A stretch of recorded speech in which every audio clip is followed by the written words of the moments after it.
ఉంది 10% ఎలవెన్స్ అని. For example ఎకరా ల్యాండ్ ఉంది అని రికార్డులో ఉందంటే అది కొలిసినప్పుడు 90 సెంట్లైనా ఉండొచ్చు, లేదా 110 సెంట్లైనా ఉండొచ్చు. సో ఇవన్నీ ప్రాబ్లమ్స్ వల్ల మనకి ఇది ఉంది. దానికోసమనే మొబైల్ మెజిస్ట్రేట్ అనే ఒక వ్యవస్థను కూడా పెట్టాము. ప్రతి తహసీల్దార్ ఆఫీసులో ఎడిషనల్గా ఒక deputy tahsildar rank officer who will act as a mobile magistrate, అతనికి ఎడిషనల్గా మొబైల్ మెజిస్ట్రేట్ అధికారాలు ఇచ్చారు.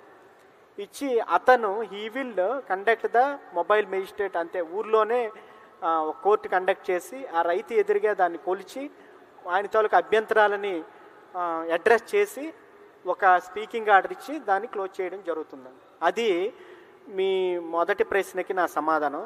మీ రెండో ప్రశ్న, ఇది నష్టం జరిగితే ఆ నష్టం విస్తీర్ణం ఎంత అనేది మనం చెప్పవచ్చు అంటే ఎగ్జాక్ట్లీ అండి. అందుకని ఆ ఓఆర్ఐ మ్యాప్ ఉంది, ఆ ఓఆర్ఐ మ్యాప్ ఆ ఎల్పిఎం మ్యాప్ పెట్టి ఆ ఎక్స్టెంట్ ఎంత విస్తీర్ణంలో అది పోయిందనేది మనం ఎగ్జాక్ట్గా ఫిగర్ అవుట్ చేసి మనం ఆ ఎక్స్టెంట్ని వేరు చేసి మీది 100 ఎకరా భూమిలో వరేసారు, మీకు 20 సెంట్లో మీకు ఆ చీడపీడ పట్టింది, దానికి నష్టం జరిగిందని ఎగ్జాక్ట్గా మనం చేయొచ్చండి. మీరు మొదటి సమాధానంలో మీరు ఒక మాట చెప్పారు, 10% వేరియేషన్ అని చెప్పారు. కానీ కొంతమంది రైతుల దగ్గర వాళ్ళకి ఉన్నటువంటి ఎకరానికి ఎకరం 8 సెంట్ల దాకా కూడా వచ్చింది. ఆ వచ్చినటువంటి రైతు నేను ఇవ్వడానికి ఇష్టపడలేదు అని అంటున్నాడు. దీనికి ఎట్లా చేద్దామంటారు? అంటే ఇంకా మోర్ డీటెయిల్గా వెళ్ళాలంటే చాలా ఎలాబరేట్గా ఎక్స్ప్లెయిన్ చేయాలి దీంట్లో. So what ever the extent measured with hybrid technology that is true on the ground. అంటే భూమిని పెంచలేము, తగ్గించలేము. ఏదైతే గ్రౌండ్ మీద ఉందో అది వాస్తవం, ఎందుకంటే మనం హైబ్రిడ్ టెక్నాలజీతో మనం కొలుస్తున్నాం. సో ఏదైతే రికార్డు పరంగా ఉందో, మేబీ ఆ రికార్డు పరంగా ఉన్న ఇది ఎక్స్టెంట్లో గవర్నమెంట్ ల్యాండ్ ఇన్వాల్వ్ అయి ఉండొచ్చు, లేదా ఎక్స్టెంట్ ఎక్కువై ఉండొచ్చు, లేదా వైడర్ బండ్స్ ఉండి అందులో ఇష్యూస్ ఉండొచ్చు, లేదా ఇంతకుముందు వెబ్ల్యాండ్ ఎక్స్టెంట్ని ఇప్పుడు కూడా మనం మెజర్ చేయలేదు, అది ఉండొచ్చు. రకరకాల కారణాలు ఉండొచ్చు అండి. స్పెసిఫిక్గా అక్కడ ఫీల్డ్లో ఏ కారణం అనేది చెప్పగలిగితే దాంతో మనం దాన్ని అడ్రస్ చేయగలం. Thank you. Yeah, so thank you very much for this patient hearing and all. Thank you.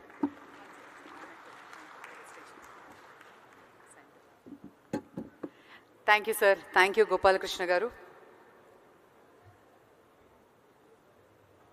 On behalf of our AP drones, we'd like to felicitate you.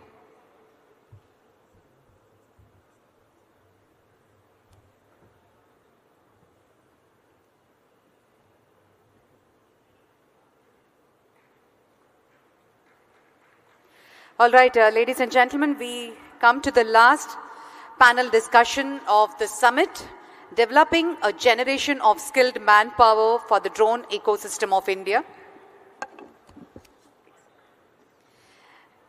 And this panel, we have eminent speakers, Sri Raghu K, AD AP State Skill Development Corporation, Mr.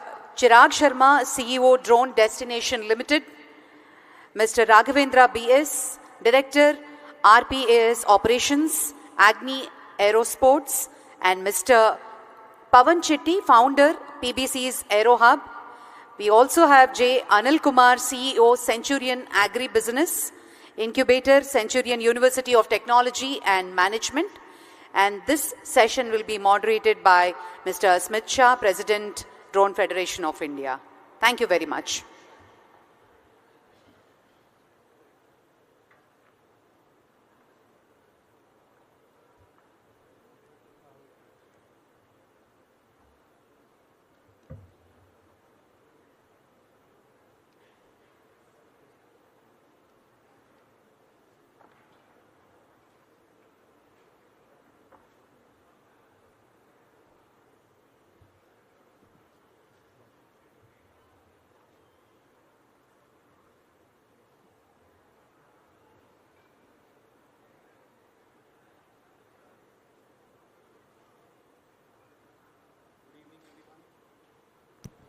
Good evening, everyone. So we have the last discussion for this Amaravati Drone Summit, and one of the very vital discussions on building a skilled manpower for the drone ecosystem. With us for the panel, we have, as the moderator mentioned, Shri Raghu K. Is the ED of AP State Skill Development Corporation. Chirag Sharma, CEO, Drone Destination. And we have Mr. Raghavendra, who is the Director of Drone Operations at Agni Aerosports.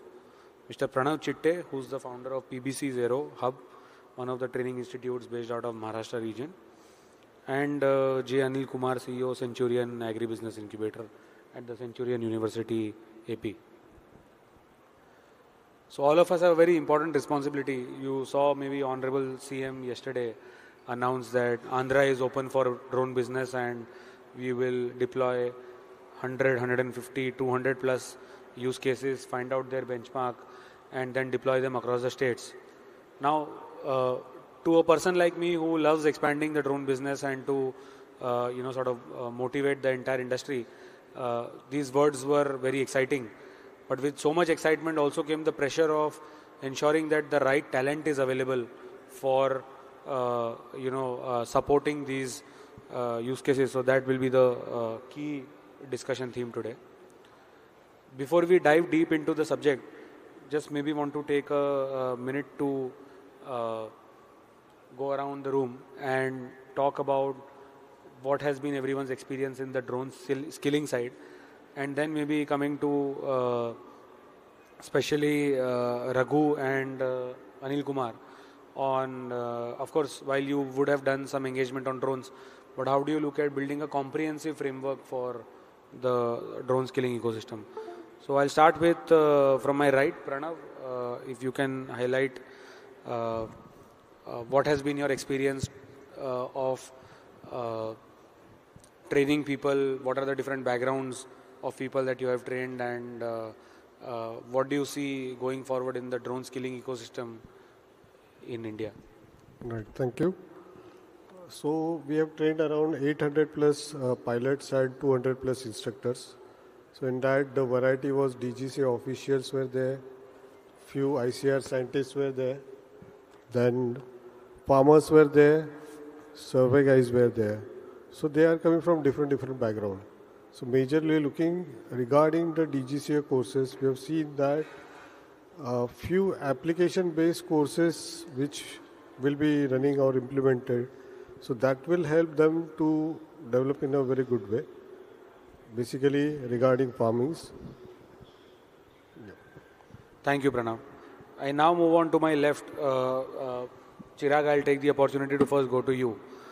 So we keep talking about skilling and across various industries, and conventionally we also say that for anyone to become a drone pilot, it just takes 5 days. If it's that easy, then why is it important to develop a skilled workforce if it's so easy to train? I mean, what is the importance of skilling in the ecosystem, if you could just illustrate upon that?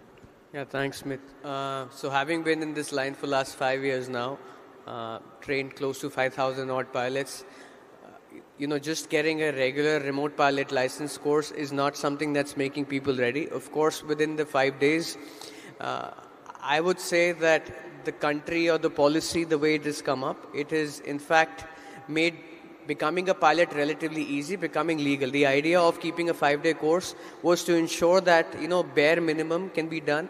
Even professionals who have been operating drones for a long time, they don't have to waste too much time in at least getting compliant. So that was the idea of having a 5-day course. Does a fresher coming in for the first time become a professional pilot? Not necessarily. So if I had to draw parallels of what this 5-day course is, it's similar to you going to a driving school, right? It's not that you become a professional driver, but of course it's important for you to get the license before you can become a legal pilot. So I think from that aspect, having just 5 days makes it very easy for people to come and become compliant and become legal. And that's how this ecosystem has moved forward, yeah. Thank you, Chirag. Move on to Mr. Raghavendra. So, Raghavendra ji, what are the specific skill sets that a drone pilot would typically require, if you could highlight on that? See, we have trained quite a lot of male candidates and female candidates. I would actually want to emphasize on what you asked for. Surprisingly, what we found is most of the women candidates are doing much better than the male candidates. And when we got into that, what we found out was women candidates are mostly sticking to what we teach, and they practice what we teach. But so many times it happens that the male candidates are more experimental, and they want to explore out of what we are teaching. This is the trend that we have observed in some time. So when we are trying to teach somebody, what we would expect is religiously follow what we teach, and then probably once you become complacent in what they are doing, probably grow further. That would probably take them in a better way.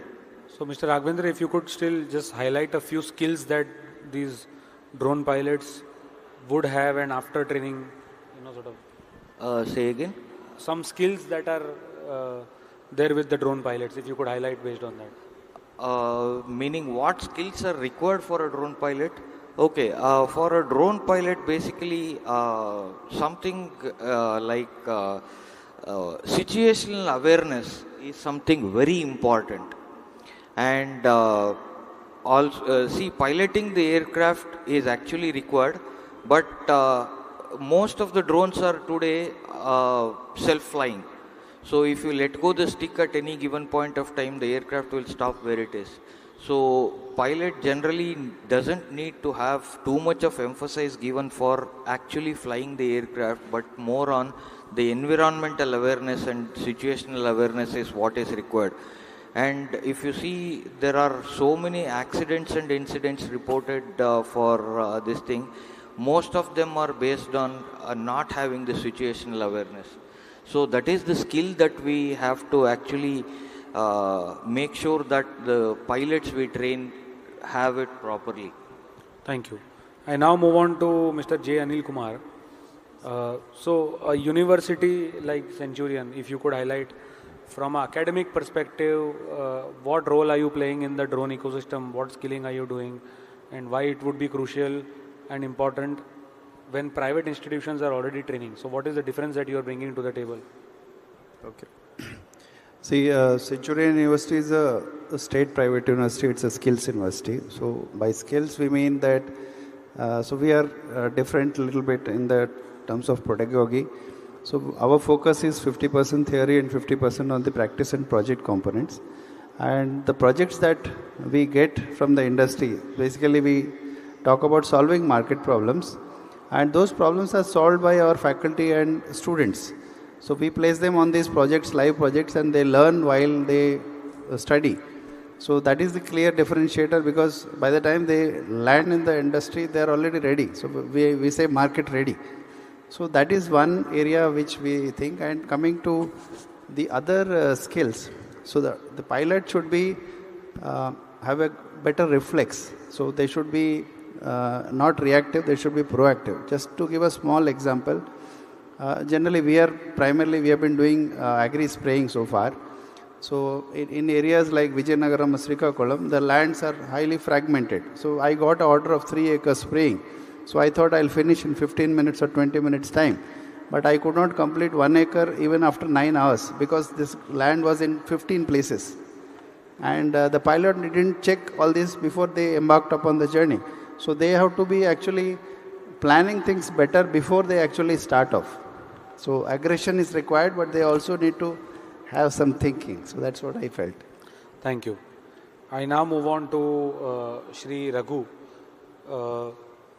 Raghuji, you've been working on various aspects in the skilling space from the government side. So what role do you think the AP State Skill Development Corporation and the state government in general could play to enhance the entire skilling ecosystem in the drone sector? Thanks for giving me this opportunity. AP State, Andhra Pradesh State Skill Development Corporation is the nodal agency for skilling of the youth, those who are in Andhra Pradesh. And we have a good skill ecosystem.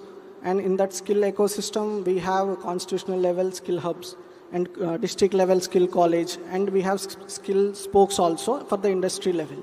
So if the industry partners, those who are willing to come and they want to train the manpower in the skill spokes, we can mobilize the manpower so that the industry partners can provide the trainings so based on the industry requirement. And we are recently, Skill Development Corporation started skill census, which is a prestigious project, and based on that project we are going to assess the existing skills and the gaps, and at the same time the industry demand. So based on that, in the future upcoming days we will assess the skills so that the drone industry can participate and as a training partner to provide the required skills. That's from my side. Thank you. Moving on to Chirag again. Chirag, what do you think are the challenges in the skilling ecosystem today? Are those challenges only on the side of the training institutions, or there are challenges before and after the candidate gets trained as well? And how do you think the ecosystem will move, and what solutions could emerge to counter these challenges? So challenges as well as some proposed solutions in the skilling ecosystem for drones.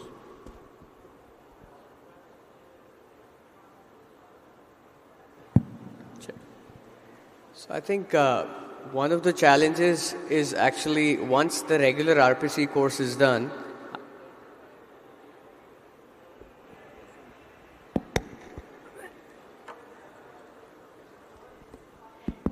one of the challenges that we are witnessing is the fact that, we anticipated the industry to grow at a certain rate, and commensurate number of jobs should have come by now. So at this point, we do have a lot of certified pilots, and they are absorbed to a decent level, but there is still a gap. So unfortunately, we are at that junction where we have trained X number of pilots. There are Y number of jobs available, but unfortunately there is still a mismatch between the number of pilots available and the number of pilots available for jobs. So that is a regular challenge that we're seeing and constantly being asked by the industry to give more pilots. So what we've realized is a lot of certification that's happened over the past few years has happened because people have taken up a license just for the heck of it, but not necessarily for employability. So we constantly are on the lookout of ensuring that we have industry or application ready pilots. And the way the current training ecosystem is, there are very few institutions which are focusing on specific applications also. And I think part of the reason is because the sector is still new and very few people actually do the work that they train on. So from our experience, we've been doing a lot of survey mapping and agricultural spray training just because we've been able to develop those training modules from the services we do. So we are present in the sector, so we're able to, take learnings from the sector and actually impart the actual training required. But since the exposure is still relatively low overall in the ecosystem, so a lot of the training is happening on a theoretical model because people don't have field experience, so they're unable to curate those customized modules. So having said that, the solution here would be as more field exposure comes up in the market, in the industry, and we would see programs tailor-made to those specific applications, and then recommend students to pick up that career path. Currently, since this is a completely new sector and everyone's new, so there are issues in terms of this person identifying where they want to broaden their career horizon. And the second gap, this is a catch-22 situation, is the fact that an engineer or a BTech or even let's say a diploma holder does not want to stay in the field for too long. A drone pilot job particularly is an out-and-out field job. So how do you identify those people who at that caliber are willing to come in to take this course, but then also go back in the field? In agriculture, we're all talking of, creating lakhs of pilots. But I can be honest, my current experience of finding people, we ourselves have 300 pilots on rolls. To retain these pilots, once they go on the field, after 15 days, 30 days that they're out, they're going back to their hometowns. So we have to find new pipeline of such pilots. So the youth that we're dealing with today, unfortunately, does not want to stay in the field for too long. And being in the drone business, if you're not in the field, you can't perform. I mean, there are autonomous missions like Raghavendra ji mentioned where you may not need a remote pilot. But as we speak, that's the second challenge that I'm seeing. But of course, we do see a wave of skilled manpower coming from tier 2, tier 3 cities who are exposed and are experienced in staying in these areas, and they're okay with staying in the field. So I think there is a completely new line or pipeline of skilled manpower that's going to originate from these regions, which is going to help counter this problem. Thank you, Chirag. Now to Mr. Anil. Do you think there is a requirement of application level training? Application specific? Sorry? Do you think there is a requirement of application specific training, or there should be some broad 3-4 categories in which the drone flying training should happen? I don't get it. Do you think there's a need for application based training? Okay, yeah, got it. So as I said, we have been primarily working on the agri space, be it spraying or imaging space. So although we say that 10th is the entry level, there is a lot of scope for agriculture, engineering, even engineering students. So we are talking about just a drone pilot QP. We can also look at a cluster supervisor kind of QP in the business development, operations, technician, repair, service side. So there's a lot of scope for people who can actually manage pilots. Probably they are good in troubleshooting, people with technical background. Or the second part is at the entry level, at the pilot level, especially in agriculture, if they know about the crops, if they understand the chemicals, if they understand the compatibility, if they understand the dose required, SOP is there, but many of the pilots may not know. Okay, so for their level, it's okay. But if you're looking at making it a career, then it is better to understand the crops, chemicals, compatibility, what is the dosage. If it is required to go for a higher dose, they should be able to suggest. The farmer may say 2 ml, but if it is required, they should go for 2.5 or 3 ml. That will happen only when they are having that understanding of that particular ecosystem or whatever. So I can see a lot of gap there. I mean, while I say gap, there's also a lot of scope for career growth in that. Those who make it, they can actually grow faster than the other people. Other people will just remain pilots, while these people can actually go up the ladder quickly. Got it. Thank you. My next question to Pranav and Mr. Raghavendra. So there is a clear need for some application level training. You cannot just have drone pilots, generic role. You also need application level training. Do you think this application level training should be regulated, or it can be taken up by training companies generally, and there is no need for any regulation? Market will find who is the best person giving training, and then they can keep training. Because there is a DGCA requirement of giving the certificate. But after that, for application level training, do you think it should be regulated or not? So maybe Pranav first and then Raghavendra. Yeah, so according to me, it shouldn't be regulated, but it should be regulated by the universities. So as the application-based majorly research will be done in the universities, and which can be helpful for the candidates for the research purpose.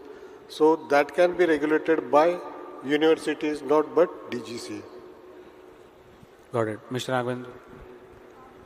I actually second Pranav's this thing. It should be in a regulated form, and it should be actually regulated by whoever is the either universities or the manufacturers, whoever has got the best experience on that. So depending on case-to-case basis or lot-to-lot basis, it should be in a regulated form. As of now, it is a completely unregulated sector. Got it. Thank you. Coming back to Mr. Raghu, under AP Skills Development Corporation, do you have any drone programs? Are you doing any drone activity? And how do you look at building a framework for drone skilling in the state? Do you have any plans for that? Actually, since inception of AP SSDC, we have conducted some drone training programs. In 2017, we have trained 120 people in drone as a drone pilot and image resolution technician also in Kuppam, Dravida University. We participated there. And after that, in 2022, we have the state-of-the-art technology center one of the skill colleges, and we train there also drone pilots and other drone technician related activities. We also trained there 71 people, and after that we have placed around 40 people also in different industries in different places. So we want the industry partners to associate with us to provide the training and as an industry, so that we can mobilize, and whatever the support required from our side, we will try to accommodate. Thank you. Now we move to everyone from the left to right. Last closing thoughts on, we have a lot of people from the academic background. So what would you want to tell people from the academic background on how can they contribute to the skilling ecosystem in the drone side? Maybe from left to right. So first of all, I was just talking to somebody in the morning. It's like tractor. So earlier we thought tractor is only used for agriculture industry, but now we realize that it can be used for even transportation, basic transportation. I see a lot of farmers going from one place to another place in a tractor. So drone would become like that, but only thing is we have to see where it is making sense. We should always look at sustainability. Okay, the other day somebody was asking me, why don't you use drone technology to pull Econia crassfish, water, aquatic weeds? So we'll pull using a drone. I said, if a human being can do it, why use drone? So we have to look at specific cases which make sense, commercial sense of course, and start using it. Okay, so while we say that it is actually automation, but it is actually making the lives of both academicians and researchers better. It's like generative AI.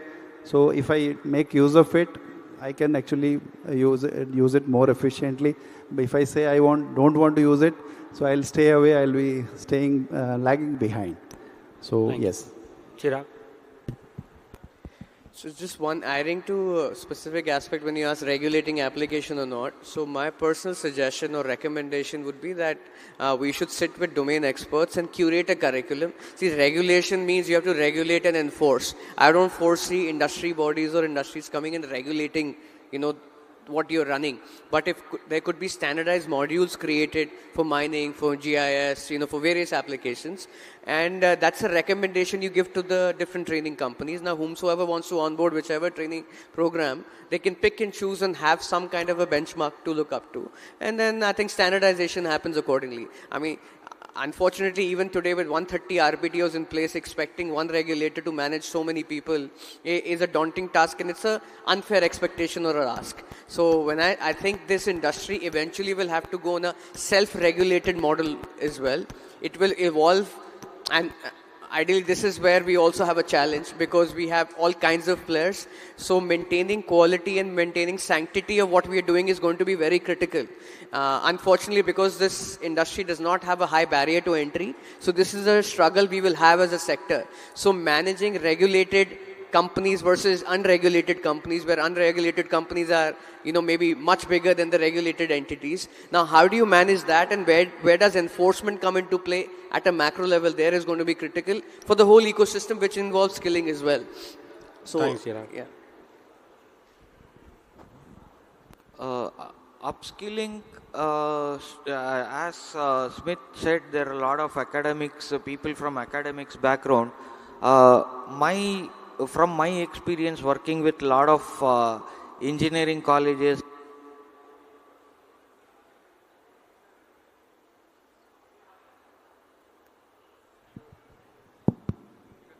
drone ki battery ki tarah.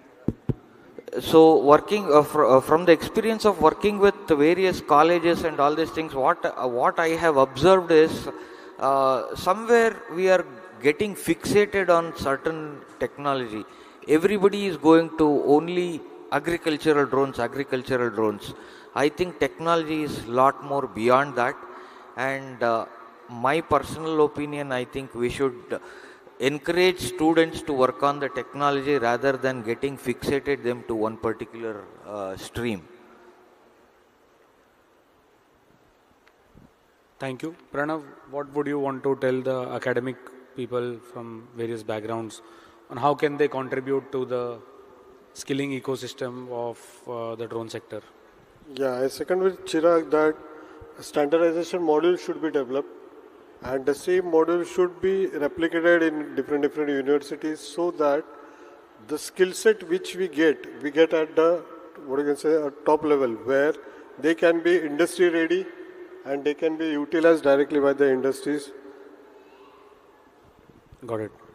Raghu, if you, from your experience of running so many various types of skill courses, if you want to advise people on how they can take up drone related skilling and what could be the fastest way to essentially get into this?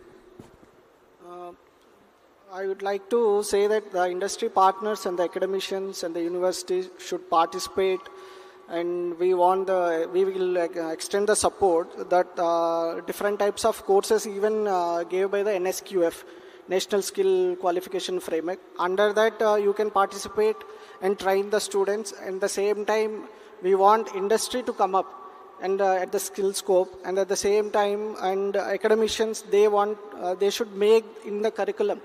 So these kind of courses should be given in the 6 months level or 1 year level. They get a certificate, they are the trained technicians, so that in this way, and academicians and universities, and at the same time industry should participate in this, and we will extend the support, and we want the industry to come forward and create an awareness regarding the drone technology and the drone courses which are given by the industry partners. So I would like to say this should be covered in a comprehensive manner, so that Andhra Pradesh will become a hub of drone technology, and the required employment generation also be taken care of. Thank you. Thank you. So now we have a question from the audience. We'll take up 5 questions. That's it, due to paucity of time. So if someone can just move the mic around. Console. Sound console. Mic for the audience.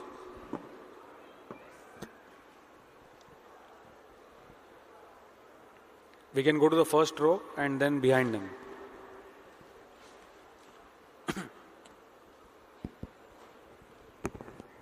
My question is directed to Mr. Chirag. You have said that in your speech that if there are X pilots, then there are Y jobs. But you didn't tell the nature of the equation, whether X is more than Y or less or equal. That is the first question. So that I'll be able to know how lucrative is that job prospectus. And the second is, once they take up that job, how long can they retain in that job? What is the career retention period? Because this is only a 5-year-old industry, to my understanding. It might be too premature for me to ask or for you to assess also, but with your experience, can you suggest for how long this career is going to be? Thank you.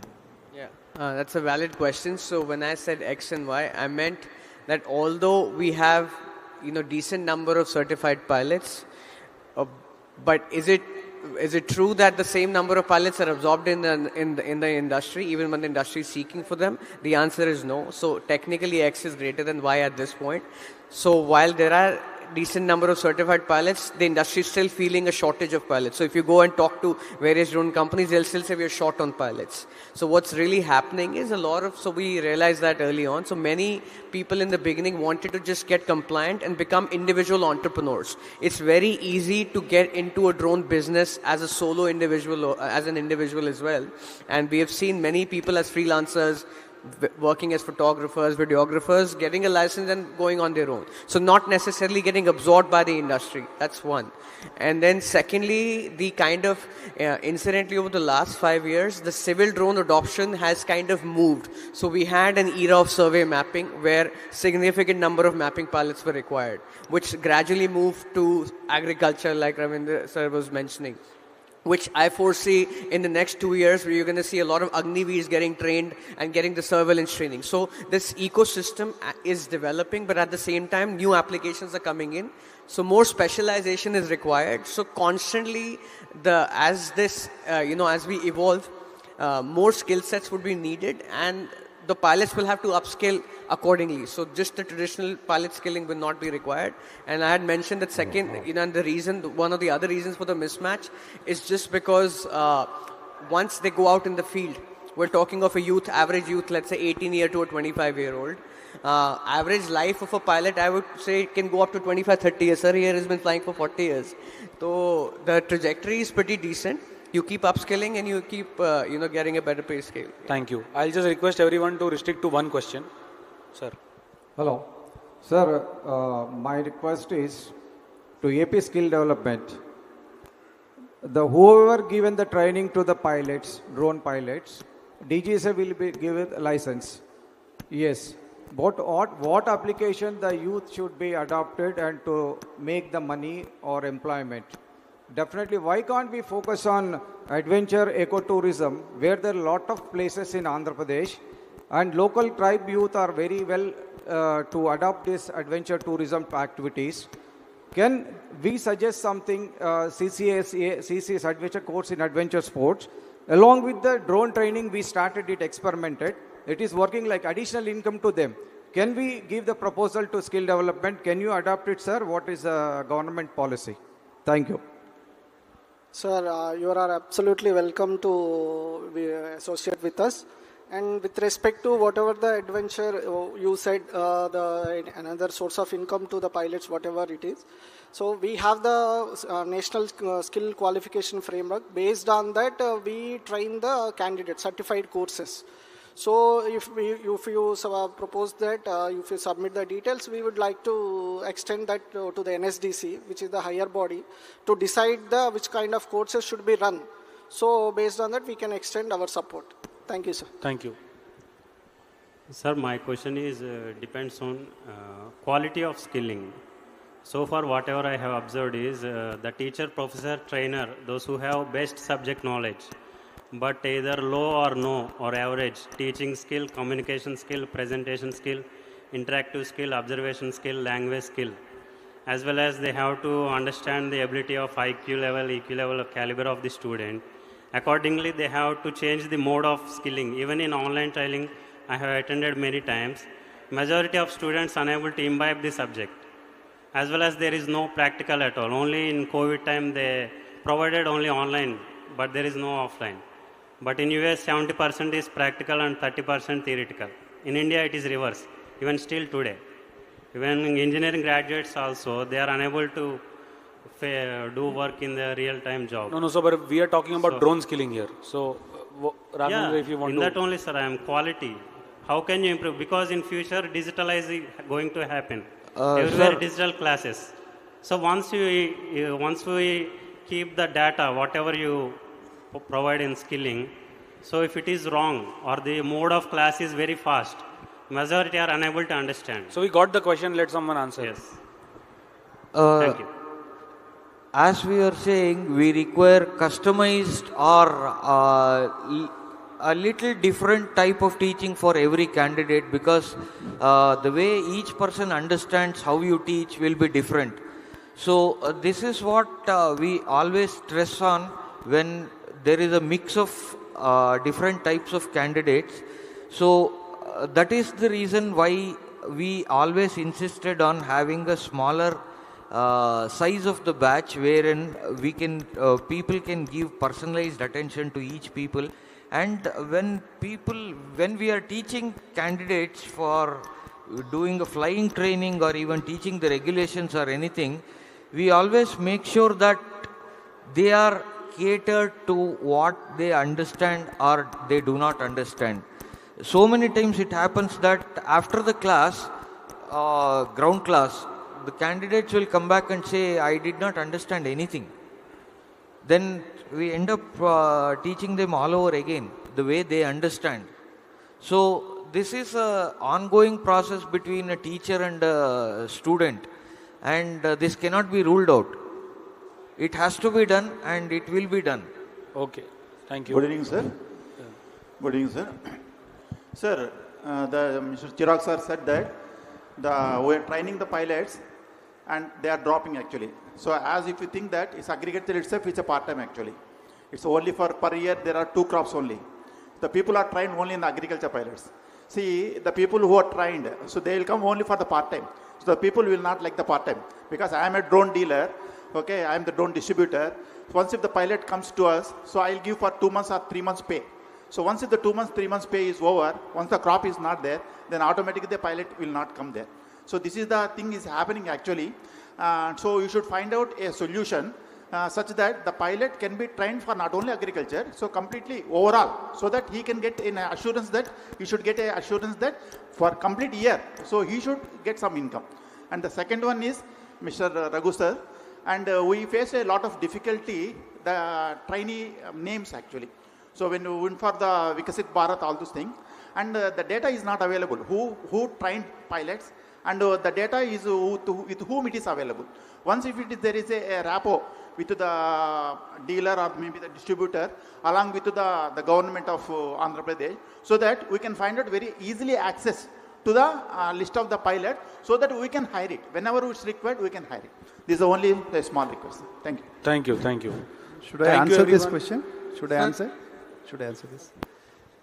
So, just to answer your question, so I worked in the agri-input industry for 8 years. So we used to work only for 5 months in a year, sales. 7 months we used to collect.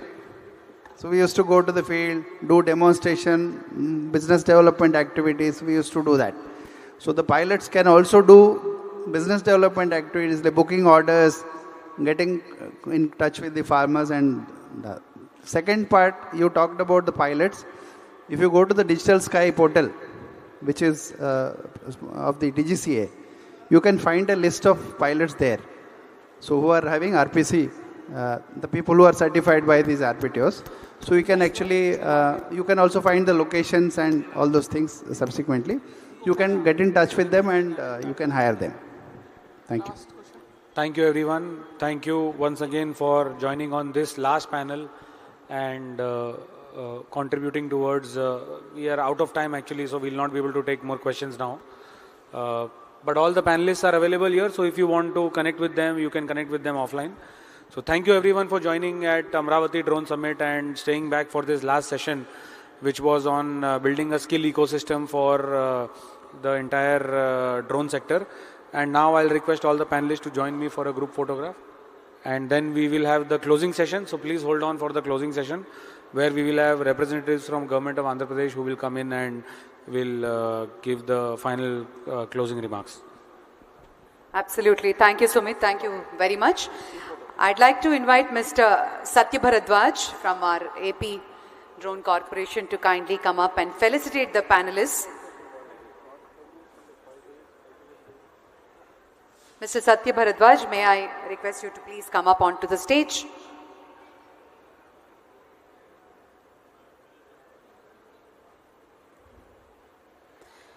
Mr.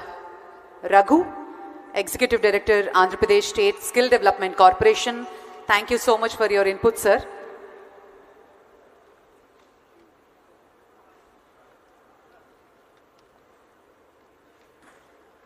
Mr. Chirag Sharma, CEO Drone Destination Limited.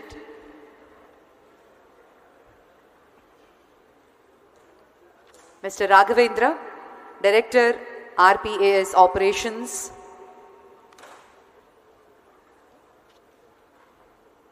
Mr. Pranav Chitte,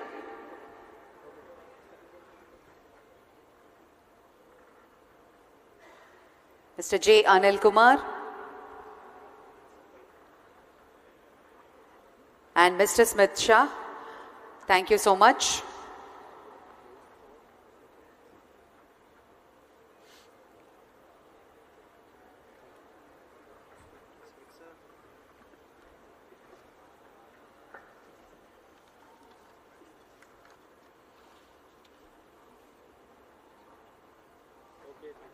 Thank you. Thank you once again, gentlemen.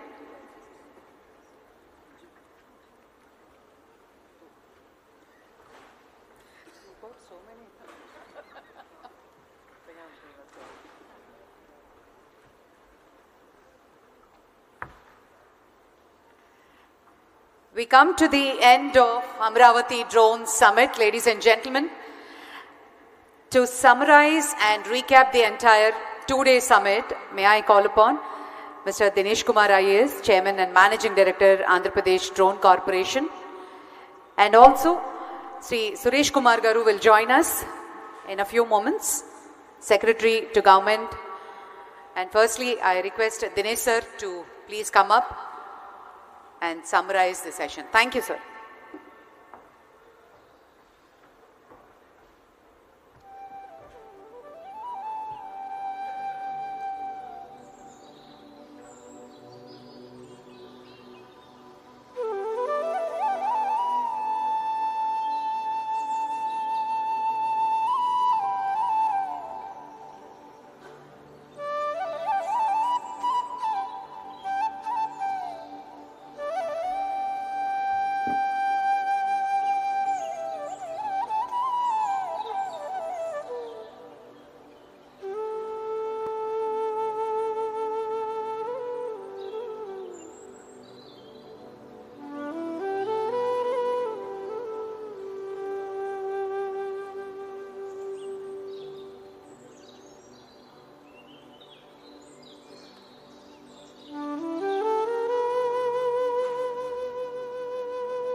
The Drone Hackathon, initiated by the Andhra Pradesh Drones Corporation, proved to be a resounding success. This initiative, fee-free competition, was organized as a precursor to the esteemed Amaravati Drone Summit 2024. Highlights included participants' innovation and the organizers' commitment to advancing drone technology. The competition launched on 5th October 2024 saw high participation, prompting a 2-day registration extension. Over 500 experts joined, offering innovative drone solutions to key challenges. 12 winners were chosen across 4 categories with top prizes of Rs 3 lakhs, Rs 2 lakhs and Rs 1 lakh. Participants were judged on a problem solution fit, innovation, feasibility, scalability and impact. The Hackathon Review Jury, which selected the final winners, comprised representatives from the Ministry of Civil Aviation, Directorate General of Civil Aviation, the Government of Andhra Pradesh, IISER Tirupati, IIT Tirupati, IIT Bombay, IIT Hyderabad and the Drone Federation of India. Hackathon themes. Usage of drones for agricultural and rural development in Andhra Pradesh. Mapping and real-time crop health monitoring. Drone-based irrigation system monitoring. Drones for enhancing disaster management. Emergency response capabilities. Early warnings in flood-prone areas help assess damage, plan relief efforts, and map rescue logistics. Drones detect forest fires early and support quick response efforts. Leveraging drones for urban planning and infrastructure monitoring. Monitor traffic, detect road issues, unauthorized constructions and encroachments on public land. Inspect electrical lines and gas pipelines for safety and maintenance. Drones for improving public safety, law enforcement. Drone solutions for monitoring large gatherings to improve crowd control. Designing drones for night surveillance, patrolling in crime-prone areas. Drones for better healthcare, medical supply delivery in remote areas. Drone solutions for more efficient delivery of medicines, vaccines in remote areas, and faster transportation of medical kits, AED devices in emergencies. Drones in support of environmental, natural resource management. Sensor-equipped drone solution to access air and water quality. Systems for tracking wildlife population, preventing illegal poaching. Drones in surveying, mapping for improved governance. Drone-based mapping systems for infra projects like roads, bridges and public utilities, and solution for inventory management of government-owned resources. Drones for improved transport, logistics efficiency. Drone-based solutions for delivering critical goods to remote, hilly regions as a more efficient alternative to conventional transport. Creating a system for quick analysis of road accident sites to minimize traffic congestion. Drone-based computer vision for object extraction. Agriculture. Detect crops, weeds, pests, analyze crop health and estimate yield in large fields. Disaster management and security. Identify debris, damaged infrastructure, stranded individuals in disaster zones, and detect unauthorized activities in restricted areas for enhanced rescue and security operations. Based on the above hackathon themes, the winners will be selected by the review jury and the prizes will be awarded by the Honorable Chief Minister.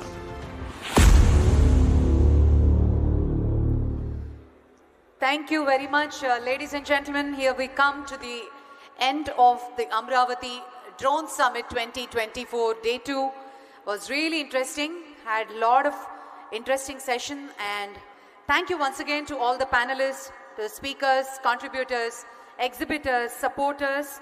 Thank you very much for all your support. And to recap the summit and to propose vote of thanks, I'd like to invite Shri S. Suresh Kumar Garu, IAS, Secretary to Government, Investment and Infrastructure, Government of Andhra Pradesh. And I also take the pleasure to invite Shri Dinesh Kumar Garu, IAS, Chairman and Managing Director, Andhra Pradesh Drone Corporation, Government of Andhra Pradesh. Welcome, sir.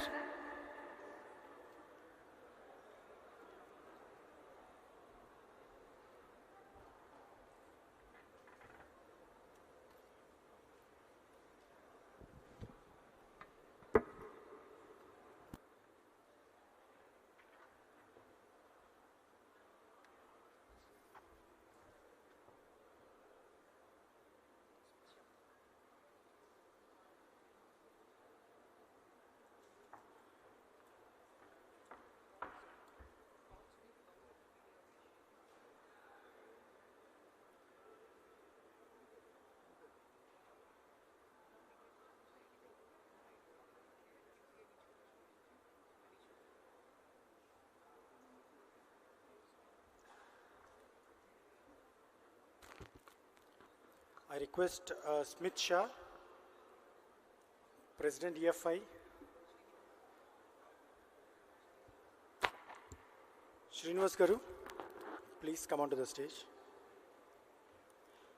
And also representative of QCI.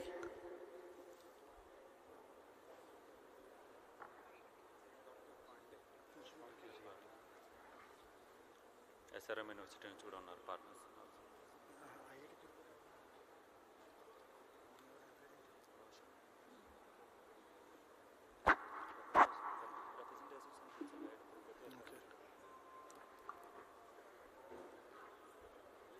Sir, representative of IIT Tirupati, sir.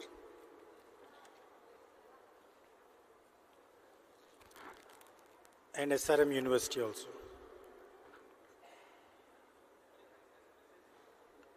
Please.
Sir, may we request Suresh Kumar sir, IAS Secretary to Government, to sum up the 2-day summit.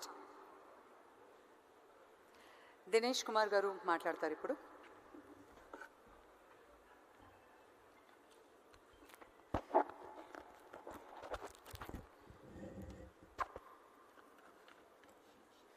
Good evening everyone. Distinguished guests, esteemed dignitaries and dear participants. With heavy heart, and it's with a great honor, I stand before you today to conclude the Day 2 of Amaravati Drone Summit and bring this incredible event to a close. The past 2 days have marked significant milestones in our journey to establish Andhra Pradesh as the leader in drone technology and innovation. And I would like to express my heartfelt gratitude to everyone who has made this summit a resounding success. With 11,000 plus witnesses for the drone summit and also the drone show, and 4,000 plus participants in the summit, and 7,000 plus who have experienced the grand drone show followed by laser and fireworks, apart from the 52 exhibitors and then 2 MOUs and 5 Guinness World Records. Those are the things that we have achieved in the past 2 days. So I thank each and every one of you for coming and participating in this event and making a grand success. I further extend my deepest appreciation to our Honorable Chief Minister, Shri Nara Chandrababu Naidu Garu, for his presence in the summit and announcement to the allocation of 300 acres in Orvakar, Kurnool for the development of drone manufacturing hub. I would also like to extend my appreciation to the Honorable Union Minister of Civil Aviation, Secretary Moka, Additional Secretary Moka, Joint Secretary, Minister of Civil Aviation, all other Government of India officials and Government of Andhra Pradesh officials for taking time out of your busy schedule, coming here and then guiding us in this summit and making it a grand success. I'm sure that the proposed drone manufacturing hub will initiate and pave the way for the state-of-the-art infrastructure, attract investments and position our state as a front runner in drone technology. We're also grateful for the commitment to being the brand ambassador for the drone industry, which will undoubtedly boost our presence in the global drone ecosystem. We have also witnessed the signing of 2 significant MOUs with the Quality Council of India and IIT Tirupati, strengthening our efforts to boost Andhra Pradesh's role in the drone ecosystem. In addition, the Andhra Pradesh Drone Corporation has drafted a comprehensive drone policy framework based on the valuable inputs received from the industry and the ecosystem players during the summit. This draft will be revised and final policy will be released in the coming days. So I would again like to thank all the stakeholders who have given your valuable feedback and suggestions, all the exhibitor, entire companies, all the companies, manufacturers, and then academia who helped us in receiving these suggestions. We are also mailing this policy framework to all of you. So please give your valuable suggestions which we wanted to make it part of the policy. The hackathon, which was another highlight of the summit, focused on key areas such as agriculture and environment, disaster management, urban planning and public safety. We have got tremendous response for the hackathon with over 520 registrations and 254 participants were selected for evaluation. And out of whom 24 best cases, 16 best cases were identified for the winners across 4 categories and 24 lakh prize money was awarded by the Honorable Chief Minister yesterday. At the end of the day 1, we made history with the Amaravati drone show, setting 5 Guinness World Records near Punami Ghat in Vijayawada. The show featured a breathtaking display of 5,500 drones, followed by a spectacular laser show and dazzling fireworks, making it a truly an unforgettable evening. Throughout the summit, we engaged in valuable keynotes and panel discussions on various topics, including the utilization of the drones in sectors like healthcare, urban planning, and agriculture. The insights shared here will be instrumental as Andhra Pradesh Drone Corporation will integrate the key points discussed to redefine the draft policy which we have released, which will be unveiled in the coming days.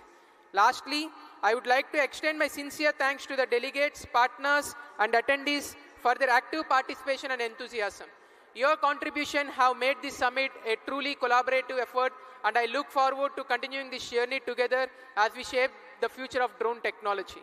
I would like to thank the District Administration of NTR, the District Administration of Guntur districts for doing all such wonderful arrangements on a short notice and then ensuring that the summit is a flawless event. Thank you, and let's keep this momentum going as we conclude the summit. Together, we can soar to new heights and make Andhra Pradesh the drone capital of India. Thank you. We tried to capture whatever that has happened in the last 2 days in the short of a small AV. With the permission of the chair and with the permission of all the delegates, we would like to show that.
Thank you. So that's the glimpse of the 2 days of Amaravati Drone Summit.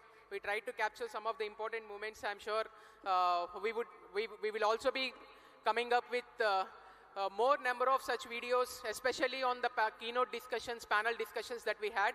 I would like to once again thank everyone who has come to this summit. I'm sure that you must have reached here with a lot of leaving apart your important works and all. So once again, thank you. I would like to thank again everybody who was involved in the organization of the summit, Grudu Productions team, Anchor Bhargavi Garu, and then my own entire drone corporation and SFL team, every worker who has worked for this, for making this a grand success. Thank you.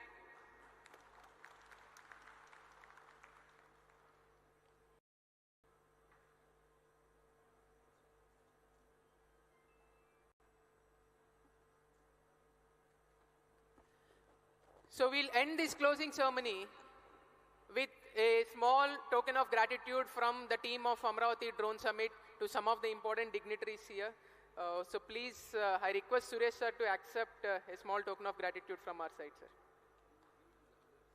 Sorry, sir. Sir, APDC is also hosting.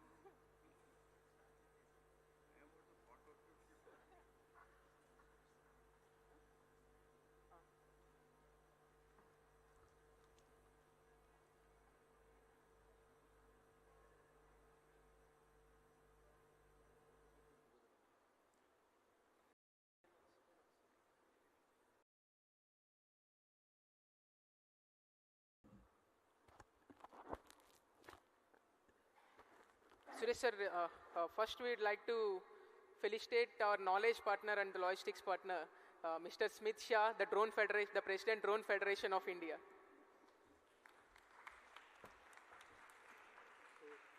You also join, if you can announce, you also join, both of us can do the registration.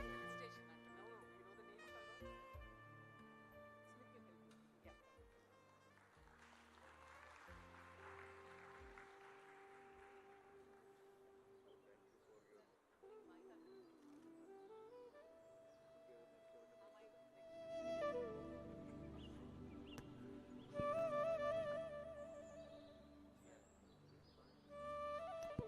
Yeah, Satish from CIA. Mr. Srinivas from CII, thank you for all your support. A huge round of applause, ladies and gentlemen. ఈ ఒక్క event కోసం చాలా రోజుల నుంచి ఆలోచన ఉంది, but కేవలం 10 రోజుల్లో ఎంటైర్ ఎగ్జిక్యూషన్ జరిగింది. దీనికి సపోర్ట్ చేసిన వారందరికీ సభాముఖంగా కృతజ్ఞతలు తెలియజేసుకుంటున్నాం.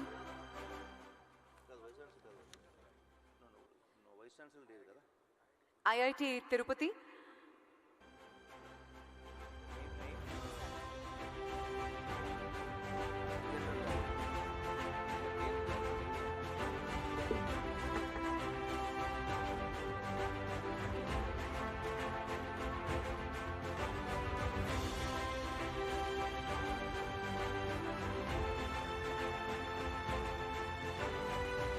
Mr. Manish Pandey, Quality Council of India.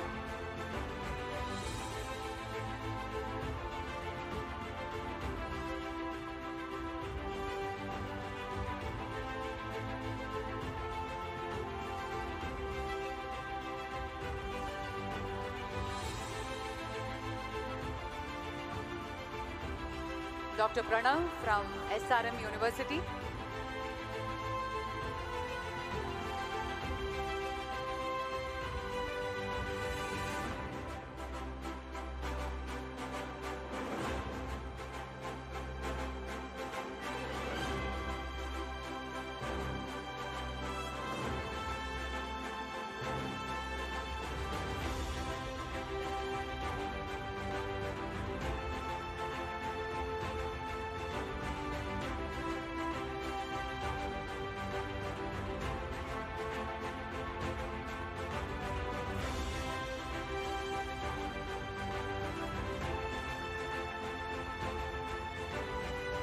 Thank you, Mr. Pranav. Thank you very much for your support and your panel discussion.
On behalf of the Guntur District Administration, Assistant Collector Shubham and Swapnil, Krishna Assistant Collector and Guntur Assistant Collector, both of you representing the District Administration of Krishna and Guntur, please come forward.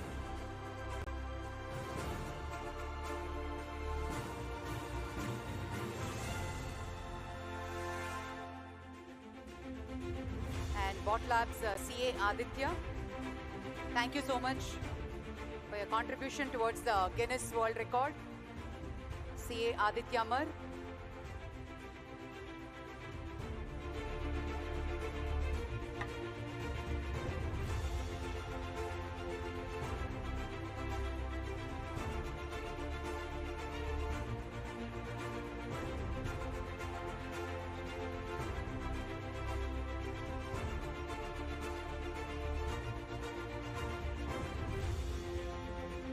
ఒకసారి అందరం గట్టిగా చప్పట్లండి.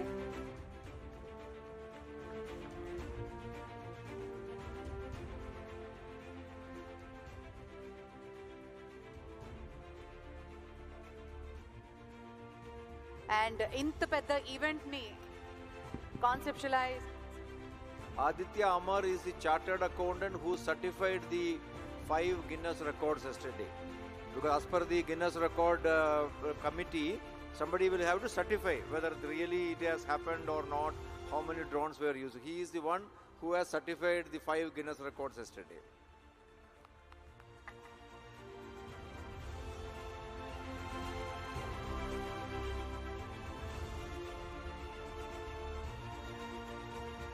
May I call upon Mr. Ravi, Guru Productions, who have executed the entire thing, guys. A huge round of applause.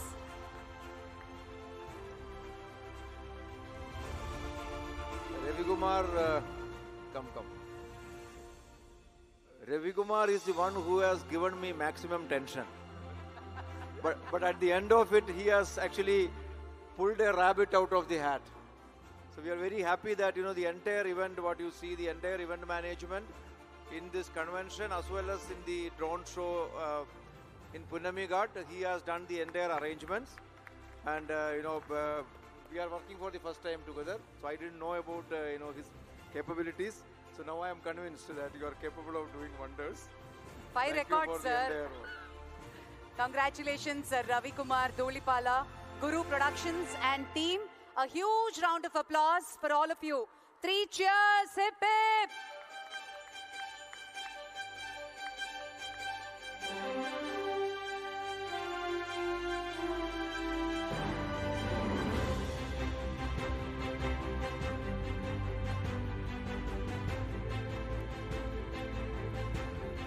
Bot Lab Dynamics, Mr. Ayush.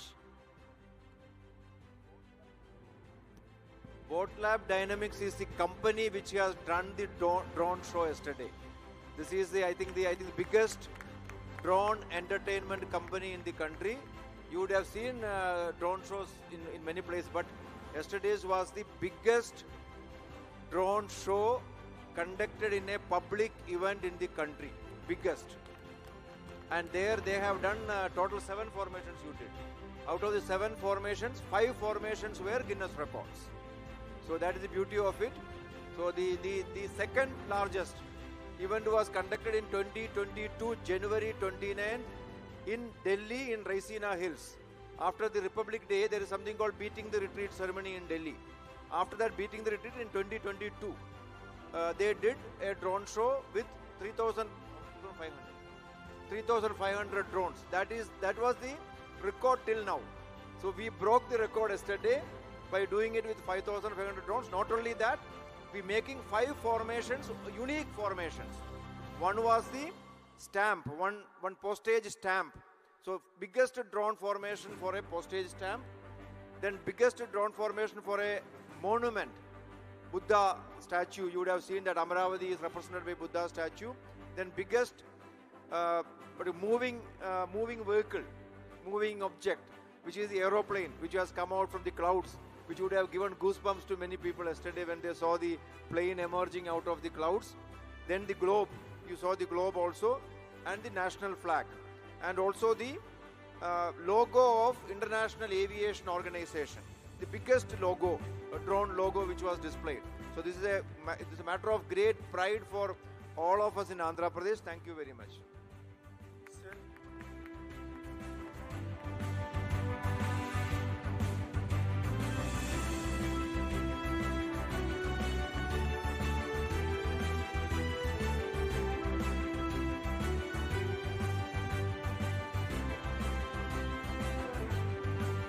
Our esteemed MC, RJ Bhargavi.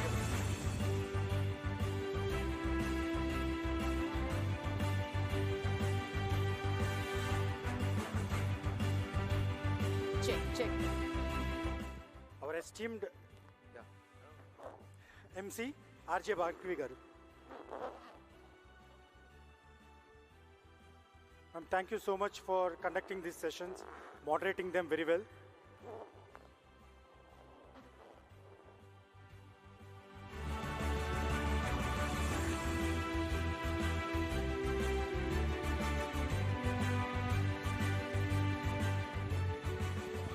And there are many people who are not here today, but we would like to place our thanks to them. One is the police department. If by chance any senior officer is here, I was told that nobody is here today. Police department of Guntur district and NDR police commissionerate, they have done excellent arrangements in terms of security arrangements here, traffic management, and all the other support which was required for conducting this big event. Now, this was one of the biggest event held recently in Vijayawada. We were all apprehensive about how we could really do it. So we thank the police department of both NDR district and Guntur district for this, police commissioner and the SP and all their team. Similarly, media is very, very important for the success of any event. So from the INPR department, Director INPR Himanshu and his team was there, and they have coordinated well with the entire print, electronic media from Andhra Pradesh and from outside. We had several media people coming from Delhi, and they were all coordinated very well, and they gave us very good support also yesterday and today. So we thank the media also on behalf of the entire team. Sir, surprise for you and Dinesh sir. On behalf of Drone Federation and Bottle Up Dynamics, they have a surprise thing to present to you. And that is a miniature drone. Will that fly, Smith? Actual drone. Which broke the world record, guys. Akasanlo manam chusina one of the drone as a token of remembrance. Such a wonderful piece.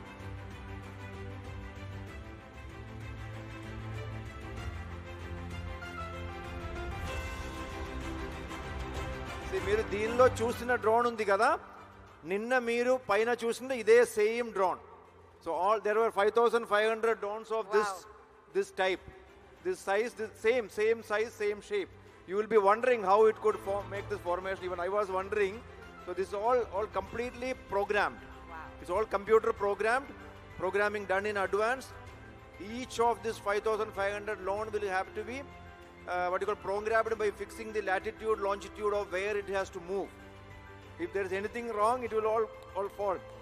So they have done that job. They had a big team here, and this is the same type of drone which was used yesterday.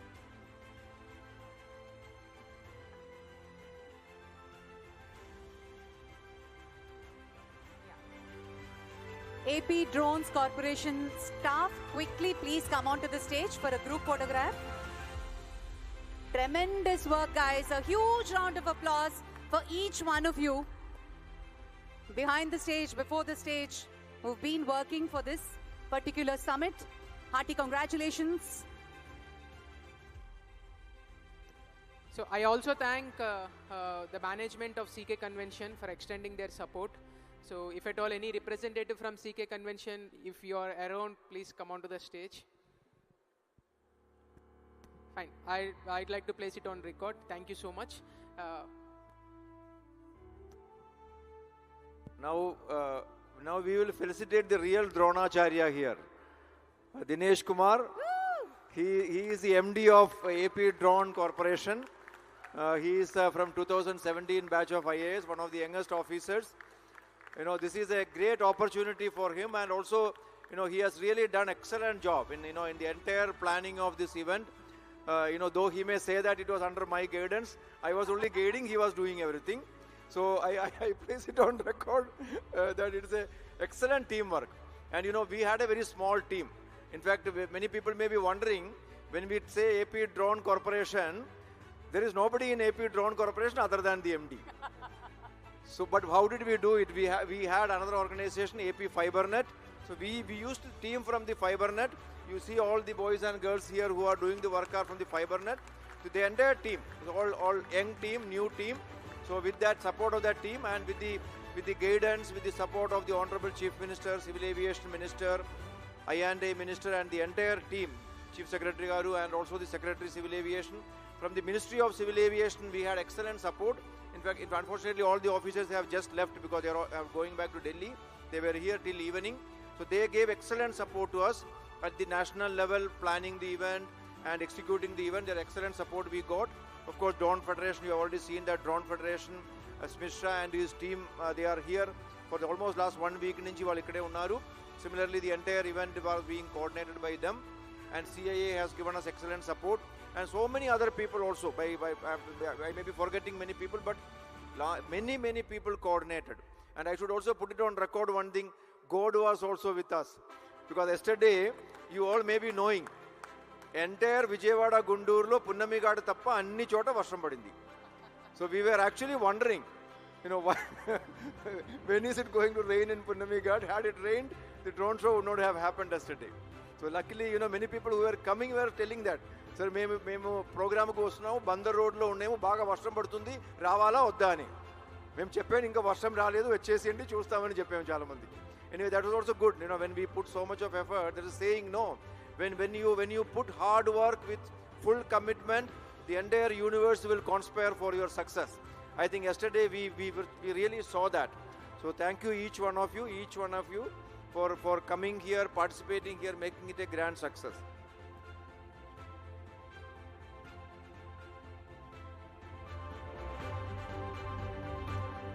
So Indaka sir cheppinatluga, like the FiberNet team,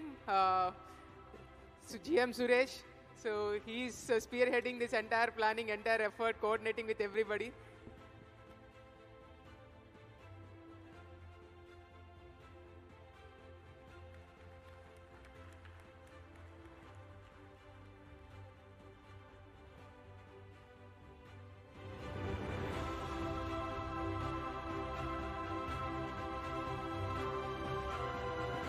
Sandeep from SFL GM Projects.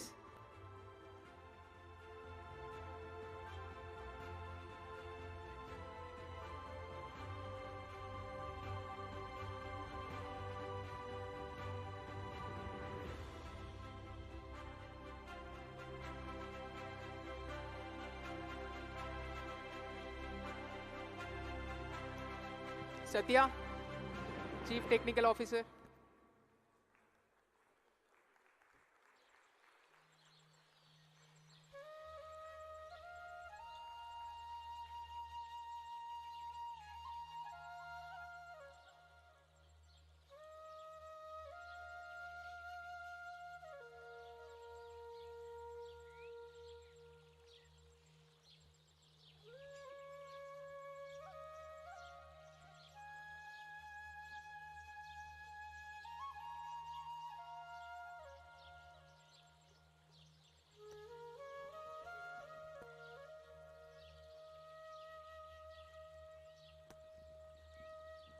And lastly, today,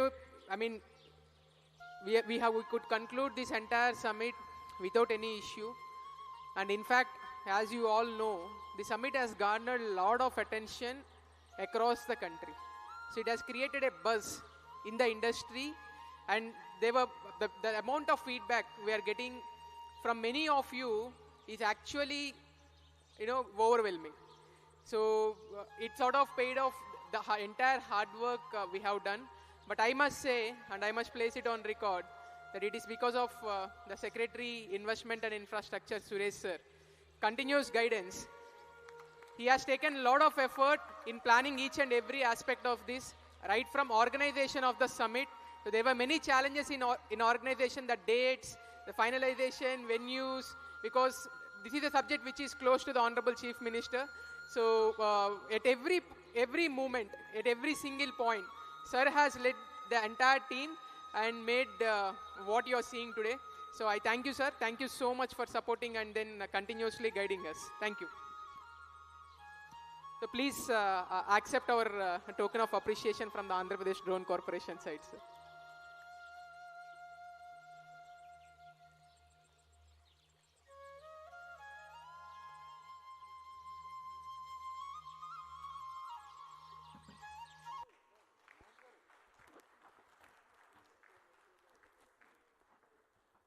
I request all the SFL team to come up for a photo session. Mahesh, Venkat, Koti.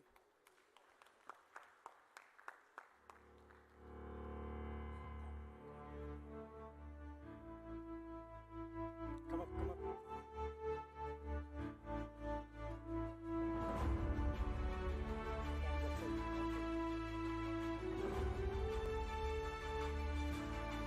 So we'll have the group photo of the entire team, the FiberNet team, Drone Corporation team, RTGS team. Come up.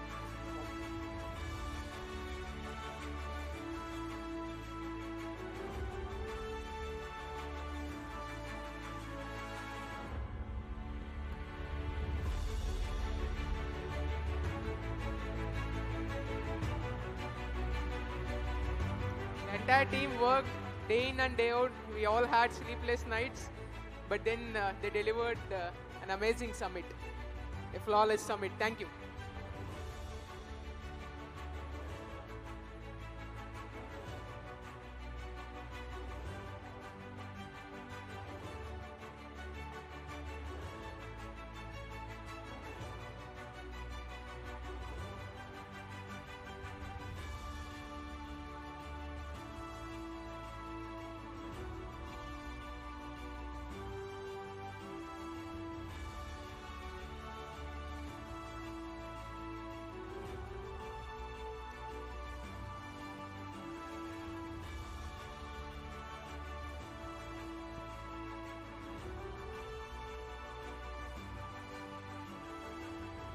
Thank you. So we will now have one group photo with the event management team, the partners, Drone Federation of India, the team of Drone Federation of India, everybody who are involved. AP Innovation Society, SRM, CII, Bharat Drone Association, all the partners who are involved in the entire management of the summit.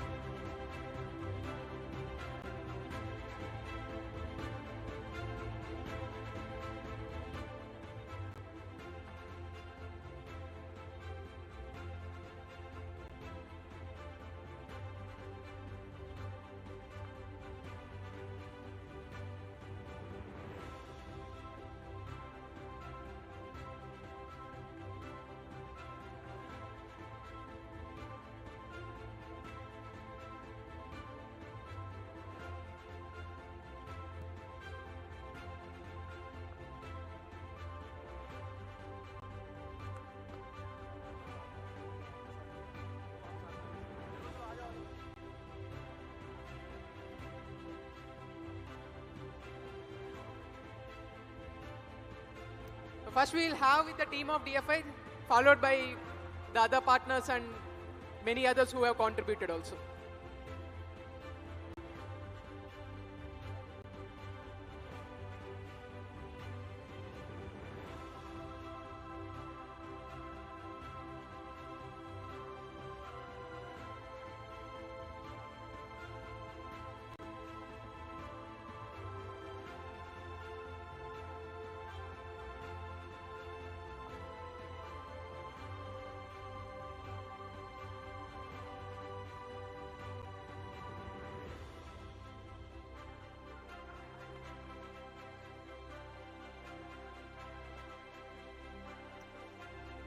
event management team led by Grudu Productions.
The entire documentation of the event, is taken care by DFI, and the back-end support is given by Deloitte to SFL and all. So I'd like to call on the team Deloitte. Manik, please.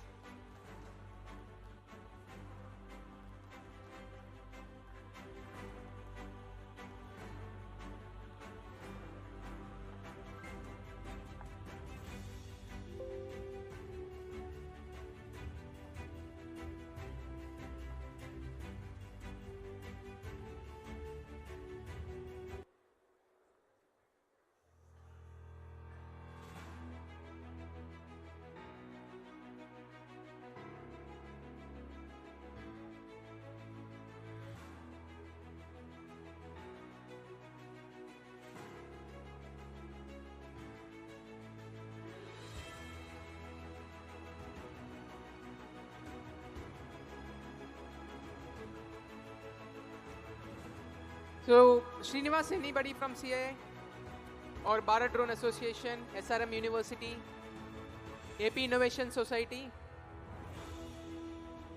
Okay, thank you. We'll conclude the closing ceremony of Amaravati Drone Summit. It's a honor to host all of you. We're looking forward to host you again. Thank you. I thank media as well for having such a wide and beautiful coverage of the entire event. Thank you. Looking forward to meet you again in Amaravati.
come forward and take the front seats as well. Venakala కూర్చున్న వాళ్ళు can come forward అండి. We are just about to begin the first session of the day 2. Please come forward, sir. Please come forward. ముందుకు వచ్చేయండి. వెనకాల కూర్చున్న వాళ్ళందరూ ముందుకు రండి sir.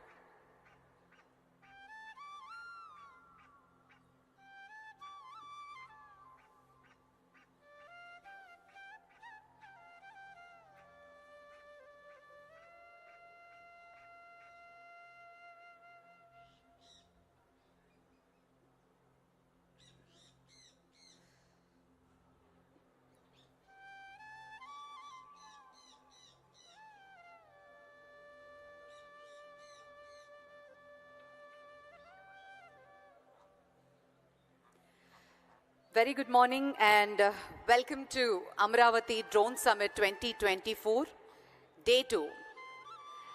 Yesterday was remarkably very interesting sessions, and Honorable Chief Minister has inaugurated, and we could get to experience a lot of things about drones, and various industries and eminent personalities shared their views and valued opinions, as well as we have also made a Guinness Book of World Record with 5 records indeed.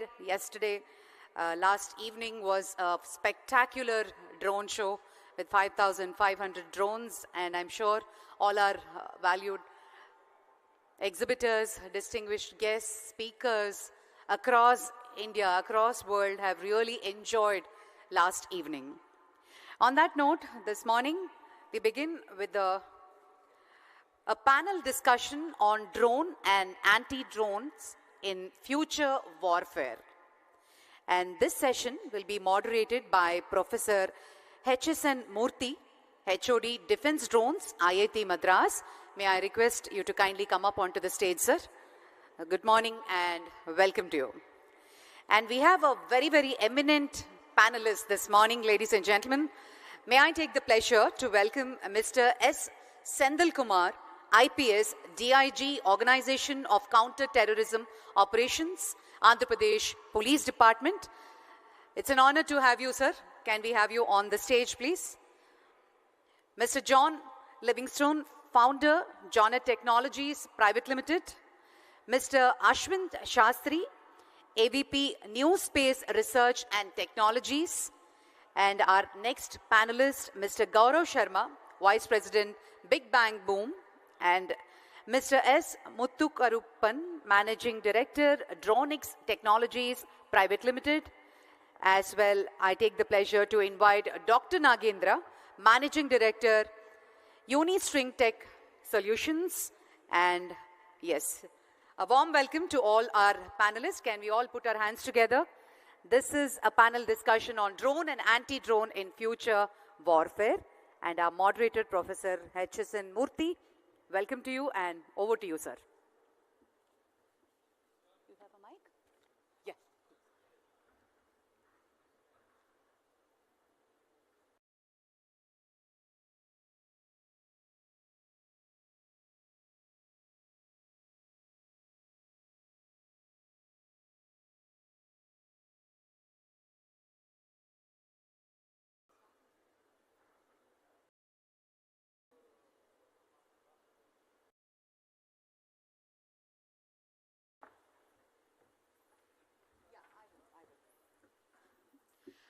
Okay, this session will be started with a presentation. Let's watch the presentation and then we'll dive into the panel discussion.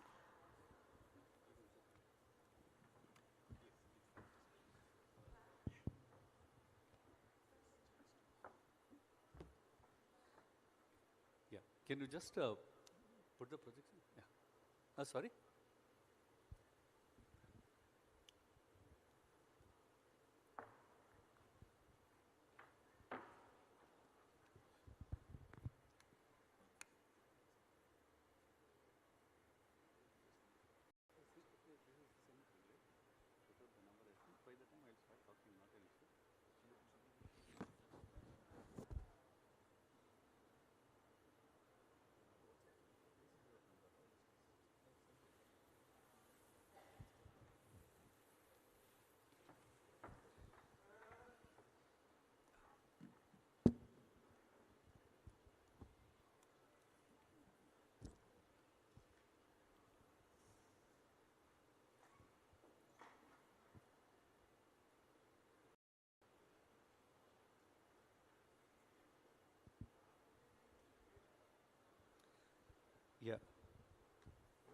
I welcome you all for this panel discussion on defining the future of warfare with indigenous drone and anti-drone technologies.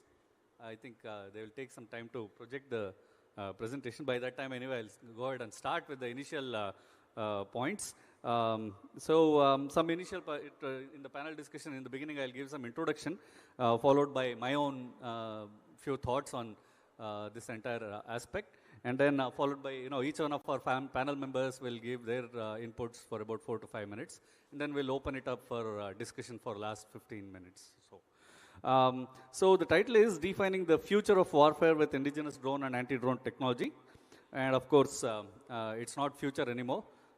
As we have already seen in the wars in last 4 to 5 years, whether it is, Armenia-Azerbaijan conflict or Ukraine-Russia conflict or the current conflict in, Middle East. So in all those cases, drones and anti-drone technologies have been extensively used. And so it's not anything in future, it's current right now. With respect to this warfare with drone and anti-drones, already, the way military forces approach war has already changed because of these drones and anti-drone technologies. It's already being used, as I said, but then what next? What happens in future? That's something we need to think about and probably discuss about. What are the challenges in future? Where are the applications of this warfare technology, drone and anti-drone technologies be in warfare? And how do we scale up the development and deployment of this drone and anti-drone technology across the defense forces? And by here, it's not just defense forces. We will need these technologies for defense forces, paramilitary, as well as police. And hence, we have a distinguished guest with us. Also, of course, when we are looking at all this scalability and deployment, we need to worry about cost, reliability. At the same time, we need to ensure it's secure. And then all of these things, it's preferable if it's indigenous, because that will take care of security and other aspects. So it's very critical that we develop these indigenous technologies, because we need to maintain strategic autonomy and then thereby reducing the dependency. Can you go to the second slide, please? Can you go to the second slide, please? Yeah. So it's critical to develop indigenous technology because we need to maintain strategic autonomy, and then we need to be, it has to be secure, right? And for security, sure, thank you. We need to make sure it's secure, and sometimes if it's foreign vendor, we may not be confident of that. And then, of course, we need to tailor to meet our specific requirements and geographic challenges. India has its own geographic challenges, and we may have different terrains. For example, there are things that we have bought from elsewhere which never functioned very well in Ladakh, for example, because our operational conditions, geographical challenges are different. Then, of course, there's one point we are missing, which is, especially if we develop our own technology, we can be net exporter for defense equipment. Currently, we are net importers. And that is something that could drive our economic growth and, reach to the extent that our government is envisioning by 2047. And critical capabilities for drones are engines, electronics, sensors, and weapons. Whole lot of direct, expensive and critical equipment required. Sorry, I think, yeah. So, whole lot of, critical systems in drones are related to electronics. So, I wish we had a few more electronics people also in the panel, or at least one. Then most critical capabilities for anti-drone systems to effectively counter hostile drones is typically advanced detection and tracking, real-time threat analysis, neutralization techniques, jamming, and directed energy weapons, physical interception, etc. I'm hoping that a couple of members in our panel who are into anti-drone technologies will touch upon this. And then we need to think of a roadmap for indigenous drone and anti-drone technologies, right? So I think, So some thoughts on that. What is the role of government? Government should encourage consortia. I think consortia mode works well. I'll talk a little bit more on that in a minute. So this is something that technologically advanced nations have been doing for a while now. And other important aspect is to establish testing infrastructure and certification processes and agencies. And also, this would help, especially a lot of startups to get into this domain, right? Because they cannot afford to develop their own testing infrastructure. Government should put in a little bit more effort. Already it is looking at something like drone testing facilities to be established, one in north and one in south. Probably we could do more. Then streamlining and benchmarking of procurement. Right now, preference is given to indigenous components and indigenous systems. But how do you determine whether they're indigenous? Right now, you have to go by what they certify. But then we need to develop a due diligence framework to institutionally and holistically verify this indigenous content at all stages, including post-delivery, multi-tiered verification, including design validation, prototype evaluation, on-site inspection, and maybe on-site inspection as well as third-party audits to look at the manufacturing and production, whether it adheres to indigenous criteria. And then also we need to identify and list critical components which are important for, say, from security perspective, and ensure that we identify and verify country of origin, including a thorough, including through a physical teardown if needed. And then digital traceability, traceable record of supply chain for each of these components, etc. Right? So these are all inputs that I had also got from Drone Federation of India. Now I thought I'll also put in my few inputs on the same.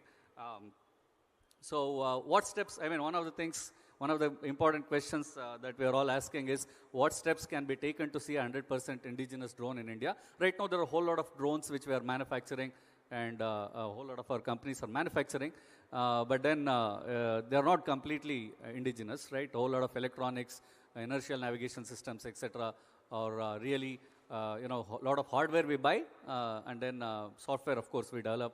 We are very good at that, and so on. So other than airframe, whole lot of components we keep buying, sensors as well as avionics. So how do we make it 100% indigenous, right?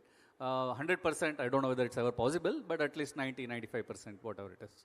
One of the important things I think is we need to develop confidence, maybe take some risks, and to be a bit more failure tolerant, and somehow, especially from the government side and the defense side, we have very little failure tolerance. I think we need to develop that as well.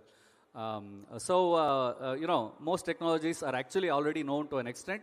It's not that, drone technology is rocket science. Most of the components, for example, we are launching satellites, we are going to moon, we are going to, we are having Mangalyaan and so on. And so if you can communicate over that long range, we should be able to communicate locally within few hundred kilometers. And so we need to be having the, confidence to develop our own communication systems, similarly our own inertial navigation systems. Again, ISRO has done it. ISRO has developed these inertial navigation systems for launch vehicles and launching satellites, launching rovers and so on. We can, kind of adopt the same thing here as well. Main pillars of this technology development, as far as I'm concerned, is, academia, who kind of look at fundamental and applied research and develop scientific knowledge, then national labs to develop new technology, and of course the most important pillar being industry, right? Industries convert all these technologies into a product that can be used by the end user, and then there is end users, right? In this case, maybe armed forces.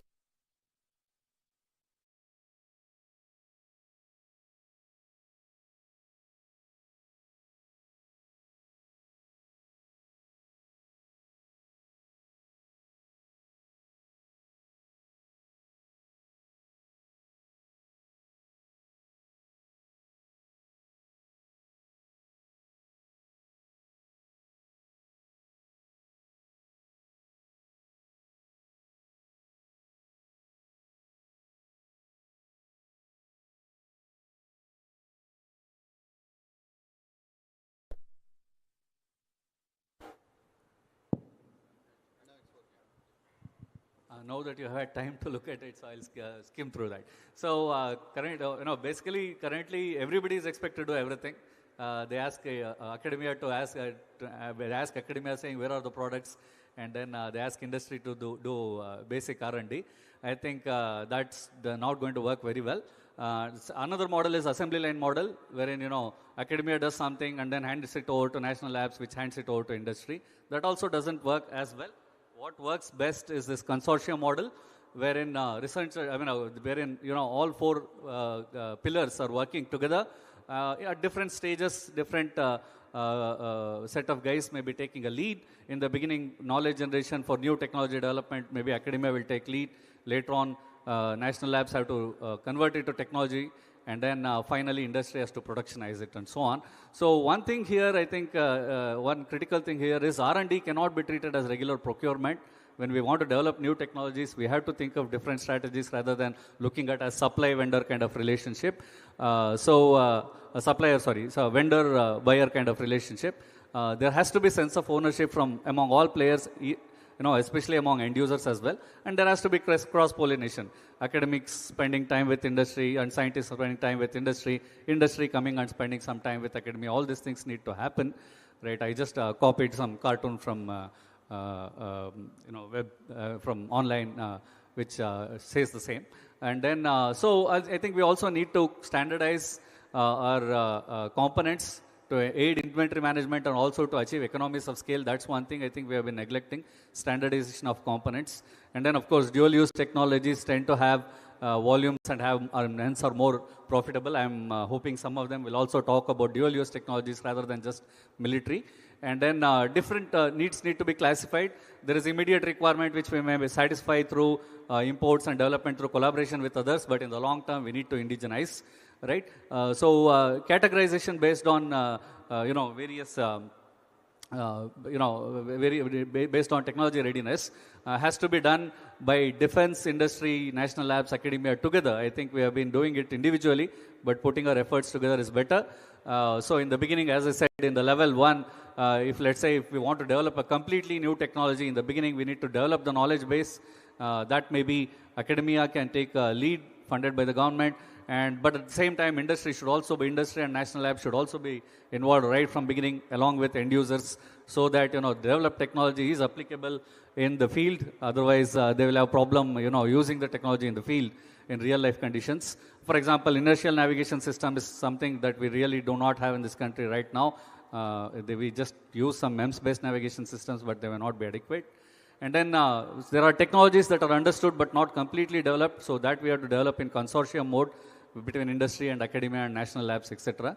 And then, advanced nations sometimes use it in 2 phases, do it in 2 phases. First phase, where they will have more consortia working on it together. And in second phase, they, home in on 1 or 2 and then, take it to product level. And then, of course, there are technologies which are reasonably well established, so their industry should, take it up completely. With maybe if they need some support, they can come to national labs and academia. So basically, I don't think we should use one-size-fit-all approach. I think, and also one-size-fit-all approach, another problem there is, especially when end users give inputs to, the industry, they try to get a person who can win 100 meters as well as marathon. I think that's not going to work. I think there has to be different technologies for different roles. That has to be clearly identified rather than taking best of things from different systems and putting them together. Right? And anyway, so one of the disclaimers finally, is, I have a favorite quote from one movie, American History X. Someone else has already said it the best, so if you can't top it, steal from them and go out strong. So most of the things that I have presented here are from somebody else. Right? So that's what I'll end with. So now I'll request panel members to give their inputs. Right? So to begin with, sir, can you just go ahead with your inputs? Good morning. Thank you for giving me such an opportunity to participate in this drone summit and express the viewpoint of the end user from the perspective of police department. As far as this drone technology is concerned, it has huge potential, and from the police department, drone is being utilized in several usage cases are there, especially since I am coming from this Octopus, the organization for counter-terrorism we are facing every day. And in our perspective, there are two things which are of very much importance to us is that handling Naxalism and handling urban terrorism.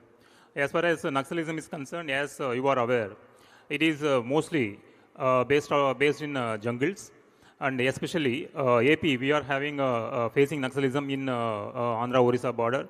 Apart from that, even in India, this Bastar region and the parts of Maharashtra, all these are jungle areas which are having very thick forests, and this Naxalism is operating in areas which are quite vast, maybe thousands of square kilometers of inhospitable terrain is there. So track the movement of these ultras, it is a huge task using the conventional methods like human intelligence or having eyes on the ground is very difficult. So for that purpose, drones serve plays a very major role, especially in ISR, like intelligence collection, surveillance, and reconnaissance. Having a drone over a particular area with which is having a high kind of resolution images can be captured, so that we can easily locate the location as well as movements of the ultras, and we will plan the operation accordingly. That is one of the use cases. The second is that when our forces are in the field tackling the Naxals, tactical support can be also given using this drone footages. When we are sitting in the control room, we can easily kind of assess the movement that is made by the teams and what are the hidden these risks, or the kind of the terrain is inhospitable, and we can guide them properly so that they can reach the location easily. And even the post-operation analysis also we can do with the help of these drone footages, like whether this operation was successfully conducted and what is the damages caused in that operation. All those things also can be easily assessed. So this drone plays a very major role, and in that way, I have to thank the industry for developing such drones, which gives us the opportunity to cut down the kind of human losses that we may face in the absence of such a technology. And apart from this jungle warfare, even in when it comes to urban warfare, that we are which is an emerging threat, especially from these fundamentalist elements in urban areas, especially.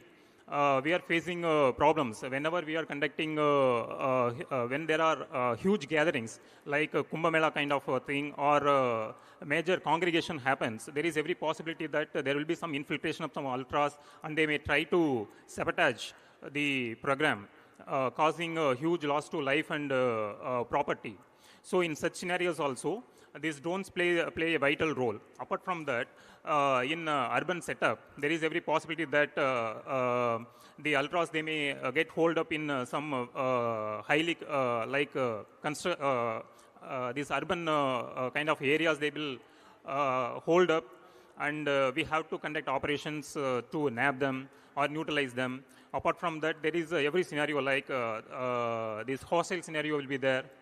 This hostage scenario will be there. So while planning operations to neutralize the ultras and release the hostages, we have to use the drone footages so that we can easily map the blueprint of the building, and where are the exits or what are the entry points, and we can use these drones. Apart from that, we can use them for indoor surveillance also. Using micro drones, indoor surveillance also can be done. So this drone technology has a huge potential. It depends upon our imagination. But while discussing about the potential and potential use cases of drone technology, I have to point out certain limitations that we are facing while using these drones in the field. As far as this jungle warfare is concerned, as you are aware, this jungle warfare is happening in places where very thick foliage is there, and the extant technology is not coping up with the challenges that we are facing in the field. Like the penetrating the foliage is one of the major issues that we are facing with this this technology. For penetrating these foliages, we require different kind of these technologies like radio, RF, and different type of things. And when we use these drones in the field, apart from these foliage-related issues, these weather-related issues also are there, especially in central part of India. In monsoon season, the visibility is also very low, and these drones also not very much capable of producing some usable footages.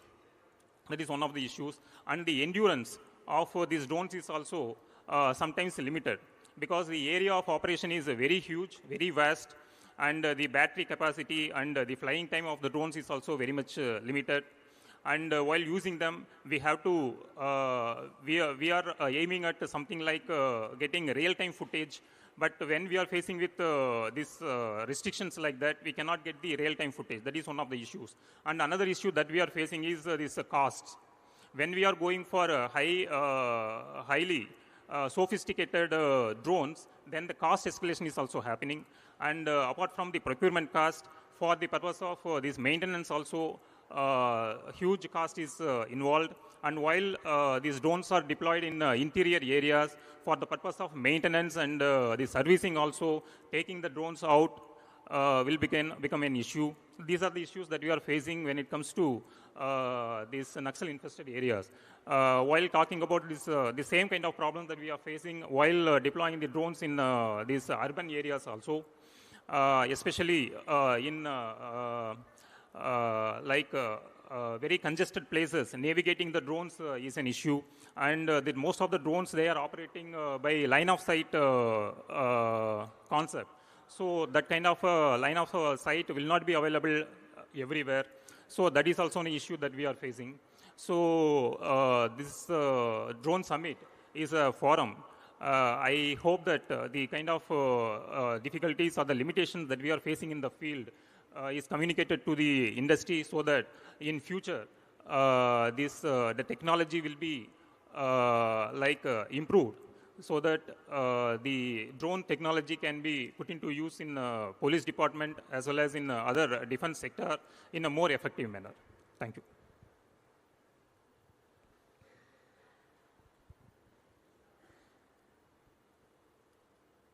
Thank you, sir. Sorry, I forgot to introduce. This is Shri Sendil Kumar, who is DIG of Octopus, now in Andhra Pradesh government. Now that we have heard the end user perspective, I thought we'll start with those who are engaged in drone manufacturing first, and then we'll come to anti-drone.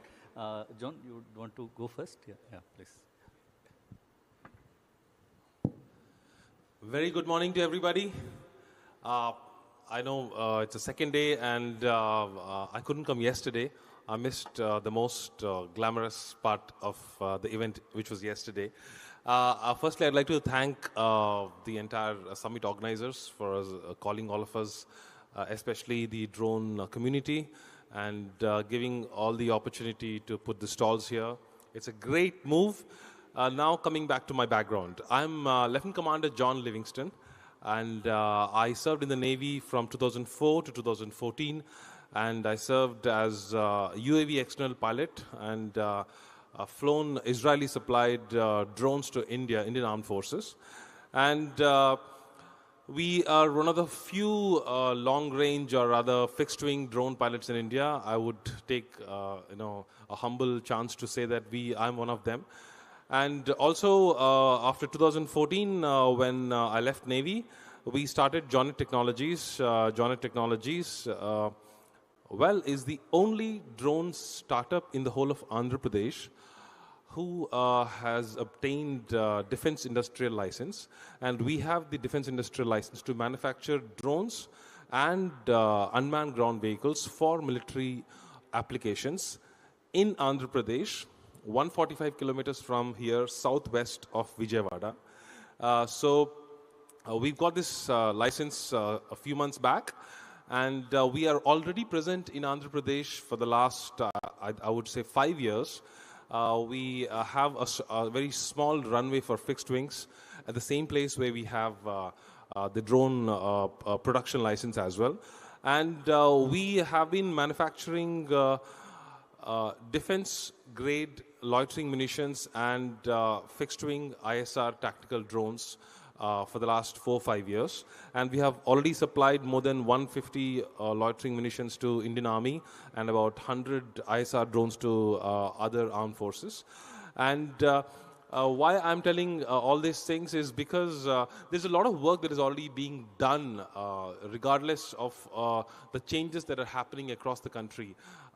This drone summit is something which I really feel personally I would take it as a proud moment because I belong to this place. I was born here and our everything is right here. So this is the first time I'm seeing or witnessing drone summit or probably of this scale in this state, and it's really commendable and I would really appreciate and again feel very proud about the kind of steps the new Chief Ministry is taking forward for this state.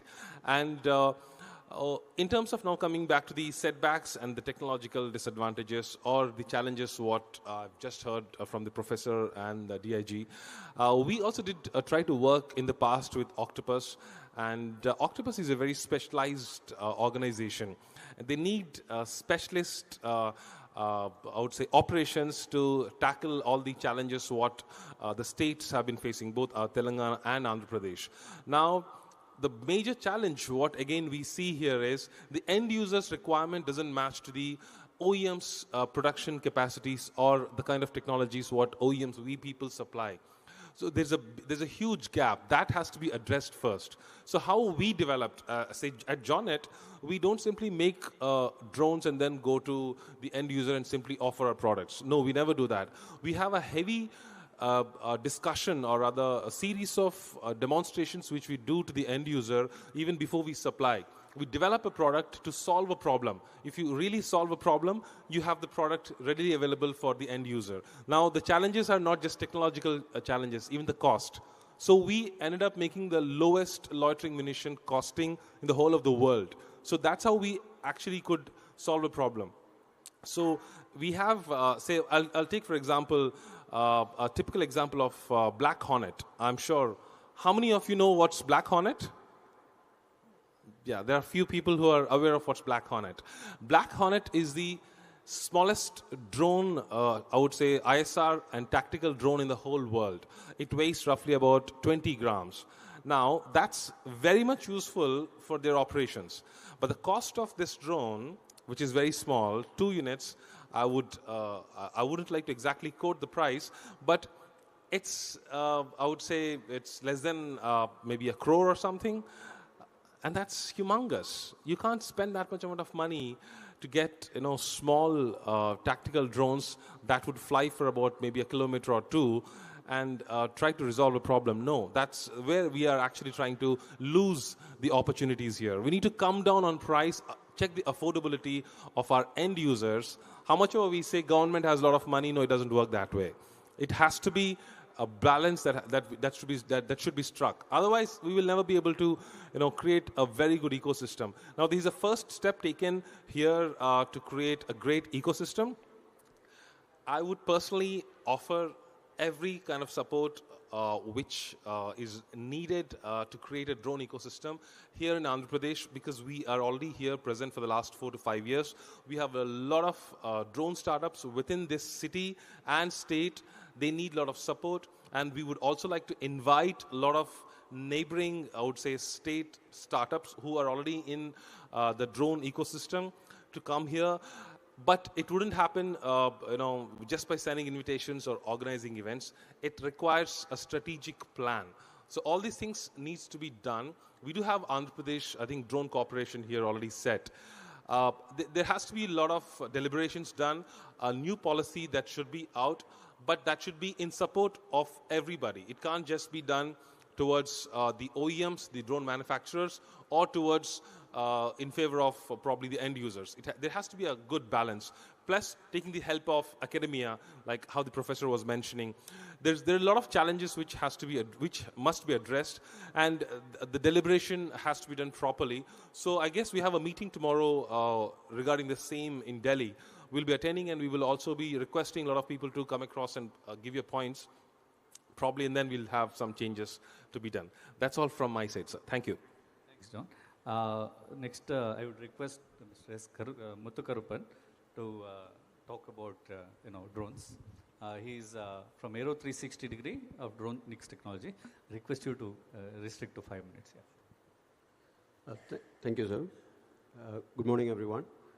First of all, thank you for this opportunity to be part of this drone summit and this panel discussion. We at Dronix Technologies are prioritizing ourselves in developing indigenous drones, and as a part of this indigenization, we work with industry partners, other in academics and research organizations, and we are also heavily on the in collaboration with the defense setup. So we cater to their micro and medium, small and medium size drones. Indigenous drones are mostly autonomous. So as part of this this initiative, we also partner with the central research organizations in developing indigenous drones. So the future of autonomous drones lies heavily on the AI powered. So we are also at Dronix Technologies. We heavily focus on developing intelligence through AI, and so as part of any improvement program or any improvement to the existing products, we just keep upgrading, and also. When it comes to the warfare, the modern warfare is inevitable that it's going to be with autonomous drones, and we, as part of that, Dronix is partnering with IIT Kanpur under defense tech programs, and we are focusing on developing kamikaze and loitering munitions, which will be, so we closely work with the defense folks, and so here, as part of these developments, I would also like to present the challenges in terms of what the industry is facing to a typically a small to a medium-sized organizations like us. So first, so it's in extracting the information. So my colleague here, I mean, he spoke about working closely with the end user itself. But again, the most cases, the industry sometimes end up in working up with non-realistic use cases. It's in general. So very few people or very few industry leads get to interact with them very closely. But most of the industry people out here do not have that type of access, which has to be opened up by the governing bodies like SIDM, FICCI, or CII. So I would like, I mean, there's a lot of collaboration required from these bodies in terms of categorizing the end user use cases and channelizing for a collaborative approach. So that is one of the key challenges from our side. And on the sustainability and the cost, there is also these type of autonomous drones and anti-drones warfare. Like for example, we are integrating all our products are defense oriented, but at the same time we focus on dual usage. So every time we upgrade or we cater to the industry standards, the main problem that we see here is the go-to-market strategy. How fast we can go to the market with our latest technology innovations, and at the same time at what cost we can go to the market. So it's something which needs more support from the policymakers or the end users, and an event like this is one stepping stone where we can bring in all the industry participants.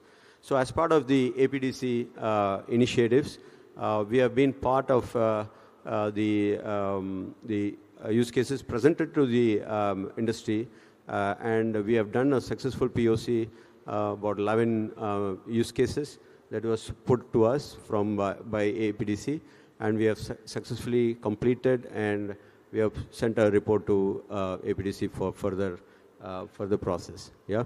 So on the key challenges, it's the specification by itself and opening up to the industry, and the finance or the cost management of the entire thing. So, for example, if we need to showcase our product on the defense side, because obviously defense are going to be the major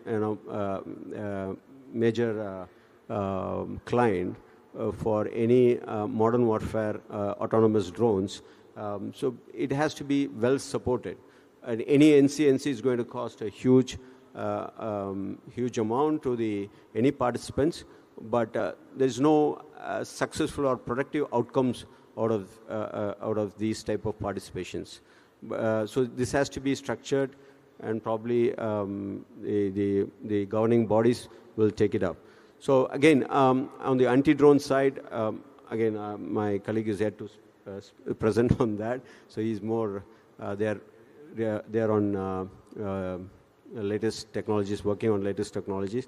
And the other challenges is going to be we being at par with the global competition.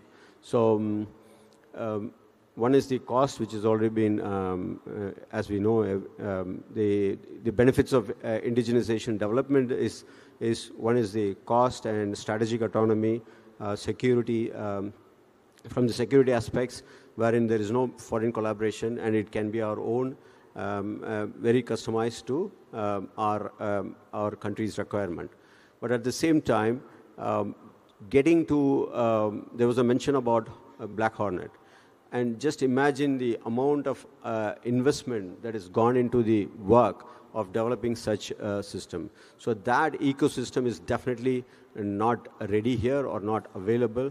And running a company at a sustainable level is always a challenge for us. And that type of support has to be forthcoming. So these are the, I'd just like to keep it short. Yeah. Thank you, sir, for your inputs. Then can we just go ahead with you, sir? Yeah. So Dr. Nagendra, Managing Director of Unistring Tech Solutions. So again, 5 minutes. Yeah. Good morning, all. First of all, I would like to congratulate the Government of AP and the all associated agencies for setting up such a spectacular show. And this shows the commitment from the government and the agencies to support the industry and then bring the best talent out, and then ensure that we march towards the Vikasit Bharat concept of Government of India. To begin with, I'm Dr. Nagendra Babu. I'm an ex-DRDO scientist. So I worked in DRDO for about 15 years as a scientist, and then started working on this company, Unistring Tech Solutions Private Limited. We are the largest anti-drone suppliers in the country today. Thanks to the initiatives of the government and the support of the government, the kind of encouragement that we have today, we are the first company in India to start exporting these systems outside. So that's the kind of groundwork that's really happening as far as the defense technologies is concerned. So government is very keen, and then their support in terms of the actions also is very, very legible. So turning the country from the largest importer of the armed equipment, today we started exporting close to 30,000 crores of worth of equipment outside. Is really a remarkable journey. We are fortunate to be part of this particular journey. So now coming back to the topic today, so definitely I'm an odd man out here because this summit is all about the drones, but we are the ones who talk about finding the drones and destroying them or stopping them to ensure the assets, the critical assets are being targeted. So that's our job. So I believe we have been fairly doing a good job. The mission with which, although I've been working on development of indigenous technologies at DRDO, the mission with which we started this company to ensure certain critical technologies which, we, being a largest importer, wanted to ensure that we cut a lot on that. That's the mission with which we started this company. So today I'm proud to say that, the key counter-drone technologies, so India doesn't have to depend on any imports. We have companies like us and a lot of other companies who are building these technologies. The reason is this is fairly new for anybody. So this warfare has just emerged and it is new for everyone and the whole world is learning about it. So that means it is further challenging. So the reason I tell, the systems that we have supplied in 2022, they're already obsolete today in terms of the requirements, not in terms of the use cases, because the threat of the drones is emerging so heavily. So just to make you aware of, in a counter-drone technology, what normally we have is, we have technologies to detect the drones. How do we do it? When the drone is flying, we just find a link and then say that there is a drone, or we use a radar and we say that there is a drone, and then we go for the countermeasures. Okay, that means either we jam the links, or we engage the guns, or we launch another swarm or launch missiles in order to protect the assets, depending on the assets. So this is how a counter-drone framework normally works. So what are the challenges? As I said, the challenges are in terms of the ever-changing requirements and the technologies on the threat side.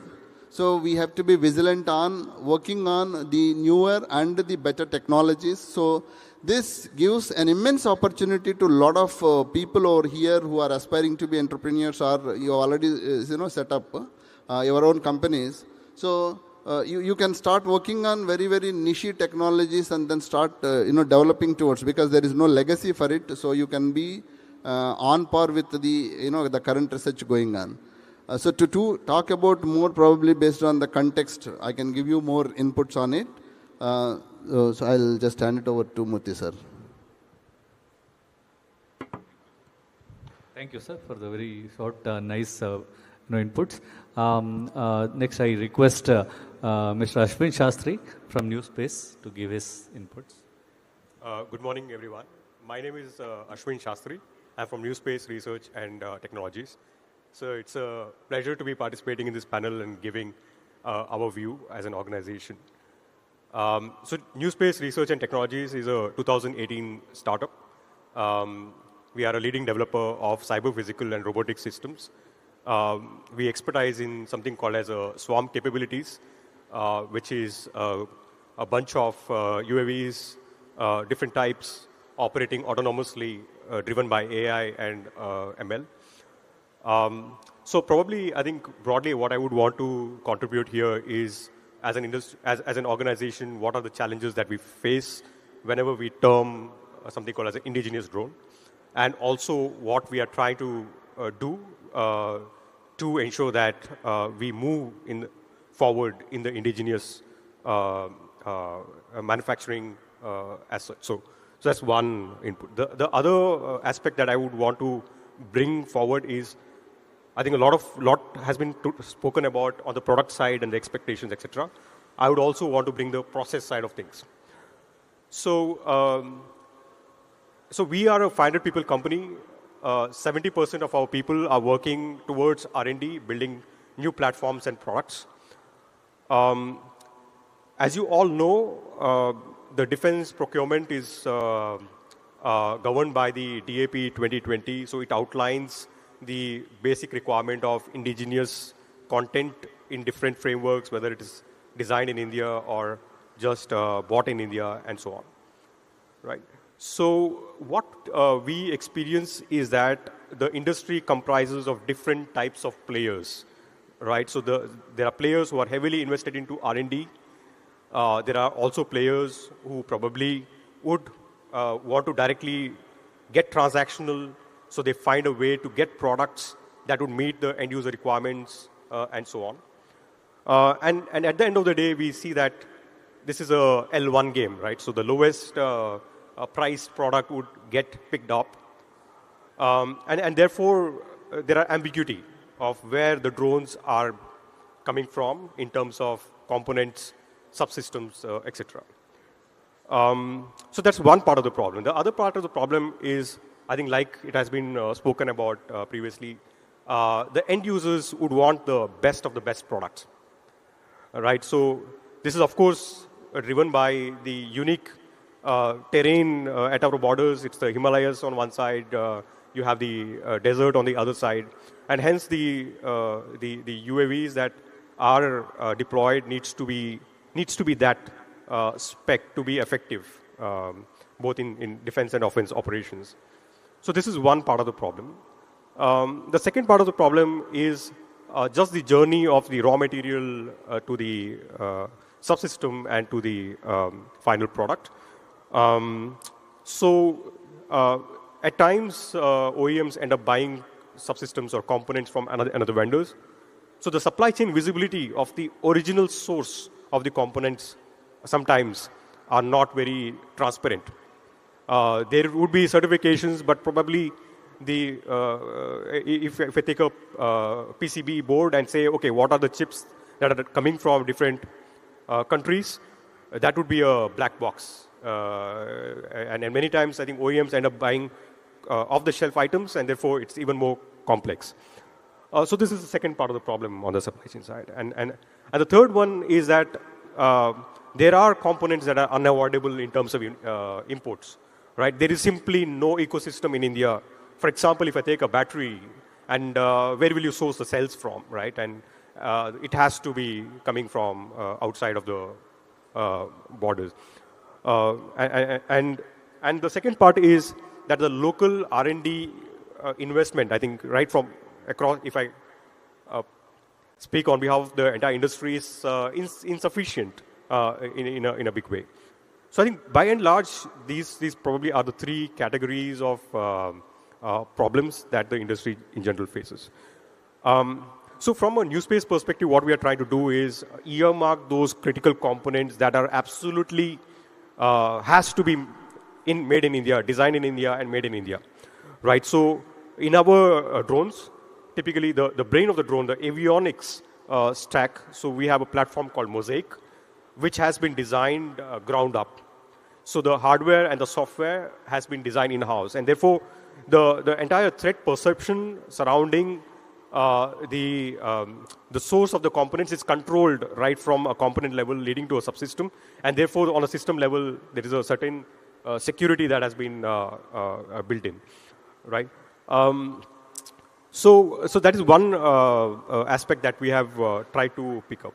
The second is that I think there was a pointer that was brought up that something that was built in 2022 is obsolete in terms of spec in 2024. This is also a reality for the drone because it's a competition between the drone and the anti-drone systems, right? So the continuous investment into R&D to ensure that it's not a one-time thing that you build develop a subsystem and then expect it to run for several years. There's a continuous investment that is needed to ensure that the products and the subsystems are in line with the end user expectations, right?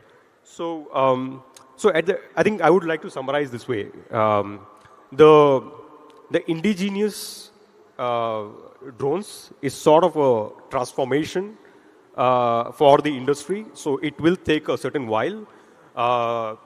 It needs a very strong roadmap with the end user participating in building that roadmap so that the industry creates those milestones and probably over 2-3 years, I think Mr. Murthy set an expectation of 100% indigenous content, which is of course a very ideal target, but then I think to get to that place where we feel comfortable that all our defense products are built in India, and especially I think component sourced from unfriendly countries, right, is eliminated. It is probably a joint work for the industry to build towards, right? So I think that is how I would like to summarize, sir. Thanks. Yeah, thank you. I had put a question mark after 100%. I don't think it's possible. I think to the extent possible. Yeah. So do we have time for a couple of questions, or should we wrap? Okay. So time for a couple of questions from audience side before we summarize. Any questions for the panel members? Will somebody be taking the mic to them?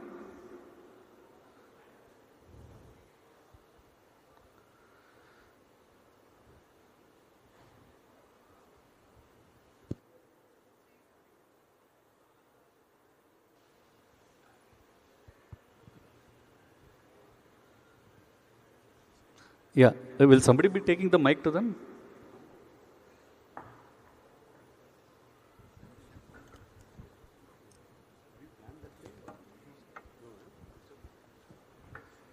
Yeah. There? Okay. Yeah, I think...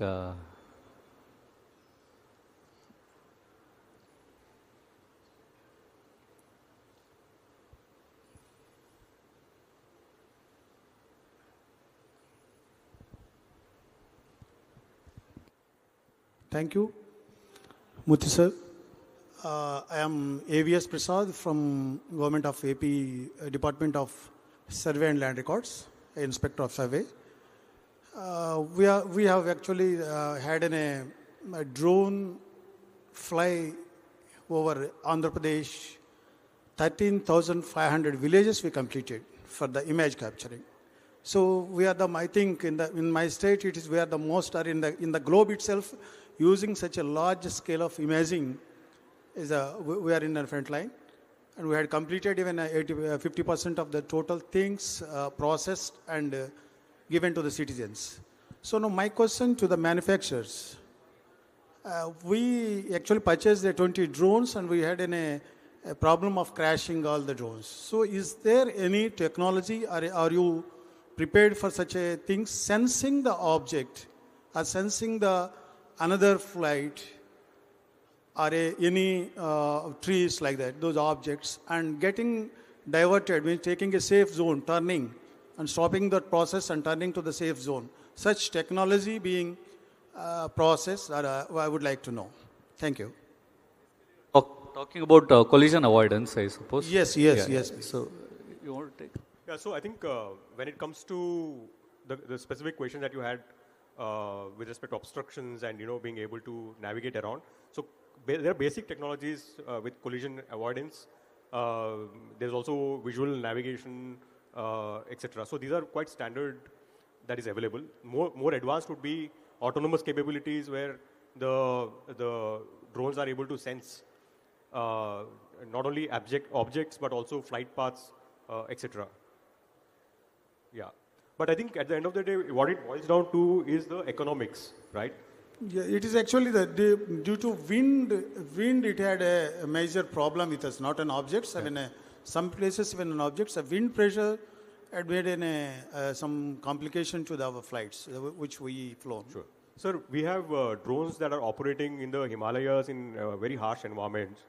So what I think at the end of the day, it comes to the kind of specification of drone that you want to opt, and the money that you are ready to shell out. So I think it's not the question of whether the technology is available or not. It's more about the choice of drones that you end up making. Yeah. I think the gust tolerance is something that if you go for a cheaper versions of these drones, they will not have good gust tolerance. Whereas, like he said, there are drones which are flying in much harsher conditions, but then you have to put in appropriate specifications, and that will be a bit more expensive. Any other questions? Yeah. Is there a question there? One last question, please. Yeah. Hi, this is Harsha. I'm from KPMG. So we work very closely with a lot of critical infrastructure companies. For example, the companies operating in power sector, as well as other sectors like your manufacturing and stuff like that. So I saw a vast variety of use cases of drones being used in these sectors. For example, power sector, right? It's now categorized as one of the critical infrastructure sector for India. So what, in terms of the drones being used in these sectors, what is the cybersecurity related policies that are being put into place from a manufacturing perspective, as well as from a manufacturing perspective, as well as from even operational perspective for all of these? Is there any policy that says that there are certain certifications that these manufacturers will have to go through? Is there any assessments that are being done to regulate what cybersecurity implementations you put in place for these? Just quickly answer this one, Mohan. I think there are already some regulations, and this is still a work in progress. I mean, there are regulations, all of them, all the manufacturers have to, stick to those regulations. But that's still a work in progress, I think. Yeah. Is there a way the companies who have been working in this space can contribute to this policy or regulation? A lot of these policies and regulations are evolved after talking to industry as well. Okay, sure. Okay. Thank you. So, I have just one point. This point is for the CMO and the government officials. We would like to invest money in this state to establish more of our production facilities. If we get a good ecosystem in the state, and that has to happen with a very good policy framework. And not only us, Jonet, we have a lot of companies who would be willing to invest and put more money to create more drones and produce more of them here if we get that support from the government. It will be always a challenge. So this is the only point I thought probably I missed out, and that's also. Any other question? I think there's one more. Huh? Yeah. Yeah, sure. Respected dignitaries, I am Raghuram from Bangalore. I am happy to, very interested to came to this summit. See, everybody is telling we are compared with other countries, we are the cheaper manufacturer of drones. Don't compare with other countries. We need to compare with our own countries. What is the least cost we need to manufacture? That we need to implement fastly. Then only the drone technology will be reach each and every people. Knowledge is most important for every people. So we need to increase the manufacture or technology, whatever cheaper cost, then so much of talent persons will be coming out their minds. So we need to put one hub where the spares is available. That is fastly we need to increase. The facility is the shops, whatever is there. Thank you. Point very well taken, sir. I think there has been efforts from all over the place, industry, government side, everywhere, to bring the cost down. Thank you. Thank you very much. I think you wanted to add a comment, sir. So just to summarize a couple of things that I wanted to mention here.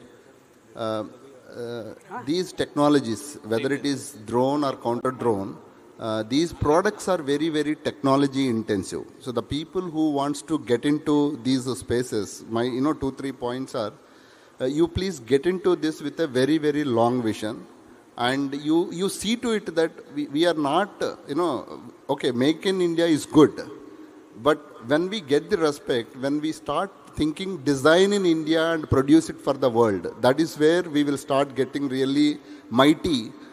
So for design, it is not a very, very easy job. Today we are 500 people, about 250 to 300. This team always works on new problems, new solutions, only on R&D. So, and when we are working with the defense, especially and the government, your procurement cycles are very long, your ups and downs are very high. It is just not the technology. We also need to balance our economics and the whole management of the ecosystem. Even if I don't have order for 2-3 years, how the company survives. So these are all certain things that you should parallelly think. You will find solutions. But unless you give a thought about it, otherwise we will remain as a failed ventures. Even to the government, when you are actually promoting or when you are looking at, giving some kind of support, please see, put an evaluation mechanism whether these companies have, or the mindset is towards the design and then establishing that mighty in the country. So then all our efforts will really get streamlined and then we will get to a good, logical end. So thank you. Thank you, sir. Thank you for your inputs. Any other questions? Yeah. Quick last question. Yeah. So my name is Balaji, Dr. Balaji from IIT Tirupati. The question that I have is, I was just curious when I visited the stalls here. One of the challenges that we see is how to extend the endurance of a drone. And if you see in the stalls, there is a conspicuous absence of solar energy or any other strategy. How you think can we extend the endurance of a drone? What is the way forward? I think that's going to be a very long debate. And Balaji, I think, so we'll cut that here because solar has its issues too. And then right now, majority of them, we may start debating there. Majority of the drones which are long endurance are IC engines based. So that's a different debate. So, right, I mean, there are various strategies to increase the endurance. If you want to add a quick word on that. So, what is it I do have? So, we are building a solar-powered bird, sir. That has a maximum endurance of 90 days. And we are building it for the Indian Air Force and the Indian Navy. So this particular aircraft is a very big aircraft with a certain surface area for the solar panels to power the battery during the day, and during the night it sort of consumes the battery. And it is expected to give a continuous sort of what we call as a persistent surveillance over a long period of time, so up to 90 days. Is it the same one that NAL tested recently? No. So NAL has tested for a continuous flight of 13 hours. So we at New Space have built a UAV that has crossed the 24-hour barrier. So we have done a multi-day flight, and now we are embarking on a journey to do a flight of 7 days. So to give an example, we have a national endurance record for the longest solar-powered flight of 27 hours. Yeah. Thank you. These technologies does exist, but if you have to fly this at an altitude of 500 meters, then solar-powered is not that of use. Yeah. We are looking at basically high altitude long endurance. So that's HALES, and that's a different matter. Yeah. So very good morning, sir. My name is Bhagyashree. I'm a lecturer in engineering college. So actually, I'm sorry, this is related to the rural development of drone technology. Actually, thing is, we have taken few drones. Last 6 months, I'm working it. Because I'm interested, I'm passionate towards the drone technology. So what I felt was when we are on the field, we have faced last 6 months approximately 7 to 8 crashes with a single drone. But because I know about the technology, I know some few people, it is difficult for me, even for me, knowing the technology, getting the parts from different areas. For example, if I had a crash today, my propellers are gone, battery was gone, but tomorrow I have a field. I should go into that. Go to the field and should answer the farmer. So I felt like something, people like who are literated and we are facing this much of problems. If this technology goes to the local people, if anything happens there, so how could we reach to the rural areas if this is happening like this? If the thing happened here, for example, if we are driving a tractor and if we are facing any problem with the tractor, we have a service there. But when we are looking into the drone technology, if anything happens, so it's been difficult task for a rural people, normal people, in order to rectify that, in order to avoid such kind of things. So I request the government and the people over here, or the delegates over here, please make this towards the rural development so that every people will be interested. When too many people speak also, we'll get an idea to go to that field. But these kind of problems will be making them to backstep it because of these kind of things. So I request you to make this development towards the rural development. Thank you so much. Yeah, point well taken. But please understand, like the tractors or any other motor vehicles, have been existing for more than a century, and also they took a couple of decades to reach consumer level. These guys have been doing much faster at a much faster pace. I think that will reach consumers level stage soon, but I think it will take some more years. right? But then till then, we'll have to live with this. Yes, right, sir. yeah. And another one thing, sir.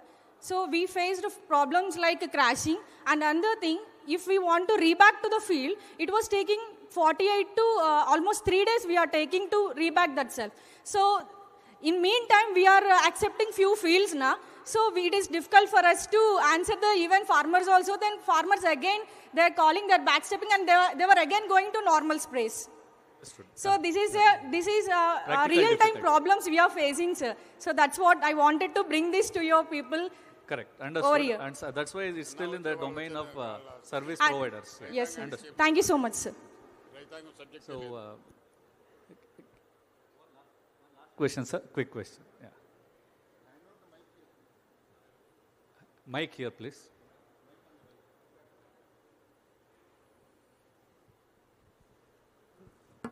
Select Can that mic someone, and hand on the right.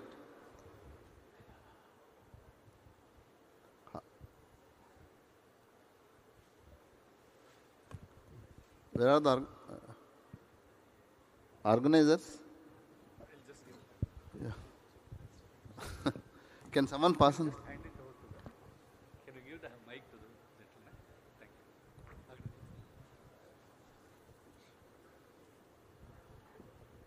you. My name is A. Shiva Prasad, Arva Shiva Prasad. I'm an architect. I did MArch in environmental design. We generally make the master plans for cities or villages. Zonal mapping, everything is done by NRSA maps, National Remote Sensing Agency maps. In a way, if drone is having a technology, advanced technology with accurate dimension for any specific areas, something like road mapping or something, if it is taken by drone, so that exact dimension of one structure to other structure, what is the available dimension, all that, and if it is available, automatically we can plan any village or any town or city in a proper way, so that traffic problems will be mitigated, building bylaws, evading people can be mitigated. And I'm empaneled architect in archaeology department. There are number of temples and different precincts, forts and other precincts are available. But mapping is not done. When mapping is not done, the exact area, content, and its future planning, master plan, can't be prepared.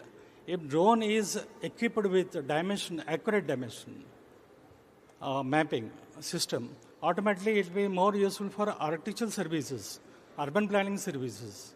So that advancement, it is to be added. It is my submission. Again, if anyone of you want to take, it's fine. But just a comment before that is that I believe they already exist, I think, but then you have to buy the right drone again, right? There are drones which exist which do this mapping quite accurately. Okay. I was only seconding you.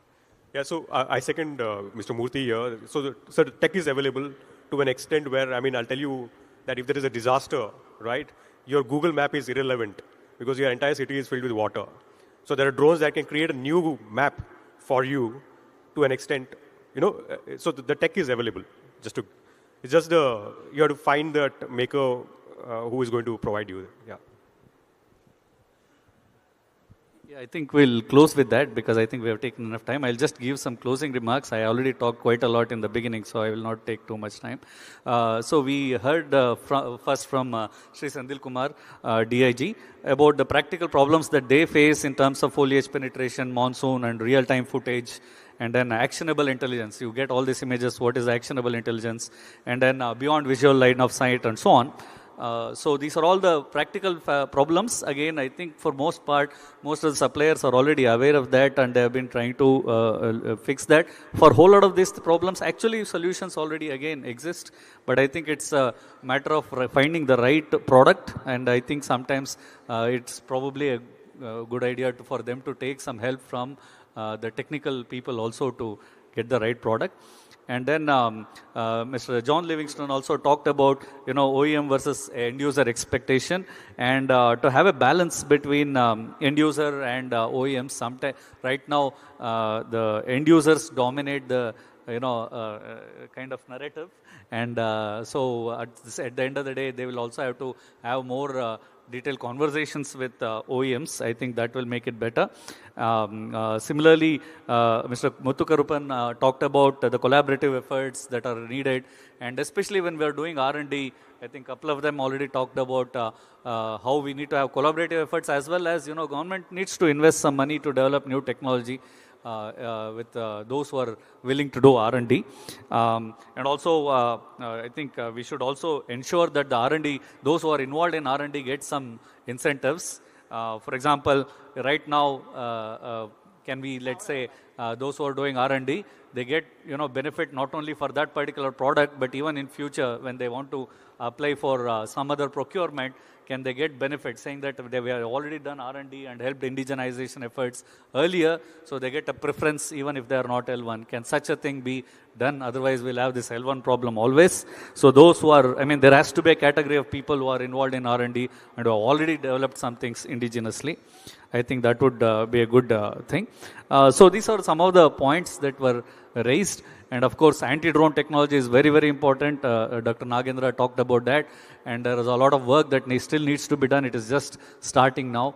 And then again, there needs to be a conversation between the end users and the manufacturing people. There is a lot of technology that needs to be developed. We are only now starting at, detection and jamming and so on. Later on, we may even have to do physical interception and so on. So a lot of technology needs to be developed, but I think there has to be hand-holding from the end users and the government. And I am hoping with these kind of summits, we'll have more of those hand-holding, both from central government and, of course, Andhra Pradesh government has always been very proactive in these kind of summits and in these kind of interactions and investing in these kind of endeavors. So I hope this continues and we'll have a good future and as early as possible. So I hope these things happen as early as possible. Thank you very much. I thank all the participants once again, and I thank all the audience and for their questions. And yeah, sure. Thank you. Yeah, sorry. Thank you very much to our panelists and moderator. Okay, can we take one? The last question, sir. We are running behind. Thank you, sir. J T Ramarao అండి, విశాఖపట్నం నుంచి వచ్చాను sir. పర్యావరణ పరిరక్షణ సంఘం sir. Drone technology అన్నది గ్రామ స్థాయిలో వెళ్ళాలన్నది ప్రభుత్వ ఉద్దేశం చాలా బాగుంది సార్. ఈ సదస్సు ఎప్పుడు జరుగుతుందా అని చెప్పి ఆంధ్రప్రదేశ్ 26 జిల్లాలు ఎదురు చూస్తున్నాయి సార్. అయితే ఇదే సందర్భంలో నేను కోరుకునేది ఏంటంటే, ఇండస్ట్రీస్కి, ఫార్మా కంపెనీలకి, క్వారీలకి, గ్రానైట్లకి ఇట్లా పరిశ్రమలకు అనుమతులు ఇచ్చేటప్పుడు సిఎస్ఆర్ బడ్జెట్ 2% ఉంది సార్. అవి మనం రోడ్లు వేసుకోవడానికి, వాటర్ ప్లాంట్లకి, మిగతా కార్యక్రమాలకు మనం ఉపయోగిస్తున్నాం సార్. దీన్ని డ్రోన్ ట్రైనింగ్ స్కిల్ డెవలప్మెంట్ కింద కంపల్సరీగా మీరు వాడినట్టయితేనే మీ ఇండస్ట్రీకి, మీ కంపెనీకి, ఫార్మా కంపెనీకి మీకు పర్మిషన్లు వచ్చే అవకాశం ఉంటుందనే విధంగా సిఎస్ఆర్ బడ్జెట్లో ఇది ఖచ్చితంగా చేసినట్టయితే ఇంజనీరింగ్ యువకులు కానీ, టెక్నాలజీ పూర్తి చేసిన యువకులు ప్రతి గ్రామంలోనూ ఉన్నారు సార్. చాలామంది ఉన్నారు, మంచి స్కిల్ ఉంది సార్. ఇండస్ట్రీస్ వస్తున్నాయి, వాళ్ళ దగ్గర బడ్జెట్ ఉంది సార్. ఇండస్ట్రీస్ 100 కోట్లు ఇవాళ ఓఎన్జీసీ కానీ, ఫార్మా కంపెనీలు కానీ, స్టీల్ ప్లాంట్లు కానీ, పవర్ ప్రాజెక్ట్ కానీ, సోలార్ ప్రాజెక్టులు కానీ 100 కోట్ల ప్రాజెక్టులు వస్తున్నాయి. వాళ్ళు ఎంతసేపు వాటర్ ప్లాంట్లు, రోడ్లు లాంటివే చూపిస్తున్నారు తప్ప స్కిల్ చేయట్లేదు సార్. అలాగే డిజిటల్ లైబ్రరీతో పాటుగా ఇది కూడా వస్తే చంద్రబాబు నాయుడు గారి ఆశయం పూర్తి అవడంతో పాటు మనకు డెవలప్మెంట్ బాగుంటుందని ఆశిస్తున్నాను సార్. నాతో పాటు మా టీం సభ్యులు కూడా అందరూ వచ్చారు సార్. ఈ కార్యక్రమంలో పాల్గొన్నందుకు చాలా ధన్యవాదాలు. Thank you sir. Thank you. Yeah, I think what you're saying is CSR funds could be used. Okay. Oh, you know Telugu. Probably you know better than me. I don't know that well. So basically, that I think CSR funds are already being diverted for some of these kind of skill training as well. Skill training for operating drones and maintaining drones, which was touched upon when it comes to agriculture. Thank you. Thank you. Thank you, sir. Thank you, Andy. I request all of you to please step forward for a group photograph. And I request our MD, Dinesh Kumar Garu, Managing Director, AP Drones Corporation, to kindly felicitate our panelists and our moderator for this session. Huge round of applause, ladies and gentlemen. Drone and anti-drone in future warfare. Thank you so much for those valuable thoughts.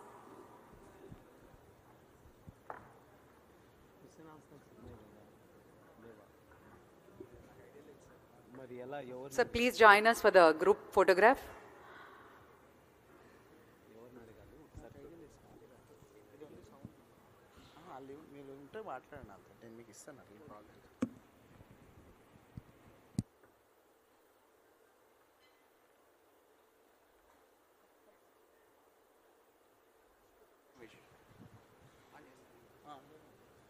And I request Dinesh sir to felicitate Mr. Senthil Kumar Garu, IPS, DIG, Organization of Counter-Terrorism Operations, Andhra Pradesh Police Department. Thank you for those wonderful thoughts, sir. Mr. John, founder, Jonet Technologies.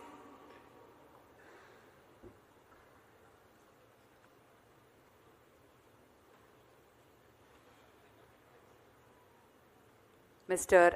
Ashwin Shastri, AVP, New Space Research and Technologies.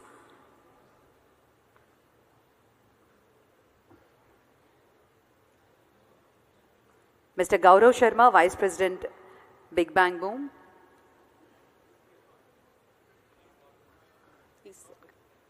Mr. Muthu, Managing Director, Dronix. And Dr. Nagendra.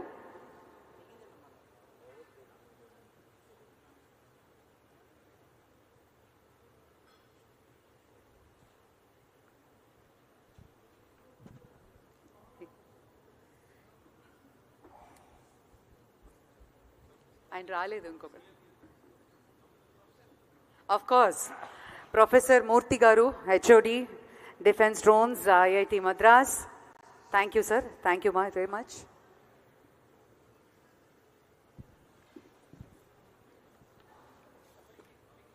Yeah.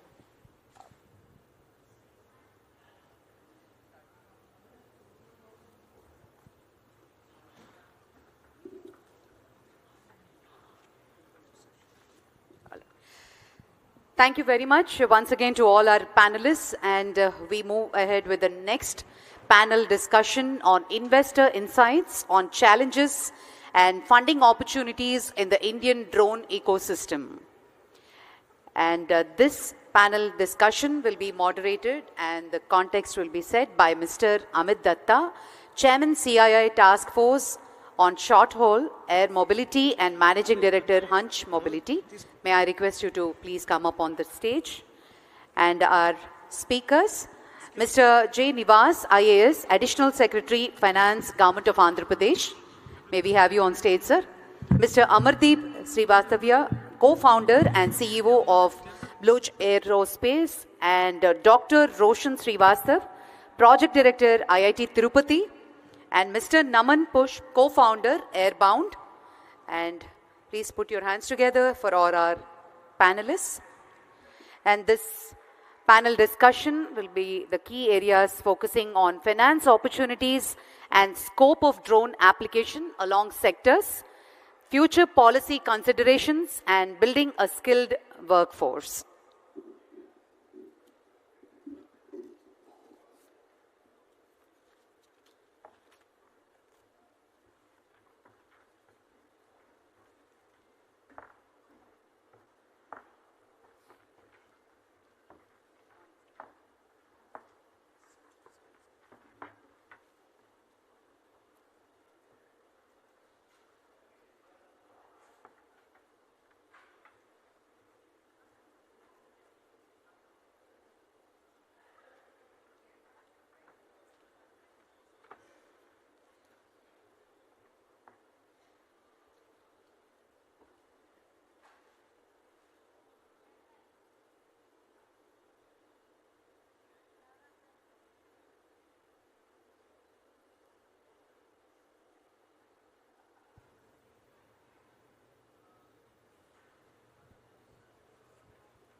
Good morning to all participants.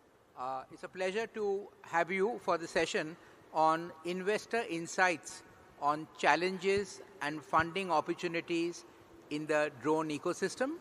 I'd like to first start by introducing my esteemed panel members. So we have Shri J. Nivas, Additional Secretary, Finance Government of Andhra Pradesh. Then we've got Amar, our co-founder and CEO of Blue Jay Aerospace. Dr. Roshan Srivastav, Project Director, IIT Tirupati. And Naman Pushp, who's a co-founder of Airbound.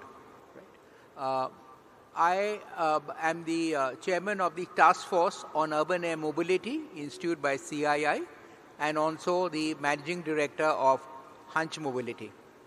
So with that, let's get on to the discussion. Delighted to see such a large crowd out here, right? And I'm sure there's huge interest we've seen in the sessions on drone industry. Now, while the projection of the drone industry by 2030 is above $13 billion, we are about $2.7 billion in 2022. So, exponential growth required. One of the key challenges has been the investment in the drone industry. Between Jan 2016 to November 23, the funding has been just about $83 million. That is even less than what the Indian space industry, which is a niche industry, has gathered. So I think the topic today that we see lot of opportunities, lot of revenue, but the funding for the drone startups doesn't seem to be on track. I think that's really our key discussion point. There's been a rapid growth in the industry with tech advancements, increasing applications. You just heard the session on defense, surveillance, logistics, agriculture, implementation of the drone rules in 2021, but yet the investment really has not, in this sector has not taken place. So I'd actually like to start by requesting Shri J. Nivas, right, to talk about how the government of AP is facilitating the drone industry, right? So over to you, sir.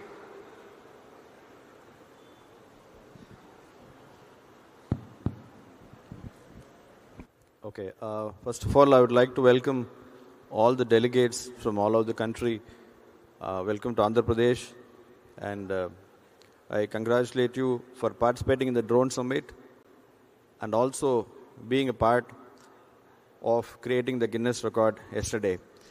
So congratulate the AP Drone Corporation for achieving this marvelous feat yesterday with the support of all of you. So Amit had posed a very important and relevant question that is in the minds of a lot of young entrepreneurs, startups.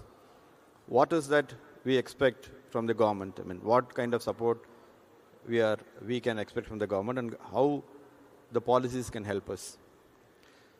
So first, I would like to highlight that the industry, the drone industry itself, now giving a lot of potential, in attracting private investments. As Amit has just told, about 83 million investment has come in the last 2016 to 23. While the number may be a bit less when compared to, the global markets, but if you see the scale of the investments, from 2021 to 24, the investments have almost increased by 5 times in the drone industry. Similarly, the number of startups have almost doubled in the drone industry just within a span of 3 years. So I think this is the potential, which is going to attract a lot of investments, and which also needs to be, supported well by the government. And as Amit has rightly put, this is a total $30 billion industry in the coming decade. So the policy of the government should be very relevant to suit to the needs of the industry. So I would like to highlight the government support in three basically fronts of how the government is currently extending the support, which the industry can utilize. The first is that if an entrepreneur comes as an individual, okay, so he comes as a standalone company, and how he can tap the funds or whatever the support. So I would urge the entrepreneurs to look into the industrial policy, which is recently released last week by the government. For the first time in the history of Andhra Pradesh, the government is coming up with capital investment subsidy. So this is a great opportunity for the industries to utilize this under the industry policy. Subsequently, we are going to come with a drone policy as well. And this capital subsidy, it can, from a minimum of 10% FCI, fixed capital investment, it can go up to 35% on selected, if they implement selected reforms, or if they achieve the employment parameters and the other things which is highlighted in the policy. Also, this policy, the important thing to note in the policy is that while you can tap the Government of India's support under the PLI scheme, this policy also aims and gives you a top-up amount. If you achieve a PLI, the Government of AP is also going to give you a top-up PLI amount. Right? So this, if you come as an individual, okay, I come as an individual, I want to set up industry, so you can tap the policy. Now the second way, like if I want to set up an ecosystem, I come as a private player, I want to set up a park. Okay, let's say I want to set up a drone park, a drone industrial park, wherein I bring in all the the ecosystem partners together and set up a park. Now, in this field also, the Government of Andhra Pradesh for the first time has come with an industrial park policy. I hope it will have been highlighted yesterday, wherein if the private player comes and sets up an industrial park, there a manufacturing park, there the government is going to give you several exemptions in the from the regulatory framework, like for example, the waiver of developmental charges and the building permission charges, the conversion charges. And apart from that, the government is going to give you a fixed capital infrastructure subsidy amount. Like say, I have put in money for development of the infrastructure, the government is going to give you, I think the policy guidelines can be looked into, at least 5 lakh per acre for developing the park, for developing infrastructure of the park. So this model is for a partner who is coming and setting up an industrial park. Now the third model is industrial model, which is already an interesting model, which has already been tried and it is already in existing. This is the model where we create the ecosystem for you. We put in all the common facilities that is required for the drone ecosystem to survive. And then the common facilities involved ready to operate and plug in office spaces, and also ready-made factory sheds and other common infrastructure which the drone ecosystem requires. So this can be a drone tech zone, like we already have a AP medtech zone. So this kind of a model can also be established by the government, where the ecosystem we create, the operators come, and then we give the land to them, and they will be able to develop their industry in the park. So I would like to come again with the other set of model where as a corporation how we can give you the funding, and other interesting models is available. So I stop here and then I'll continue later, right? Yeah, thank you. Thank you. So moving on to... So we heard about how the government of AP can create an ecosystem for supporting entrepreneurs. Now, India has been called the startup capital of the world because the way, we have seeded entrepreneurs. What's the typical system? Most of the ventures in India, I say most, are really asset light. So entrepreneurs bootstrap, get some revenue, and then they raise angel funding and move up the series round. That's the typical approach. Unfortunately, in drone technology, we are talking about deep tech. It's also not asset light. You have to create manufacturing facilities. What it boils down to is a lot of investment capital. And unfortunately in India, unlike the Bay Area, where there is a lot of liking for funding pre-revenue deep tech, right, that seems to be lacking, and that definitely is a challenge. So I'm actually going to ask Naman to speak about what has his experience been in Airbound on looking at funding for his business. So Naman, over to you. Definitely. Thanks a lot, Amit. I think it's been quite an interesting journey over the past couple of years working on this. I think the big difference between, deep tech companies, especially in the drone space, and the more typical startups is that every company has a 0 to 1 journey, but the 0 to 1 journey is a lot longer and a lot more expensive for deep tech. I think the Indian ecosystem has improved tremendously when it comes to getting opportunities for that early stages of funding. I think if you are a deep tech startup and you're looking to get to a scale till where you've raised maybe, up to $5 million in capital, I think there's a lot of great ways to do that in India. And if you have the right story, you don't need revenue. You just need to give investors confidence that you can do that. The challenge is that if you're trying to build really game-changing tech, if you're trying to build 10x better tech, $5 million is not enough capital to do it. And I think the big challenge we're facing is that getting that next leg of funding, getting to maybe $5 to $50 million of funding, while still being, a pre-revenue company, that's a big challenge. And so you really have two options. Either you figure out ways to get revenue early, which fundamentally means that you have to compromise on R&D, you have to compromise on your product. So rather than being able to build something that's so much better, I think the previous panel, they talked a lot about the Black Hornet drone, which was genuinely a marvel of engineering. It's a drone that can fit in my palm, that can do all sorts of reconnaissance operations, military operations and all. But that drone also costs over $1 crore for a single aircraft, and hundreds of millions went into funding the R&D behind it. And the issue is, I do think we have the talent for that in India. I think the experience we've had with Airbound is there are people that can build absolutely amazing technologies in the country, but capital becomes a big issue, right? Right now, I don't see an environment where in India, investors are willing to give $100 million to a company that is just building out technology that, is not spending most of their time with customers, trying to, get contracts or at least letters of intent. So that's where, you really need people that take bolder bets. I think the best solution right now, which is a bit patchwork with the industry, is that you have Indian startups raising foreign capital.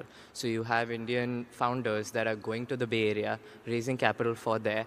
And my hope is that over the next, 5 years or so, if enough of these case studies happen, that builds up confidence in Indian investors that, hey, revenue is not the only metric that's important. Maybe if a company is building out technology that is fundamentally valuable, that technology on its own has value, right? Like with Airbound, our pitch is that we want to reduce the cost of last mile delivery by 100x. It's very, very difficult to build. If we achieve it, that doesn't mean everyone else automatically can.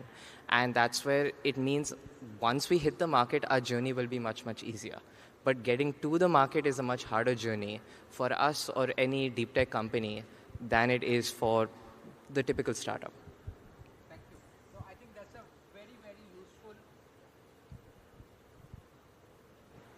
What he mentioned is a very useful insight that the startup industry here supports relatively low investment ventures to start with, and the challenges that you face when you want to raise a lot of money but you do not have revenue is how are you valued?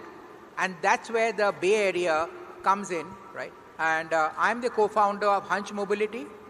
We are building our entire eVTOL ecosystem, and we are in the process of listing in NASDAQ exactly for the reason that he mentioned, that you don't have appetite for that sort of funding here in India, right?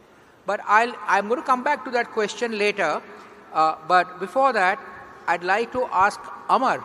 Now, Amar is a co-founder at BlueJay, and they have raised certain amount of funding. The question I ask is that as you have a number of drone ventures, investors know that this is a sector where regulation is changing, right? There are certain modifications.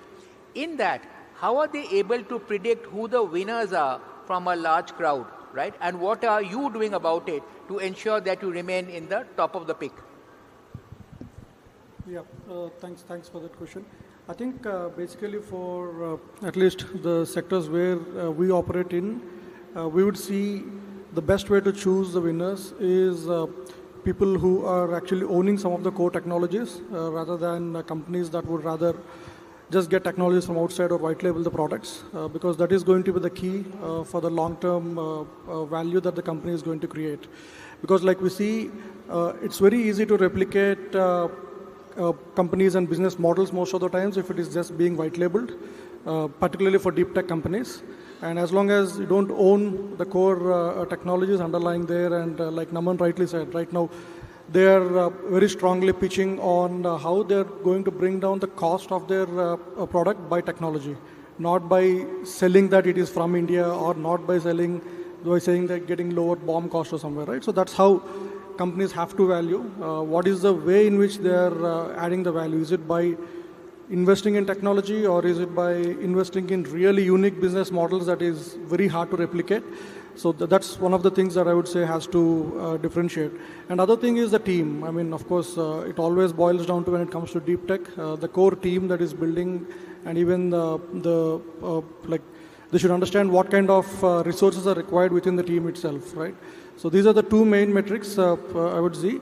And the third metric is even if we are building a long-term deep tech product, which we have very bold vision from the founder's perspective, but we should be able to articulate that to be able to, what I'm trying to say is, for example, you mentioned space, right? Since space, I was part of space industry as well before, so I have seen stages where space industry was struggling to raise capital, and I'm seeing stage now space industry is raising capital comfortably. So what change has happened there is, initially when there was struggle, there was actually a success story of a SpaceX or a rocket lab elsewhere, where people can see if they invest where this is going to be. So, and that time regulations was the problem. And once regulations was taken care, now they only see execution, right? So all the risks are taken care of. When it comes to drone industry, it's still, even globally, we don't see that kind of a massive success story to relate to for anybody. So that is where we need the kind of investors who see it's these technologies that are going to change, are going to be the main game-changing things, and not really that particular product that people are building. Because in deep tech, every time the product that you start with and product that you commercialize is going to be entirely different. So unless they believe that it's the technology that is going to change, not that single product, it's very hard to get that conviction for them also. Thank you. Thanks for that. So let's move to, we've heard a lot about the challenges in financing for drones, right? And what are the opportunities available? Now, there's another angle to ensuring financing.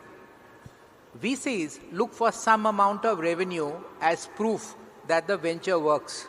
And here we had an interesting conversation with Dr. Roshan Srivastav, who actually provides another angle to how they can facilitate drone ventures in showing them revenue opportunities. So, Dr. Roshan, over to you. So thank you so much. Thank you for the organizers to have me over here. I would like to first talk about what kind of an opportunities as a technology innovation hub we provide.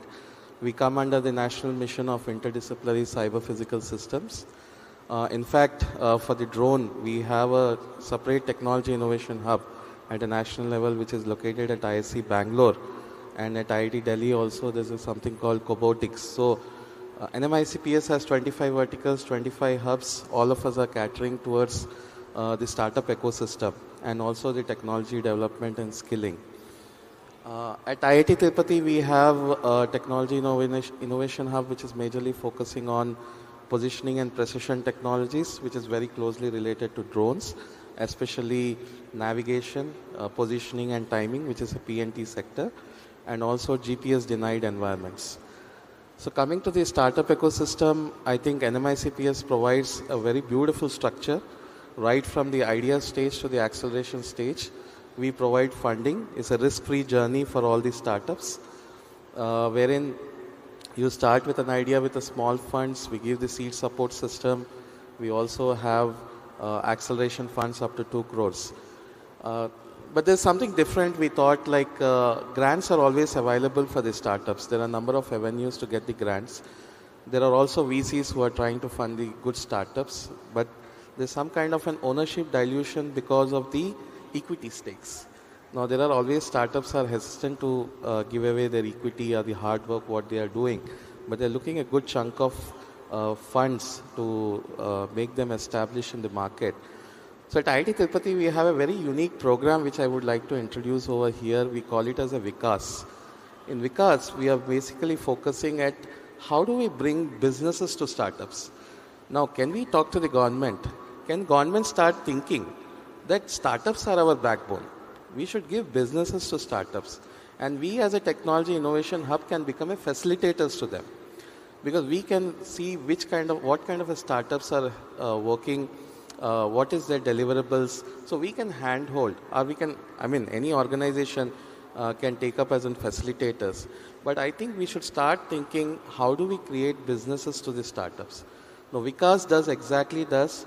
There is a very simple 4-line form where you can just log in.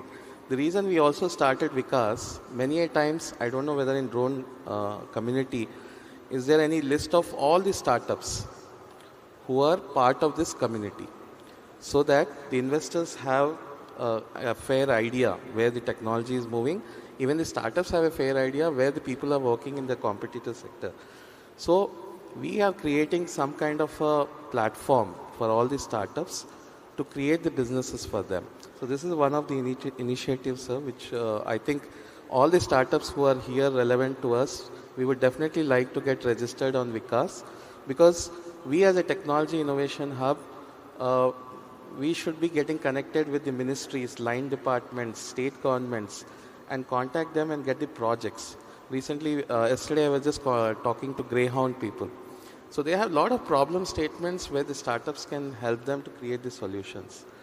So also one of the other points came up just before this session. I think also the government should start thinking, the technology innovation hubs jointly should start thinking of having something like bigger grants, grant challenges, which startups get as a grants, but not an equity. So such challenges can go up to 10 crores also. I was just talking before this session, the startup was mentioning that we need a big money. It's not like 1 crore, 2 crores, and maybe 20 crores, 30 crores to develop a full-fledged product. So I think it's a high time that we start focusing on grand challenges where the government and some technology innovation hubs come together, even the industries can come together and create a cohort of startups who can develop the solution in this country. Yeah, thank you so much. Thank you. Thank you. So I'd like to take your last suggestion to Srinivas, saying that, so you talked about how the government is providing subsidies in terms of capex and others, right? But the challenge for a lot of the drone manufacturers is early stage. Is there a way in which the government could provide what he mentioned, grants for specific government requirements, so that it gives revenue and allows some of these startups to nurture at very early stage?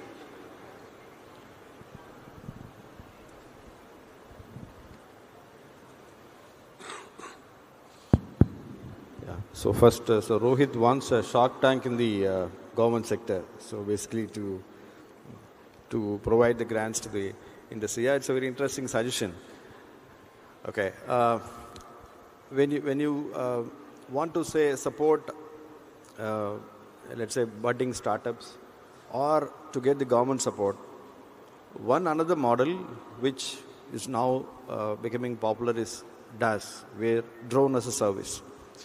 My colleagues will be speaking in the later sessions.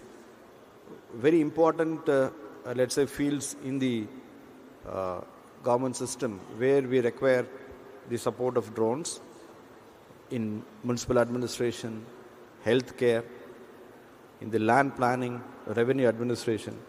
In all those things where the entrepreneur comes and offers me a service which is going to address my need, whether it is in terms of urban planning, whether in terms of solid waste management, or whether in terms of land, encroachments management, and all, there's various gamut of government systems. So where the entrepreneurs can convert it into a service and offer to me as a service, whereby I pay as a service model. This is one model which we can think about. The second model, which Rohit ji has already just highlighted, is a kind of innovation hub model, okay, where we allow the startups to come, experiment, give them a place, a space, and then, some kind of a grant where they try and test out systems and for some period, and we can also give them an avenue to test their things in the field, in the government system itself. And then if it clicks in, then we can scale it up to the next level. So that model also we can think about. And the third is that through the drone corporation, what we are having, whether we will be able to conduct these kind of challenges and let's say subsidize or promote specific projects, okay, specific projects, giving them a grant to develop this kind of thing, that also can be worked about. Yeah. So these three areas, I think, we can seriously think of. Right. Thank you very much. Thank you. Thank you. So one of the concluding questions is, in an earlier summit in Delhi, we had a number of these financial institutions, and when we spoke about investments being very low, their query was, we don't get enough proposals from drone ventures, and the ones that come are really screwdriver technology. There is very little value addition, and that's why we are forced to reject them. So that was their response to a similar query. So I'm actually going to ask both Naman and Amar to respond to the feedback from the institutions.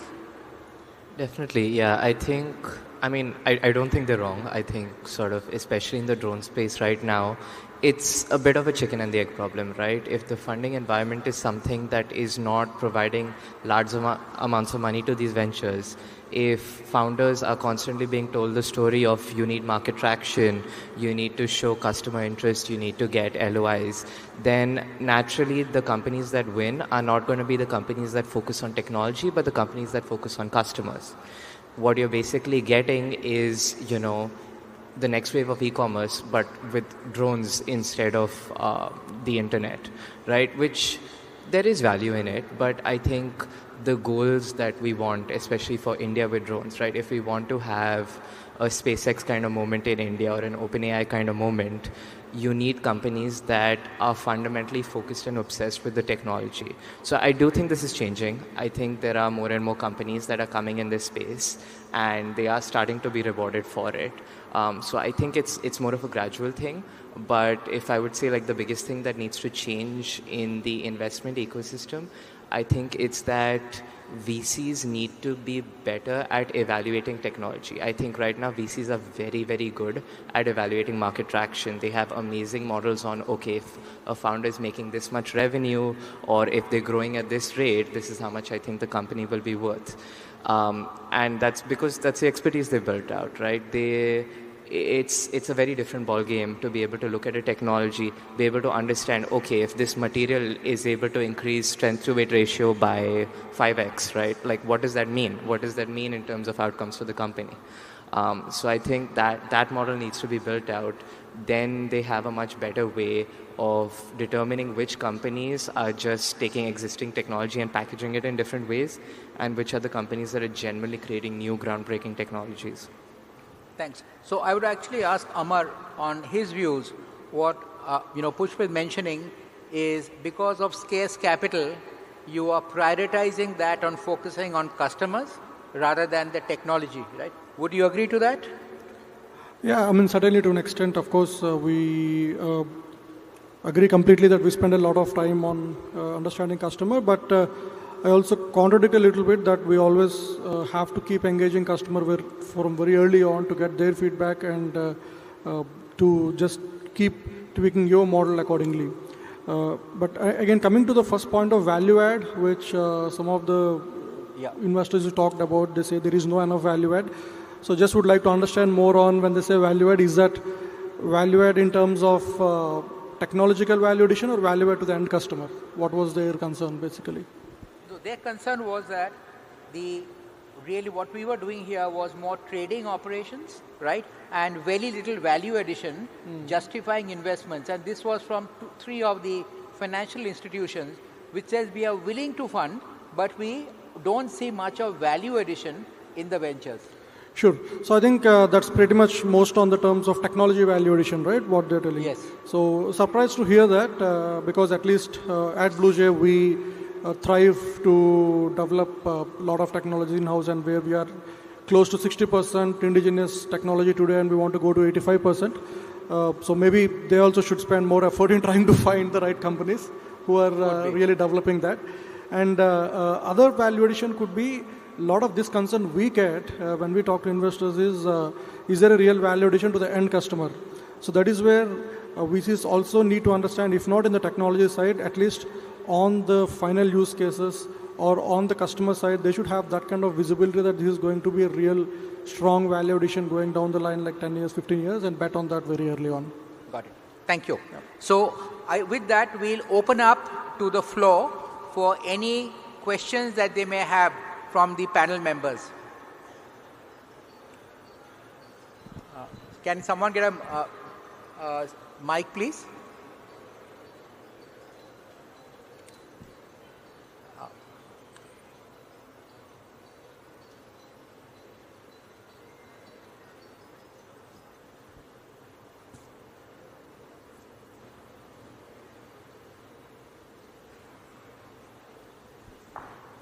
We need a mic.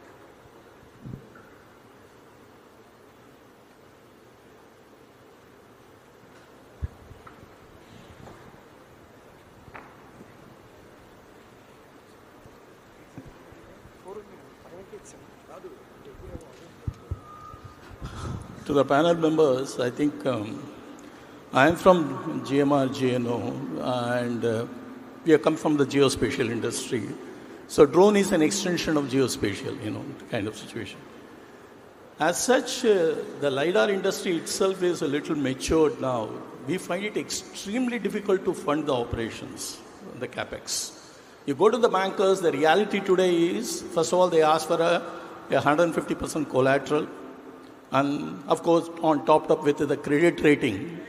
And you go to them and say whether you have this or you have this kind of situation. And we are finding it extremely difficult to fund the CapEx.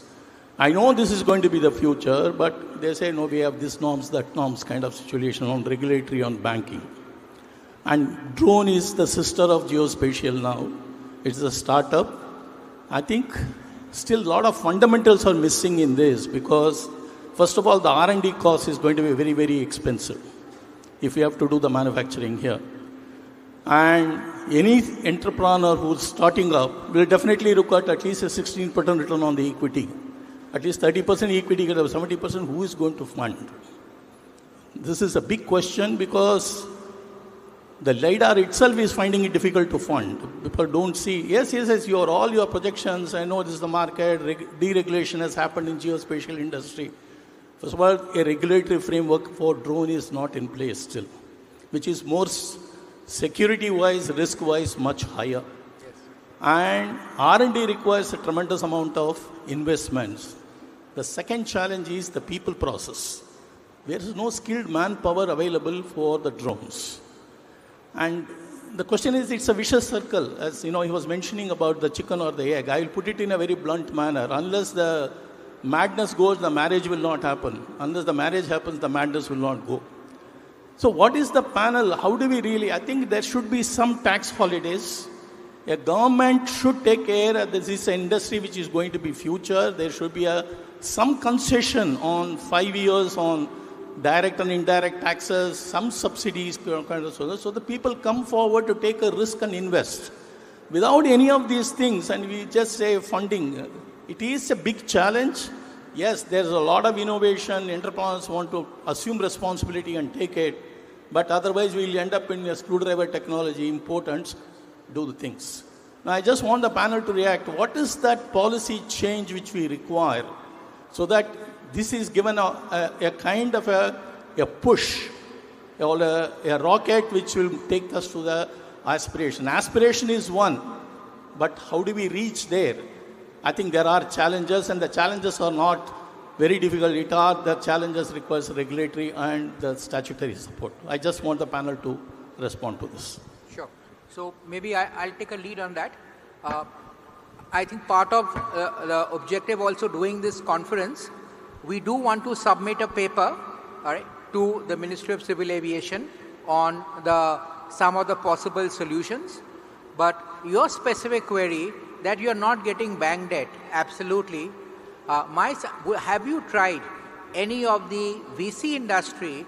Because you seem to be in a fairly advanced stage, and that could be an opportunity, right, on interacting with certain VCs to get capital at this point of time.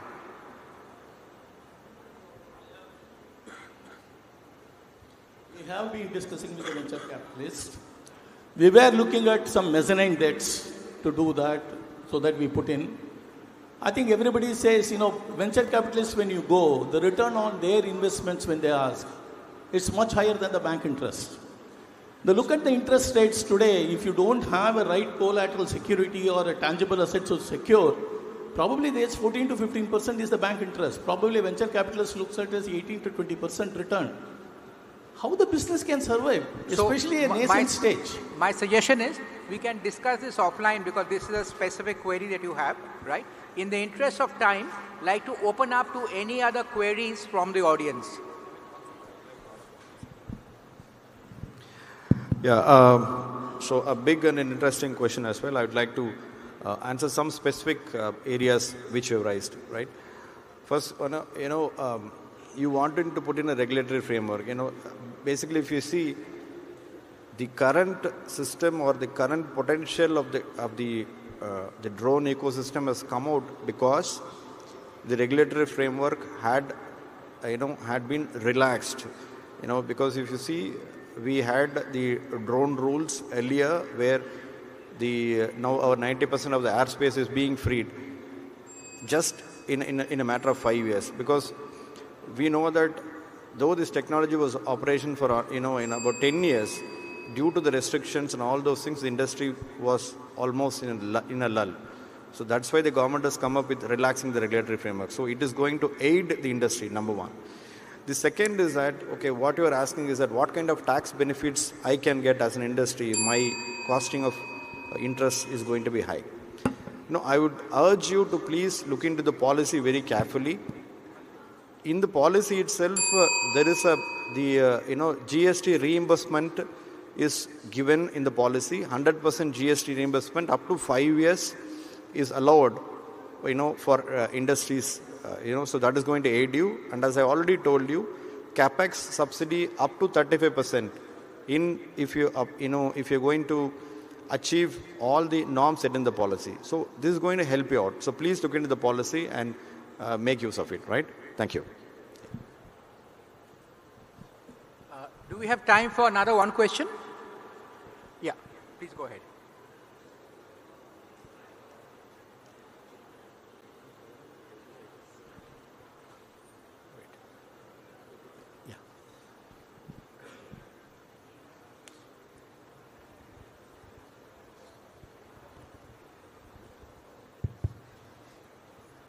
I'm Pradeep Kumar, Secretary, Andhra Pradesh Public Service Commission.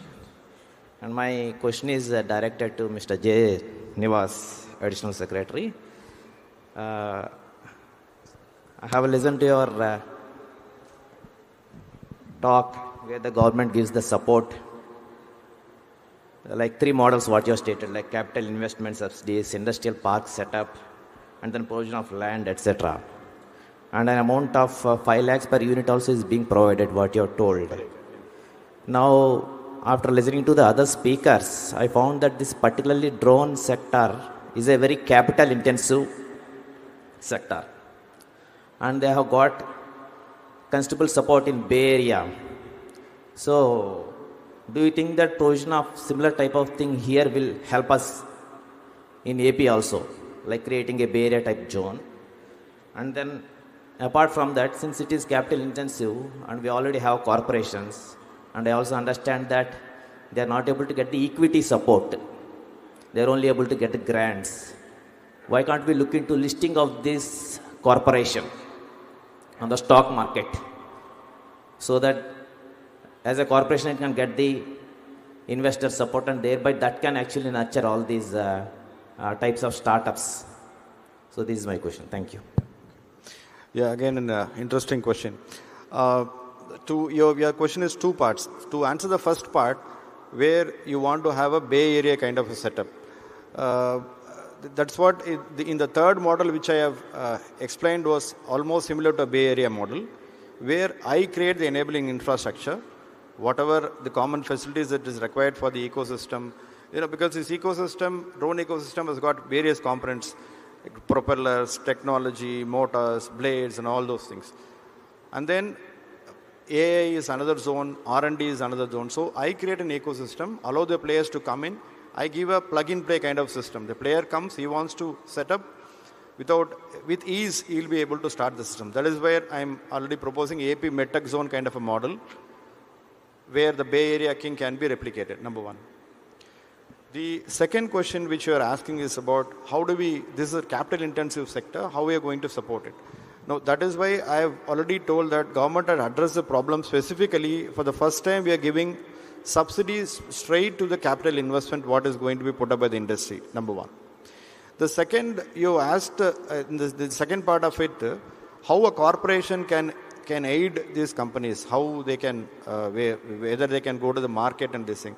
See, the corporation has got various models, we can, ultimately, which is going to be cheap for me, I'll be going for that. I can go to a market, I can list, and there are certain restrictions for a government to go and list as a corporation. But we can very well raise bonds, we can very well take loans, and you have raised a very important point of equity.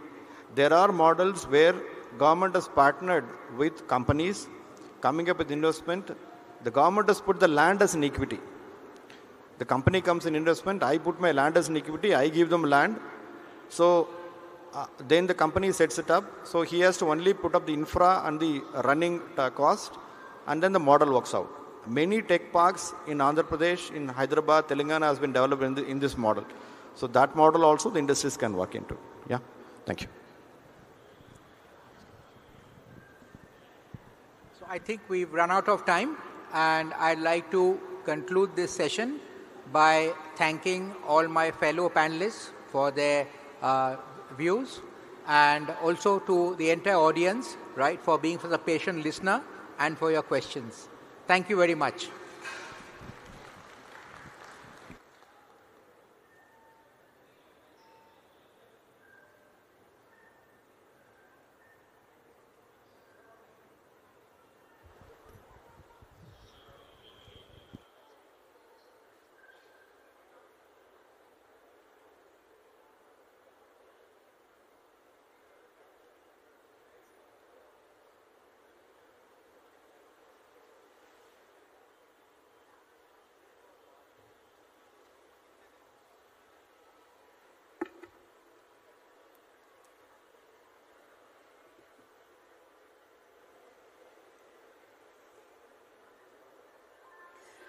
Thank you, ladies and gentlemen. That was the panel discussion on investor insights on challenges and funding opportunities. And thank you so much to all the speakers and our moderator. I request our MD AP Drones Corporation to present mementos to all our panelists and our moderator. To Mr. Amit Datta.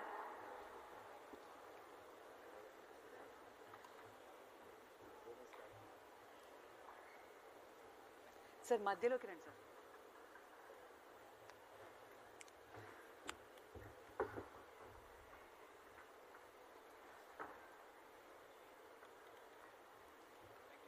Thank you very much, sir. And Mr. Nivas, Additional Secretary, Finance, Government of Andhra Pradesh. Thank you so much for your input, sir. Mr. Amardeep is here, right? Mr. Amardeep.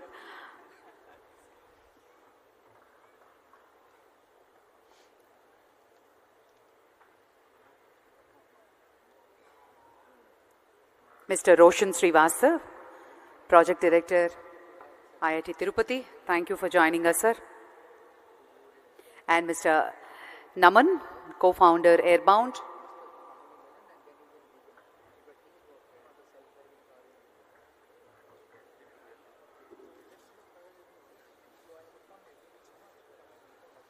Thank you, sir. Thank you very much. And we move on to the next panel discussion on drone deliveries, creating an enabling ecosystem for healthcare deliveries and cargo logistics in India. And this session will be chaired by Dr. G. Lakshmi Shah, VC and MD, Andhra Pradesh Medical Services and Infrastructure Development Corporation. May we have you on the stage, sir? And may I also invite Dr. Pulin Sharma, Assistant Professor, AIMS, Guwahati. And I also take the pleasure to invite Mr. Anjaney Sahi, Lead Consultant, HTC Division, NHSRC. And we also invite Gaurav, Head, Business Growth, and Mr. Dinesh, Founder, Yali Aerospace.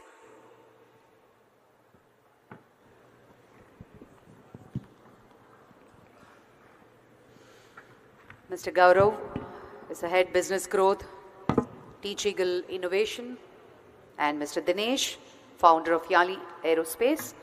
And this panel discussion on drone deliveries, creating and enabling ecosystem for healthcare deliveries and cargo logistics in India. We also have a keynote presentation after this by Mr. Dinesh Kumar, CMD, Andhra Pradesh Drones Corporation, on use of drones for disaster management. Post-lunch, we have another keynote presentation by AIMS, Mr. Rishikesh, on expanding access through drone technology and aerial medical support. And another keynote presentation by Mr. Gopalakrishna, Joint Collector and Additional District Magistrate, Prakasam District, Andhra Pradesh, on building digital land records for rural India. And today's interesting panel discussion on drone technology adoption and applications with focus on digital twins for urban planning. And the last panel discussion will be held at around 3 p.m. Around 4 p.m. we have panel discussion elevating tourism and entertainment with drones innovation.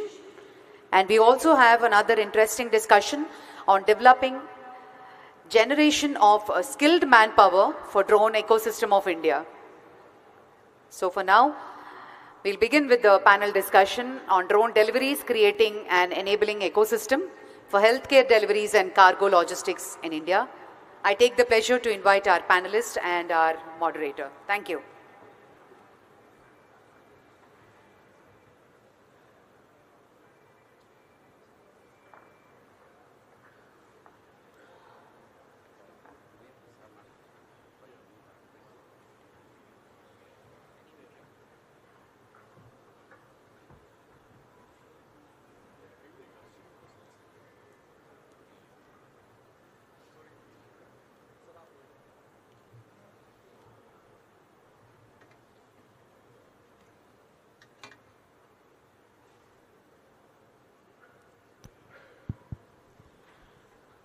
So, good afternoon, everyone. This is the session, I think, before the lunch, so always a tough panel. But we have a really great panel of both from the industry side and from the government side as well. So, we'll start with introductions, right? My name is Anshul Sharma. I'll be moderating the panel. I'm from Red Wing. We're a company which is also into drones, into healthcare and logistics. And we're looking forward to kickstart this panel. So we'll start basically going around the panel, right, with just quick introductions on what has been, I'll first start from the industry players, right? That although people feel in India that drones in healthcare has been a new concept, but we'll be surprised to know that drones in healthcare was launched since 2021. So it's almost year 3 for drones in healthcare in India, right? So the industry body has seen from early pilots to POCs and to now starting to see some scale. So with that, Gaurav, would love to hear your thoughts and your journey so far on how has been your previous experience over the past 2-3 years of actually running drones in healthcare, delivering supplies. So yeah, a very warm good afternoon to everyone. So I would say in last 2 years, the industry has evolved pretty well. Considering where we started 2.5 years ago, where the drone rules were just liberalized, we have come a long way with regards to how the rules have been framed, how various zones, sectors have been, red zone, yellow zone, green zones have been created. As in the previous discussions also, the honorable member highlighted that 90% of the country is now a green zone, so it's a easy fly areas. So from that perspective, we have come a long way.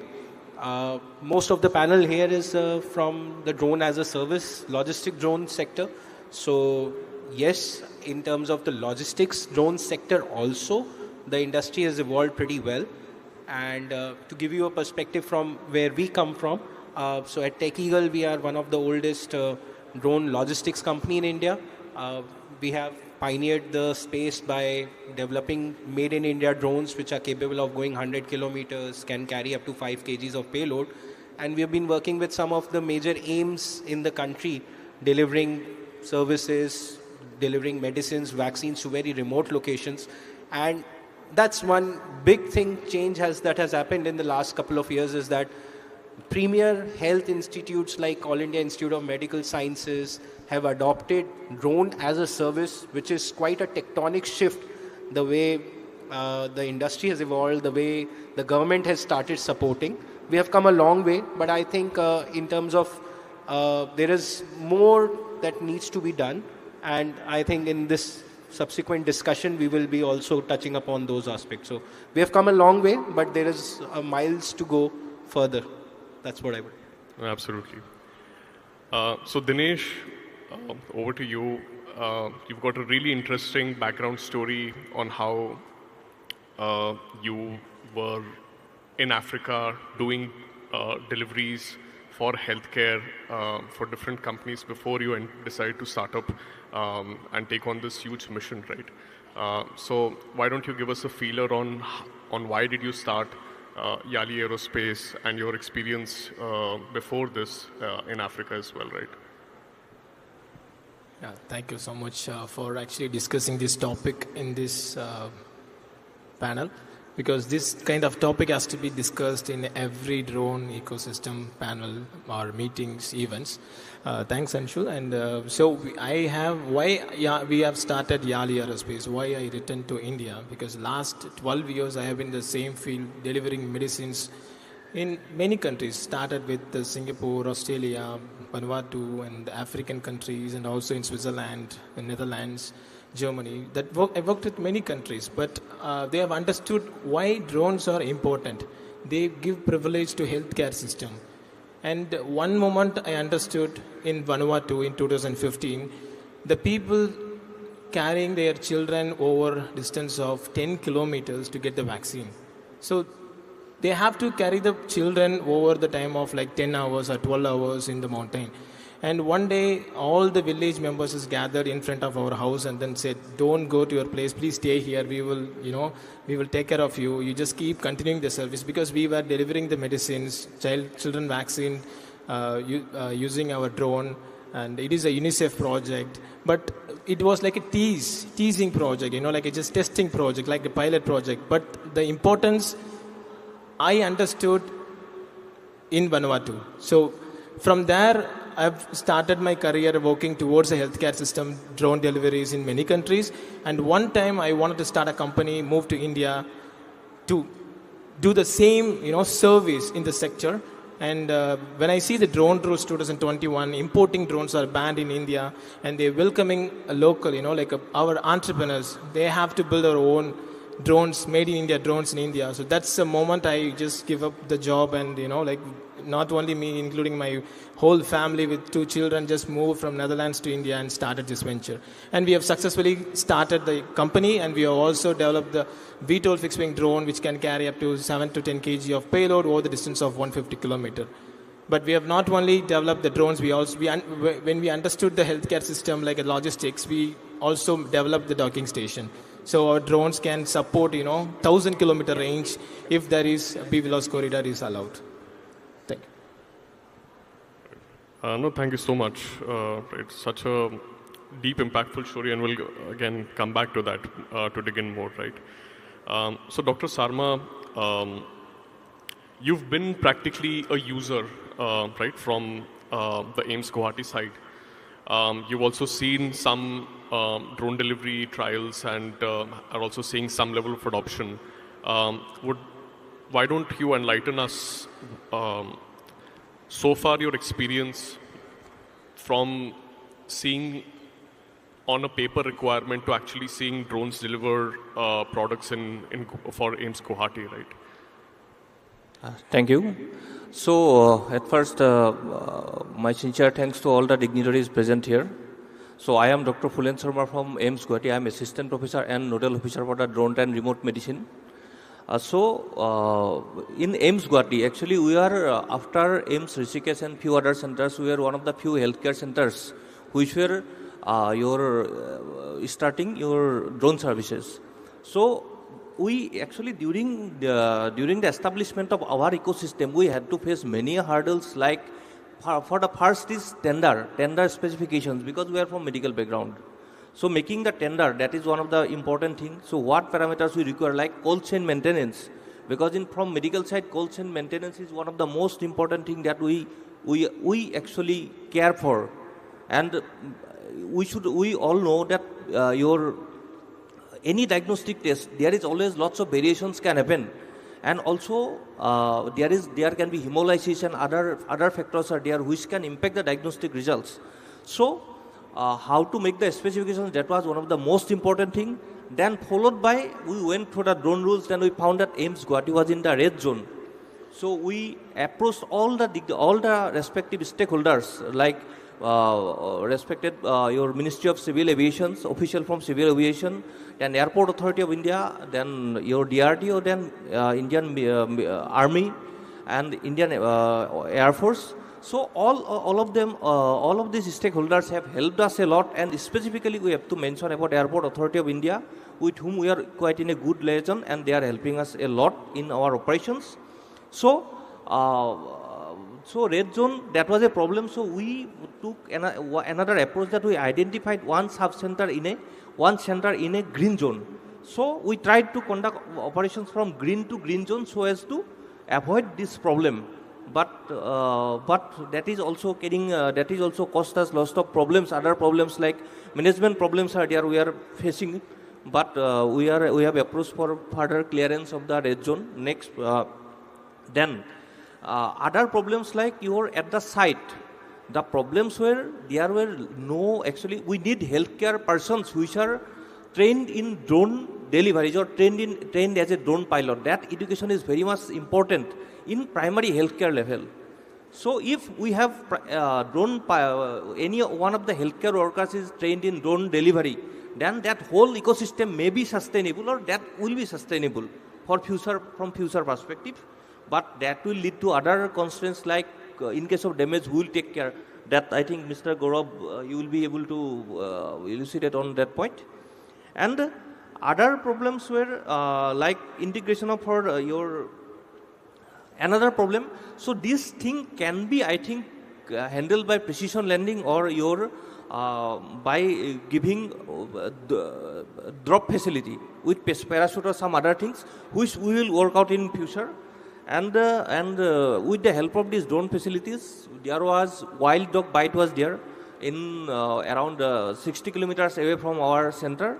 So we have given them your immunoglobulins, and we integrated the same with telemedicine. So we gave doctor support as well as medicine support through the drones and through telemedicine, and we could save the life of all the 3 persons. And in that case, 1 cow died. That was because of rabies. So in the same, so I think we have saved through our intervention. But there are lots of problems are still there. We have to update ourselves also. At the same time, the drone companies also, they also need to update about all the problems. And one very important thing is we are very, that is, cold chain maintenance is very, very important. You must have something to maintain the cold chain. Thank you.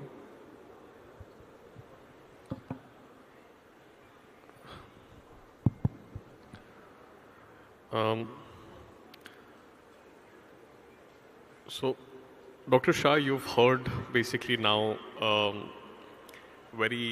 users which have been using drones for some time, right from tendering, drafting to operationalizing drones in healthcare. You also heard the industry members now who've been in this doing drone delivery for 2-3 years now, right?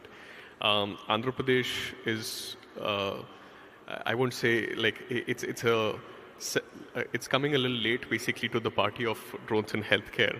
But now, since the industry is ready and we've seen a lot more validation from the rest of the country with AIIMS adopting drones in healthcare and other parts, how do you think Andhra Pradesh can skip the work of just doing early pilots and POCs? And what do you think are some of the key problems that the state sees that maybe drones in healthcare can become a large adoption piece in the state? Thank you, Anshul. Thanks for that question. And yeah, so Government of Andhra Pradesh, though, as you said, late entrant in the drone, but no doubt the hope and the confidence we are creating in the industry will go a long way. So in giving the big boost to this industry in our state, in the first point. Secondly, in the field of health, the need of drone technology is very much required for us. I'll just quote some examples where we are seeking the assistance of the innovators, startups, and the industries to cater to the need of the public, especially in emergency health services and also in other fields. So we have 3 aspirational districts where the access for the health services still need to go a long way. So we have huge patches of tribal areas where accessibility is still a concern. Hard to reach areas are many. And as per the Government of India statistics, around 3,000 villages are under the road connectivity program under process. There at least not less than 2 million people are still waiting for the proper road connectivity. So in such situation, if I have a technology enabling drone technology where I can deliver the emergency medicines, services, vaccines, even diagnostics, sample collection to results delivery. So that would be a great help.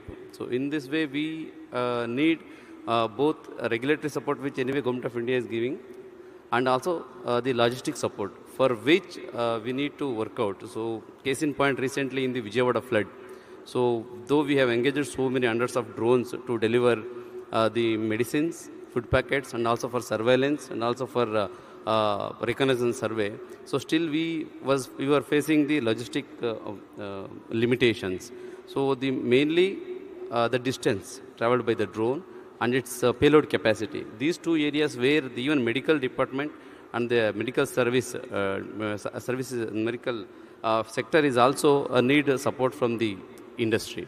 So I will quote you small examples where the organ transplantation in the medical department, so which is very time bound and requires quickest response from the donor to the receiver. So now see, I will tell you, from Srikakulam to Anantapura in Andhra Pradesh, we have 500 kilometers. And to travel by air also, it will take less than 3 to 4 hours. Whereas organ transplantation is effective and efficient, provided if we do it in the shortest possible time. So in such situation, think about a city where there is no airport. For example, Kakinada, for instance, we have airport at Rajahmundry. From Rajahmundry to Kakinada, it is around 2-hour journey. Even with the clearance of the traffic, if we come with the maximum speed, we take minimum 1 to 1.5 hours to reach the destination. So in such situation, if we have the drone technology, where the organ is shifted from the donor hospital and delivered at the receiving hospital, so in shortest possible time, the success rate is more. Why I am telling this? Because I will tell you small statistics. In last 1 year, around 55 donors given the organs. Each donor has given average 6 organs, like 2 kidneys, 2 lungs, 1 liver and 1 heart. Okay, so at that rate also I had to save the around 330 lives by transplanting them. But actual transplantation happened was only 167, which is only 50%. Restal organs you may ask what happened. They all got wasted. Though donor was there, so its utility was not there. And main and one of the important reason was not coming in time. Because now I will tell you mechanism what it is there. From the hospital in a quick ambulance it will reach the airport. From airport with the available flight in its time. So it will fly to the destination airport. From there again it will get into the ambulance, it will reach the hospital. So you can see the gap, so much of gap. If I can have a drone from the source hospital to the destination hospital in one go, I can save a lot less than 3 to 4 hours. So that will go a long way. So though we have the willing people to donate and enabling medical environment to carry out the operations, but this logistics to save the time is where I am seeing the role of drone technology, so to save the lives.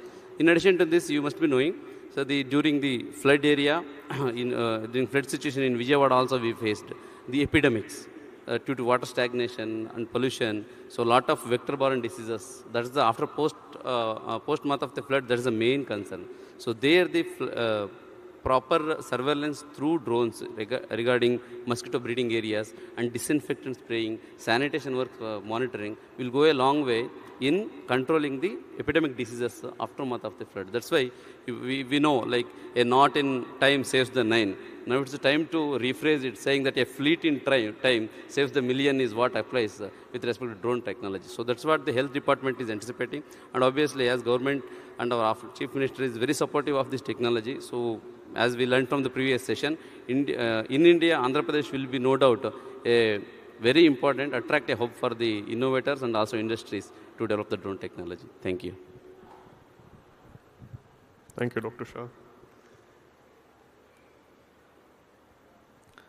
So, Mr. Sahi, NHSRC has played a very important role into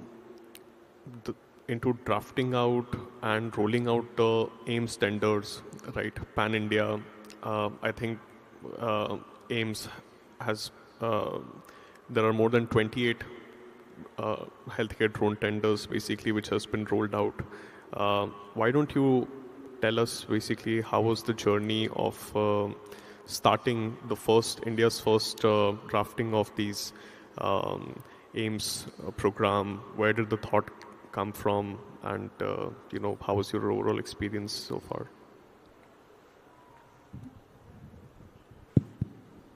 So I am Anjane, and I am representing National Health System Resource Center, which is a technical think tank for Ministry of Health and Family Welfare, Government of India. So our main job is to strengthen the health system in public health facilities. So provision of drugs, diagnostics, blood samples are very essential to provide the healthcare services in public health facilities. And we have conventional supply chain management system currently working in the public health facilities. So our former minister, Sri Mansukh Mandaviya ji, guided us ki, why don't we make a mechanism where all the INIs like AIIMS and regional medical college can come up with one of the first referral unit, that is a community health center, and the drone service will be operating for provision of drugs and diagnostic in the facility. So at that point of time, there were no request for proposal for hiring a service provider was available. So we consulted all the AIIMS and we consulted Drone Federation of India, Government e-Marketplace for developing a model RFP which can, which can be used to hire the service provider. So we then consulted AIIMS. We then hired. We then consulted the community health center in our under NHM, so that there will be a communication system between the AIIMS and the first referral unit, which my member was speaking about.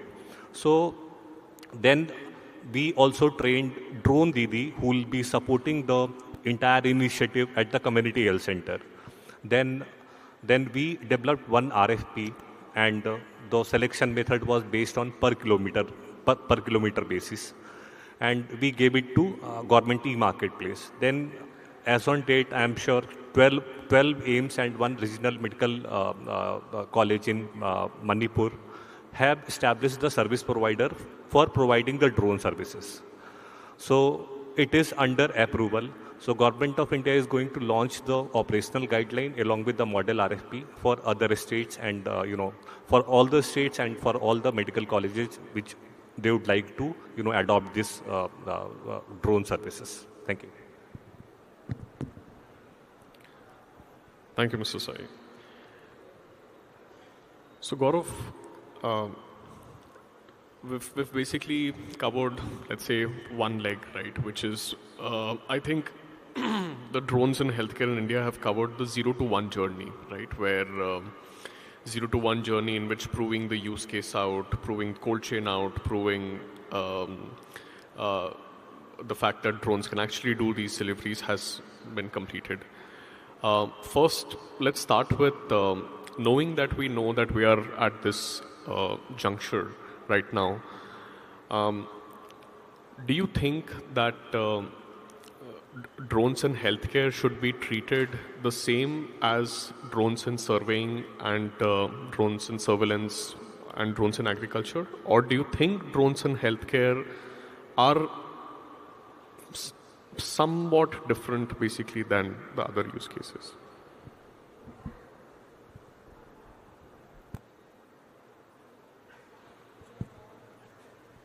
So, Anshul, very good question, I would say. I think the kind of panel we have here, it's a great question actually, because we have on the panel people who are the clients. We have on the panel people from the government side who have a requirement. Then we have consultants to the government who are suggesting in the healthcare sector how effective the drones can be. And then there are people like us who can enable that. So, yeah, so no doubt about it that drone has played a vital role in the ecosystem as already by partnering with some state governments and working with AIIMS, that we have really saved lives using drones. Delivering 0 to 1 journey is definitely a success. Comparing this drone as a service in the healthcare with the surveillance or other aspects, I think will be unfair, because these services translate into different segment altogether. So just to give you an example, that if I am doing a surveying or an agriculture activity, I am working in a very short range, say 1 kilometer, 2 kilometers. But when we are delivering services with drones, delivering medicines and vaccines, we are talking about hundreds of kilometers. And that's where the entire game changes actually. We are now not talking about visual line of sight, we are going into the beyond visual line of sight. And that's, if you speak to any government official, regulatory, they would say it's a gray area. We are yet to frame rules, regulations around the beyond visual line of sight. So that makes this a very special and unique category. And I think there are challenges in the sector, in this particular sector, which needs to be addressed if we want to take from zero. We have achieved 0 to 1, but if we want to take 1 to 10, we need to do a lot of working as service provider, as clients, as consultants, as the government. We need to go a long way. So I have some suggestions and challenges, but I think we'll come to that later. But yeah, this should be treated a little differently than the rest of the sectors. So one or two things that I would definitely like to highlight is the regulatory aspect beyond visual line of sight, and the certification aspect should be, there needs to be brought more speed to it, and that's something very, very important. Another important thing is that it is very surprising that we are 3 years into the drone as a system, but we still don't have any dedicated drone corridor anywhere in the country. We don't have not even a single range where I can go and just test my drone. I'm sure the government of Andhra Pradesh is definitely looking into some sandboxing kind of setups, which I think will be a boost to this sector. But that is need of the hour. We need spaces, places where we can test our drones. We don't need to be requesting for permissions to fly and test our drones. So I think if that kind of a facility is developed, that will be very, very helpful. And another important aspect which I think the agriculture sector has seen is we need to really strictly adhere to the ban on import of foreign drones. I think that's a big challenge that the logistic drone sector is facing, because these are big size drones, they need reliability. If tomorrow we import a part from a foreign country and it falls or an incident happens, then the liability has to be also there. So if there is a ban on import of drones, that should be strictly adhered to. So those aspects, I think, are the biggest challenges which government, regulators, clients, even industry players like us should definitely brainstorm upon. So, yeah. Yeah. So 0 to 1 done, but 1 to 10 challenges remain, and hopefully we'll be able to solve them one by one. So Dinesh, you've, as you've highlighted, right, you've basically worked in different countries specifically for drones in healthcare, right? India came, drones in healthcare, first, I think the first country basically to adopt drones in healthcare was a country called Rwanda in Africa, which started in 2016. Then came Ghana, then came, Nigeria, Ivory Coast. So pretty much in Africa, I would say like 50-60% of the country is covered by drones in healthcare. So if you go to Africa, like drones in healthcare have been, it's beyond basically a pilot stage. Like 80% of the national blood supply is right now delivered by drones in Rwanda, for example. So it's not a new occurrence basically over in Africa, right? So Dinesh, given that you've worked in such environments which have seen 0 to 1, but have also seen 1 to 10 and are right now in 10 to 100 stage, can you share with us some of the learnings basically from these large-scale adoptions of drones in healthcare from these countries? Yeah, I can share some examples what I have worked in different countries. Maybe I can just highlight the important projects. Maybe it will be useful for the healthcare drone deliveries in India. So in 2016, there is one project initiated by the UNICEF in Vijayawada. It was like a 6-month on-demand delivery. So anytime if someone wants, we have to be prepared and deliver the vaccine. But the problem in that island, there is no electricity. So the terrain is completely, mountainous. Like it is like uneven terrain. In front of, we have a volcano eruption. Every day we get a tsunami warning. No electricity. Always generator running in our house to recharge the batteries. So at night we get a call that we have to deliver a maternal something kind of medicine to the 50-100 kilometer distance. We have to prepare the drone. So the drone is always stands in the tent. and we only bring the battery and put the payload and it deploy to the destination. But the problem in the terrain, because as I already said, there is no electricity. How we deliver the medicine? Because the LTE, all the mobile towers are also, powered by the solar panels. So most of the time the towers are not working. So what we have done, we have just implemented our telemetry system in the mobile networks. So we climbed, one month back, we climbed all the towers and got the permission, put our mobile networks, our telemetry system on the mobile networks. So like Yagi antennas, like in the directions of all the deliveries, like 50 delivery systems, and which was useful. But sometimes our battery systems also failed. Though we have a SATCOM, it also have a delay of 30 seconds, so sometimes it's not useful. So what we have done, like a third, like a safety system, like a spotters. We put the spotters in between the flight routes. We call the spotters, like they just echo from, oh, I see the drone is going. So that's how we confirm the delivery. And it happened one time, like either the drone is crashed because it was in the rain. The drone was still, untangling that rope, dropping the package, and it was in the rain. And we still confirmed through the spotter it is safely doing the transition and going to the location back. But in India, we don't have that much, a poor facility infrastructure. We have already one step forward, like too much. So, but implementing this system is still needed.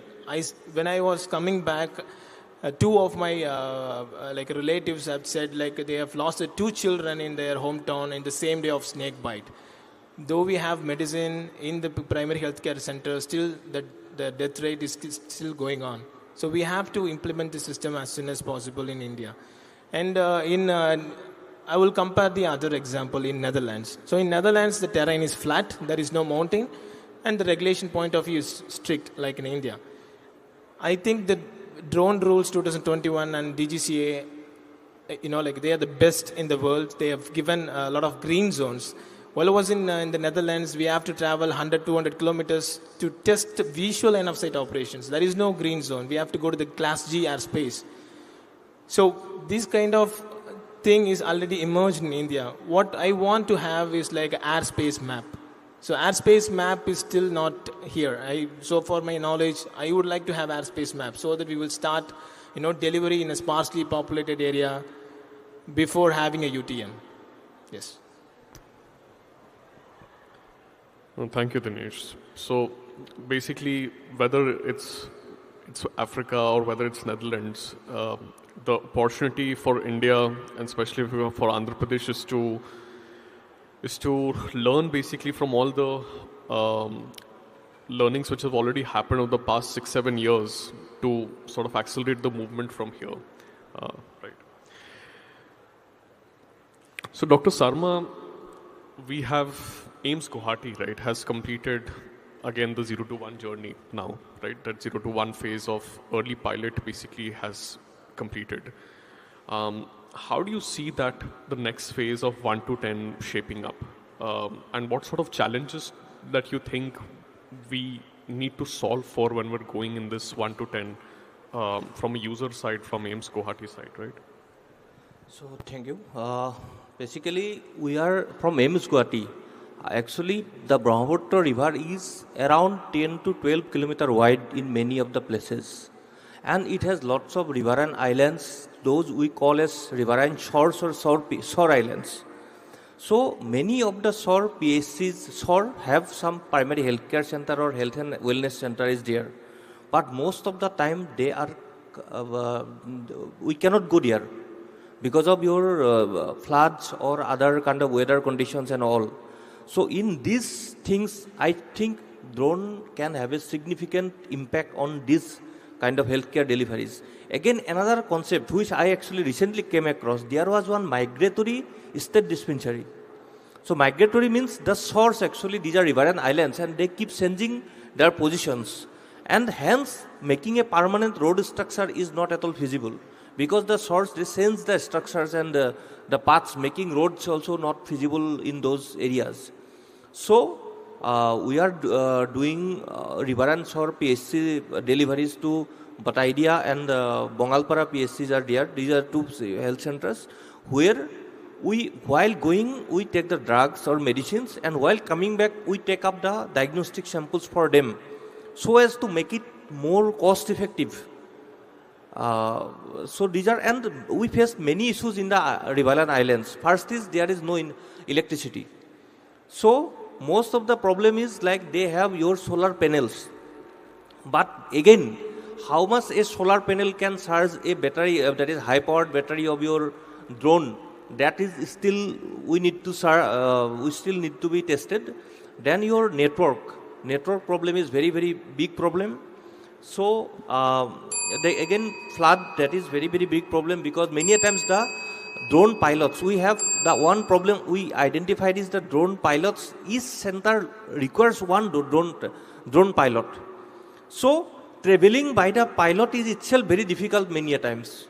So these are many of the problems, and I hope these things will be taken care of by the future technologies. Thank you. So, Dr. Shah,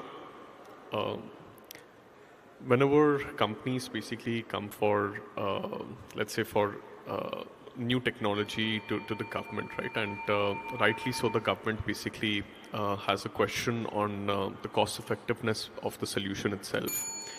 Specifically for drones and healthcare, right? There is basically, it's a logistics use case which is being used for healthcare.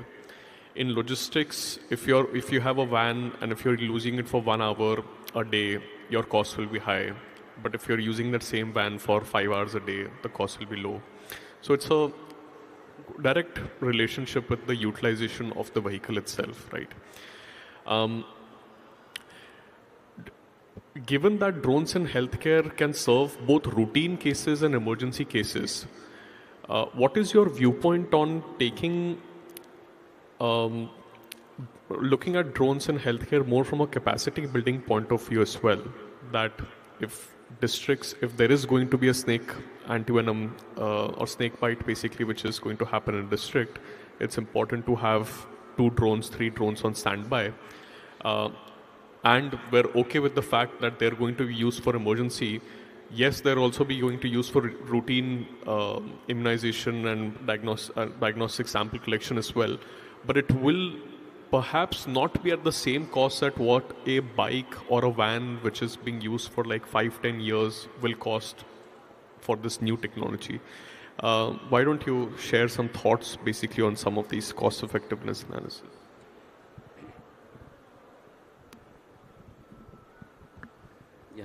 Yeah, that's a very relevant point.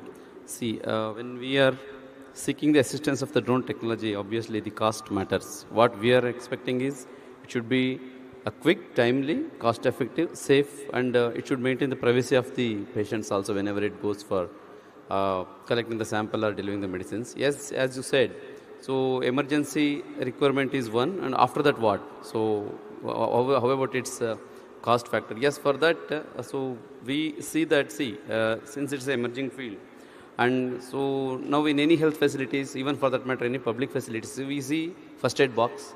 Even it's a bus stand, we see first aid box. Similarly, what the suggestion would be, so all our health institutions, either a PHC or a wellness and health center or a CHC, so need to be provided with the drone space, medical drone space, where we can land this medical drone ambulance we call. So especially in first case, what I said regarding organs. So this organ transportation is mainly what we are looking forward is to have an organ ambulance. So which should be either medium or large scale drones where the payload capacity should be more than 20-25 kgs and the distance travel should be more than 50 and above. Okay, so in such cases, yes, the number of drones will be optimized based on our requirement. The 2 drones requirement will be sought in places where the routine communication transportation is not possible. As case in point, where airport to airport connectivity is there is no issue. So I want only those places where there is no connectivity of airport or airspace limitations. So here we can think of hub model, where in a main place we can place few drones at the hub. Based on the requirement in those spokes, maybe some 20 to 20 spokes can be tagged onto it. So to those spokes, the hub drones can fly as per the need. So instead of having each drone at each spokes, I can hold some 5 to 6 drones in the hub. Based on the need, I can cater. For that matter, we can create zones in the interstate So where there is more need, so there the hub will be strengthened and the spoke will be equipped with the required technology. Case in point, where if the drone goes there, lands, after the collecting of sample, there will be some technical glitch. So there we need the enabling environment and ecology to have the technician there, and if required, battery replacement in that spoke itself.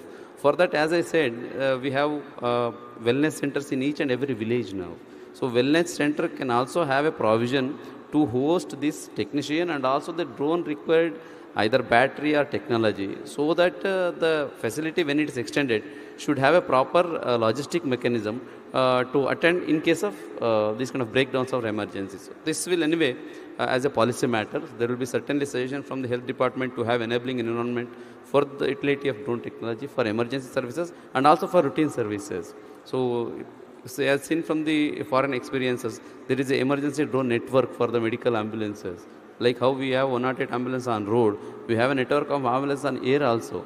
The nodal officer at the emergency response system will make decision whether to send a drone ambulance or to send a road ambulance based on the need of the emergency requirement. So accordingly, it should be provisioned in the policy such that the requirement both from the customer patient's point of view and also the cost factor from the service provider point of view are met at the same time. Thank you. Thank you, Dr. Shah. It's really encouraging to see that we're talking about drone ambulances as well, and hopefully, some people can work on that as well. So, Mr. Sahi, would you say that NHSRC's first job, basically, which was to kindle the fire of drones in healthcare, which was done last year and starting of this year, has been completed, and now the next phase is up to the states, basically, to start driving more and more higher adoptions? How do you basically foresee the balance between adoptions from AIMS versus adoptions from the state side for drones in healthcare? Because, AIMS are delivering to PHCs, whereas the PHCs are typically connected to the district hospitals. Any thoughts basically on that front? Okay. So, right now, Government of India has drafted the model RFP, which is being used by the AIMS. Now, Joint Secretary Policy, NHM, has written all the states under NHM to, make some proposal for drones to, include as a supply chain, logistic system for the public health facilities. So once a strong use case example comes from AIMS and the, community health center as a FRU, then only, we can recommend something to states. Because right now we have 1.5 lakhs plus sub-center, we have more than 30,000 primary health center. And some of the service provider has already worked in Arunachal Pradesh and Meghalaya. But the same case cannot be replicated in state of Bihar, Jharkhand or Madhya Pradesh. So we are actually looking for a strong evidence from these centers, what are the normal requirements.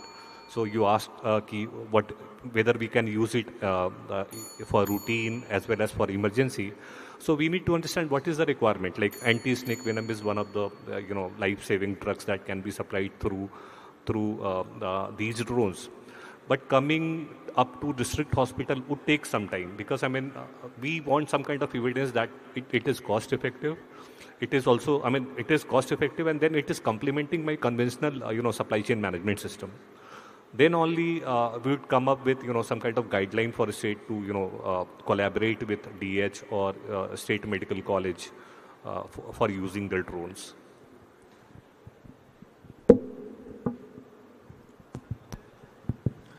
Thank you. I think we're out of time right now. Yeah, okay. All right, so we'll conclude the panel, but before that, maybe we have just enough time for one minute quick recommendations from each of the panelists, right? So that we can navigate this journey from the next 1 to 10 phase. Gaurav, starting with you, quick recommendations from your side on what needs to be done next.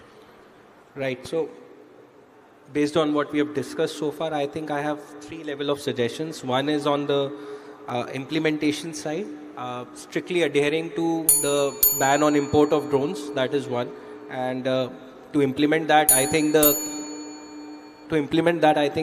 quality check could be done of the product that is being delivered by the respective clients, ensuring that when they put it to service, it's of the good quality. Should they do a demonstration check well in advance before they finalize the contractor? So that could be one. Having long duration contracts, price benchmarking, that could be another aspect. Again, on the regulation side, that's the level 2, is speeding up the red zone permissions, and beyond visual line of sight regulation should be cleared as soon as possible. I think that is on the regulation side. And on the implementation side, requesting state governments to support in sandboxing, creating those sectors, districts where these drone services could be implemented without having too much of permission requirements, creating that ecosystem for testing ranges. So I think that those will be 3 main requests from my side to the respective stakeholders. Sure. Dinesh? Yeah, so much points he already covered, but I would like to add just pin points. Like, so as I already said, we should have airspace maps, so which is really needed to understand where is class G, class A, what altitude other aircrafts are flying, and BVLOS corridors. Not only just a corridor, I would like to have a reserved corridor for healthcare. So if there is an emergency, we just use that corridor at least. For example, from Hyderabad to Andhra Pradesh, we can, because our drones are ready to transport organ, but there is no corridor. So while we're talking, there are some other people are getting died, but we can use this corridor to save them. Yes. Dr. Sarma? So the drone operations can be cost effective if it is in emergency services. That is no very little doubt in that. But it can even be cost effective for routine cares also in difficult areas or remote areas. And another important point is if the rate comes a little bit low. That is one of the points from our side. Thank you. Dr. Shah?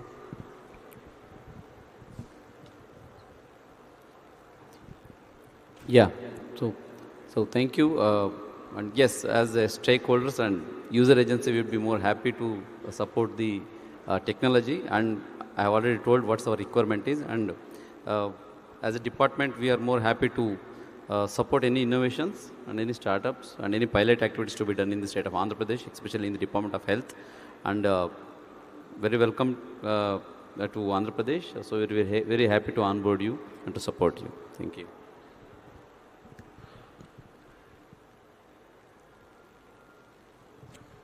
So we are about to finalize the operational guideline for drones for Ministry of Health and Family Welfare under National Health Mission, and we are also looking forward from AIMS study outcome.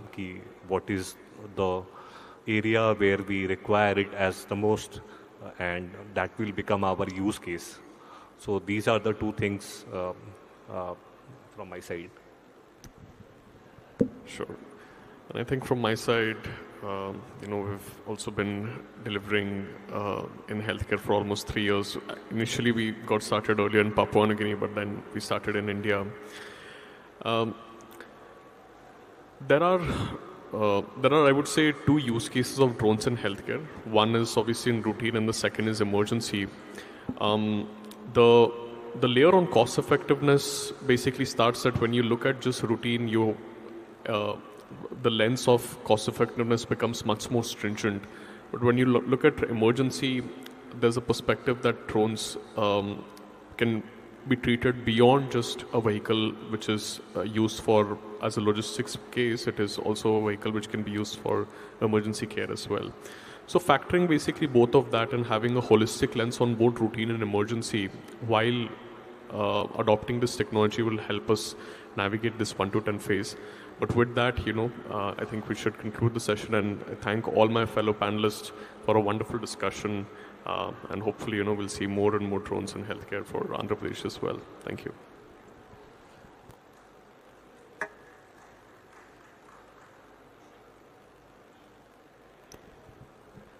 Do we have time for questions here? Please. Okay.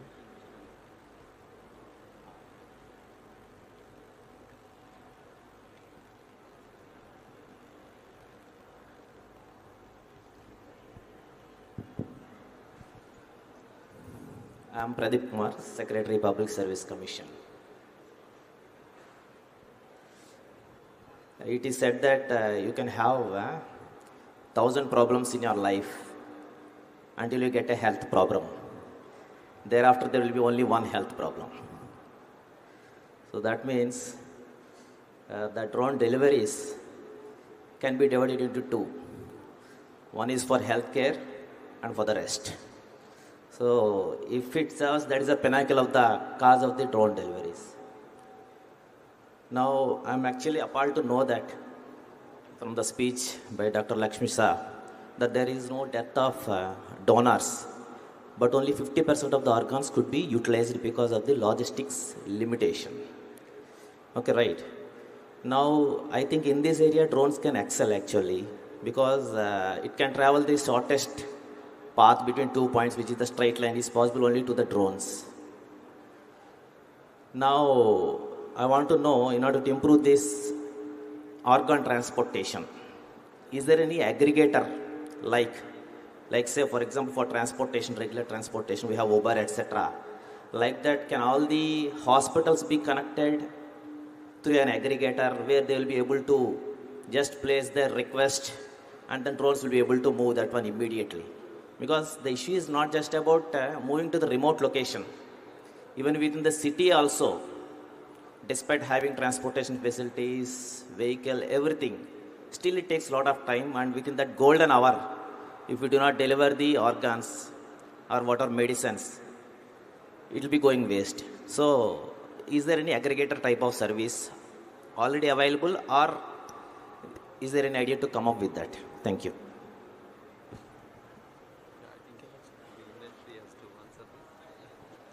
Yeah, I can answer this question, sir. So, because we have, when we launch our drone product, like this healthcare drone, we not only manufacture the drones, we understood the use case, why it is useful for the longer distance transportation, especially for organs. That is why the payload was fixed like 7 kg.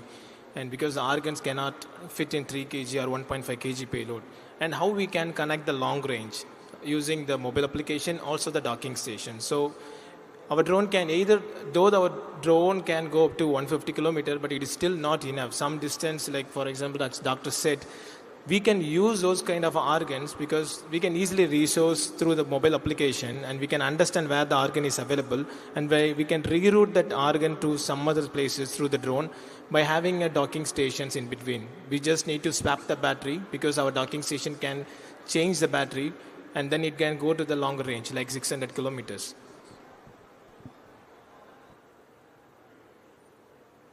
So I think if we have to go, say, 500 kilometers, so at the moment, I don't think there is any vendor who has the capability, and at the moment, there is no aggregator as of now. But if there is something, a requirement of that sort, hubs could be created on the way where, like he mentioned, docking or changing of batteries could be done. So we can create a dedicated route between city A and city B, where drones could be flying on the need basis. So yeah, that kind of an infrastructure at a very minimal cost can be created on the demand, on the requirement basis. Yes.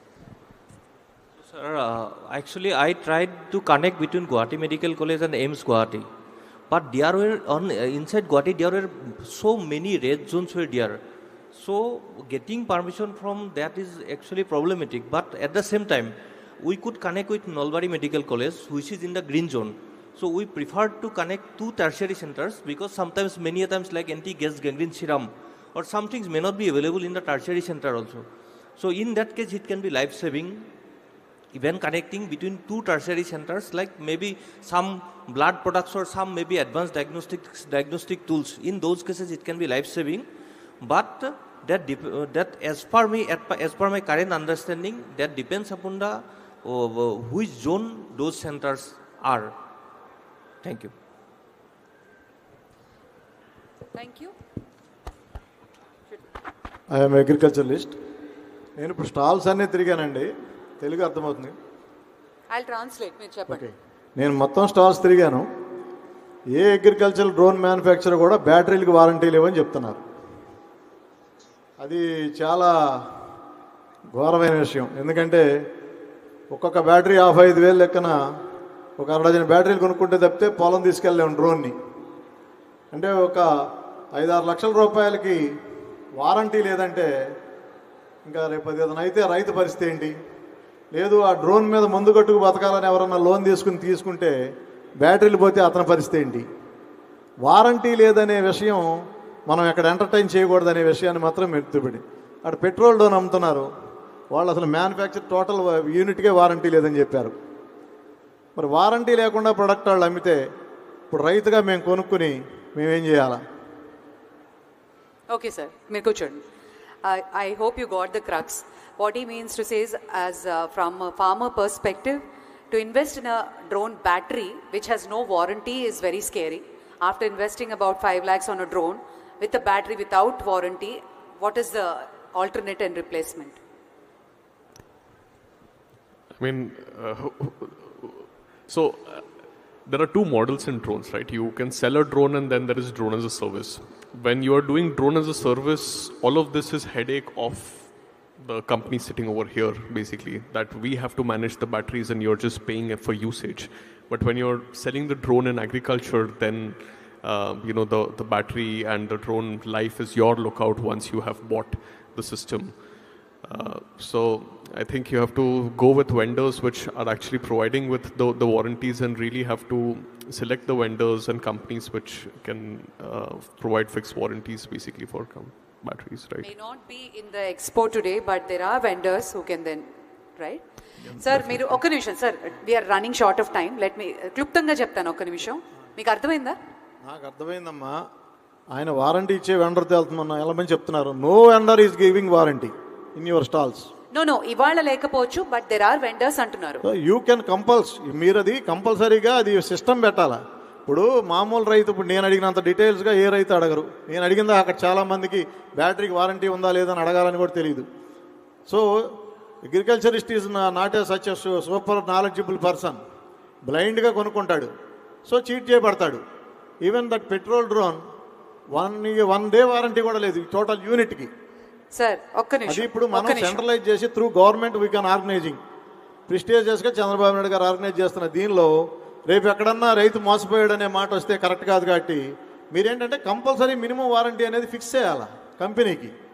1 year యూనిట్కి ఇస్తున్నప్పుడు minimum 1 year కూడా బ్యాటరీకి లేకపోతే, ఇవాళ such days మీరు ఈవీలు కానీ ఏమైనా తీసుకుంటే 8 years ఇస్తున్నారు బ్యాటరీ ప్యాక్ల మీద వారంటీ.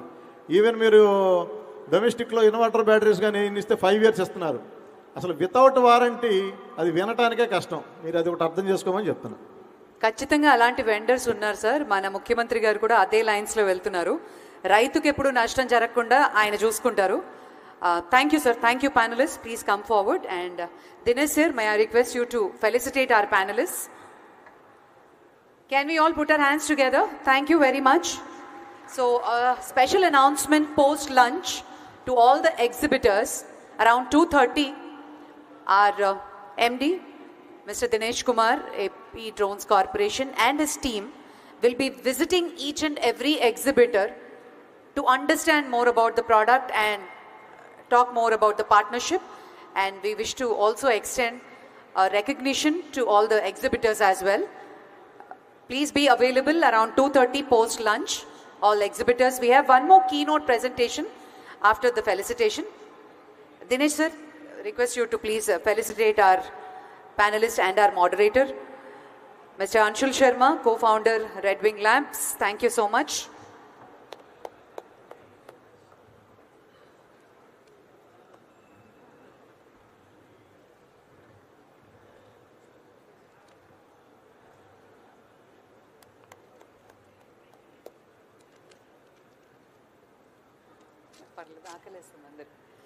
అందరూ ఆకలిస్తుందండి, కొంచెం చప్పట్లు కొడితే బాగుంటుంది. Doctor G Lakshmi Shah,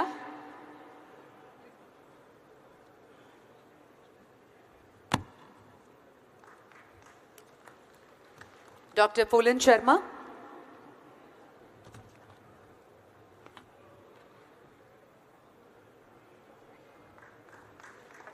Mr. Ananjanesh Sahi.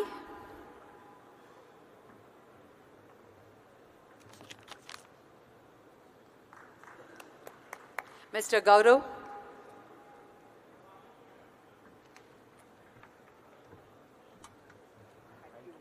And Mr. Dinesh Baluraj.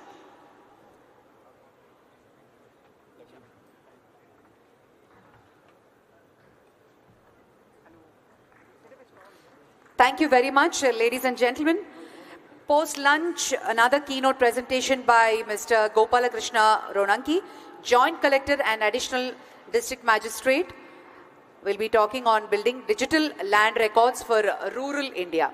I now invite our CMD Andhra Pradesh Drones Corporation, Mr. Dinesh Kumar, on use of drones for disaster management in Andhra Pradesh. We now have this keynote presentation by Mr. Dinesh Kumar, CMD. Thank you.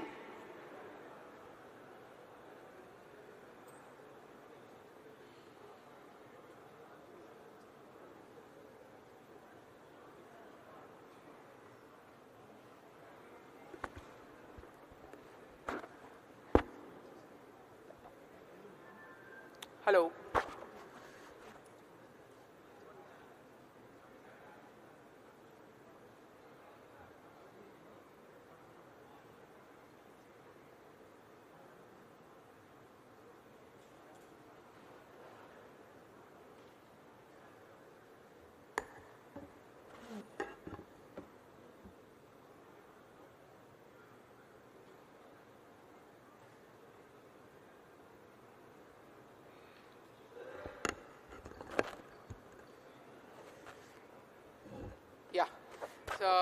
So good afternoon, everybody.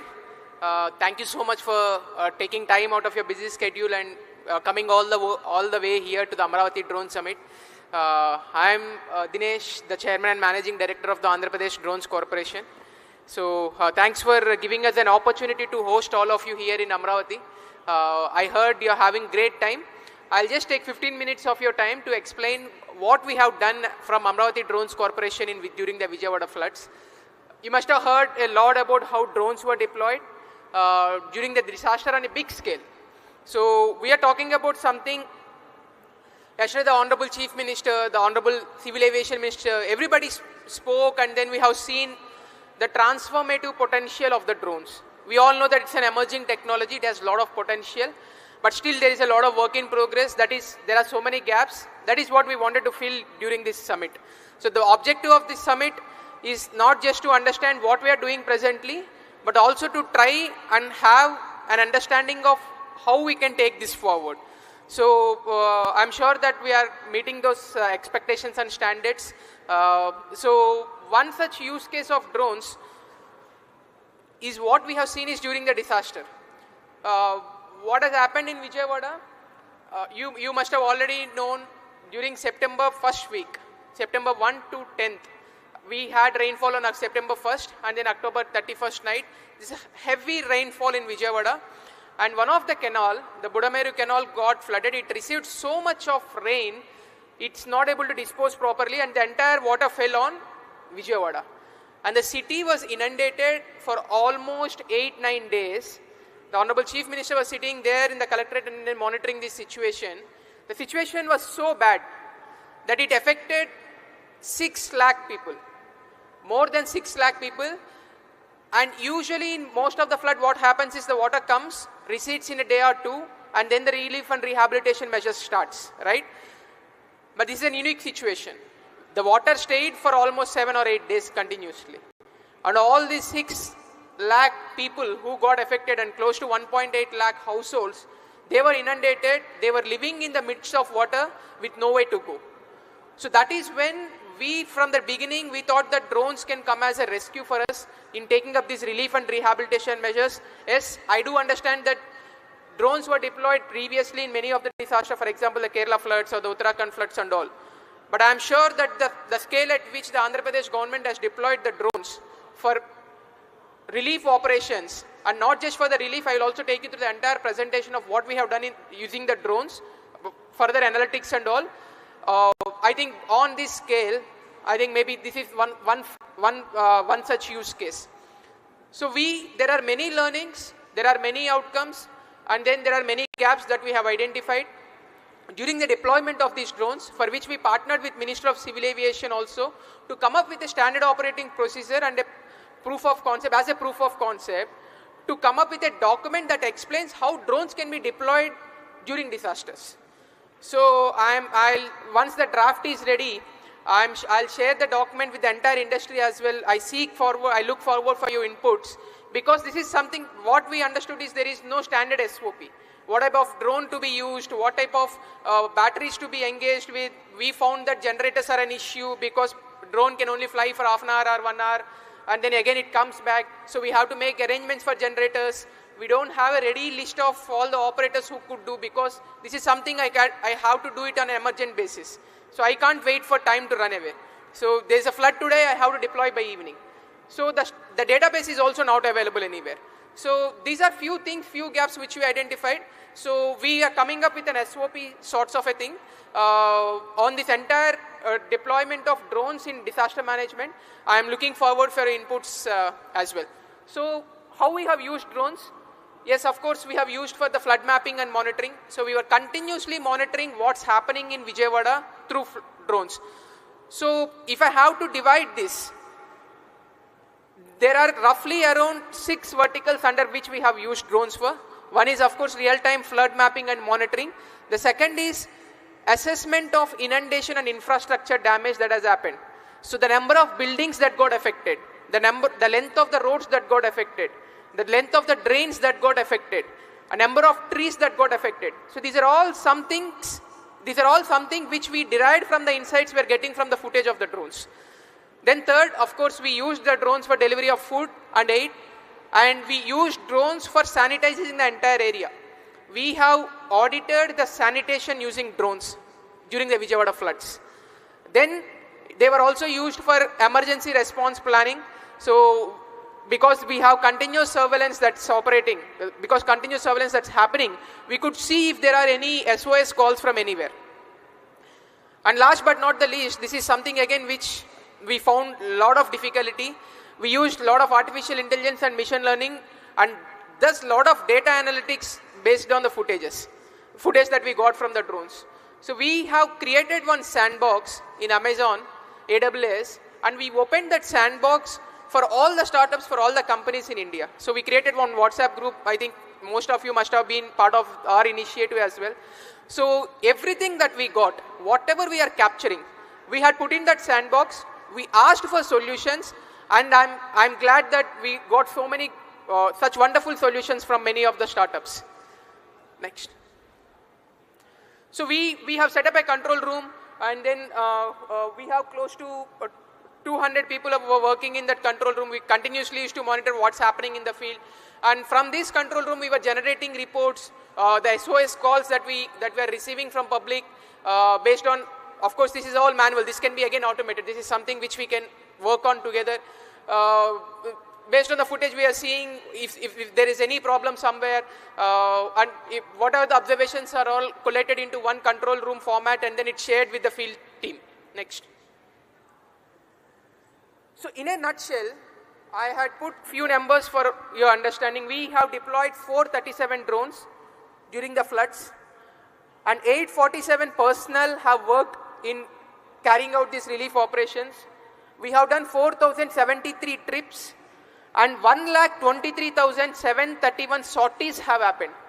So these are the number of food packets we have delivered during the floods using drones. We have sprayed 3,078 liters of sanitizer, ML oil using drones, covering 284 kilometers of roads.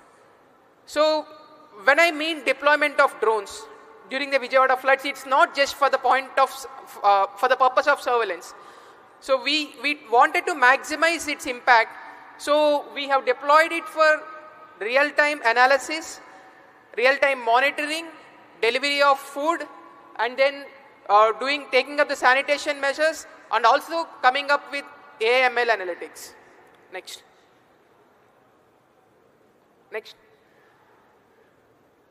Yeah, these are the number of deliveries that we have done through drones. So 115 out of whatever 400 odd number that I'm talking about. So 115 are exclusively on one particular day we have deployed 115 drones. So just pause the video. The feedback that we got from public and then the use case that I'm going to show you now, there is a manual machinery through which we supply relief material in a disaster. So in most of the disasters, our experience as administrators says that 90% of the people gets the relief material, but it is that 10% which gets left out. Okay, and that 10% is a cause of worry because we are talking about relief, we are talking about lives, and every person and every food packet is important for us, especially during the disaster. So what we found during our experience is, I'm not saying that maybe drones can replace our entire relief distribution in disaster. Yes, there has to be some sort of manual distribution, but then there is, to ensure that we are doing it on a saturation basis, that we are reaching out every single beneficiary who is out there or who got affected because of the floods. If we have to ensure that the relief is reaching them, then I think drone is the best solution. There is I don't think any other solution, because most of these households, that the video that I'll show you, they are completely marooned, they don't have any access, they were cut off, and it becomes a very difficult task for government and even for SDRF or NDRF to reach out to every person.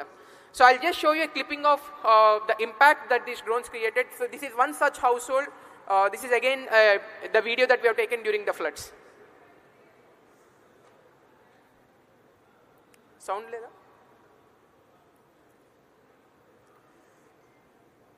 So you can see how far the building is, and it's completely maroon. It takes a lot of effort for any NDRF personnel or for any boat to reach there, give relief material and come back. But with drones, we could deliver to so many such houses in what I think you can see in the video, it's roughly 2 minutes.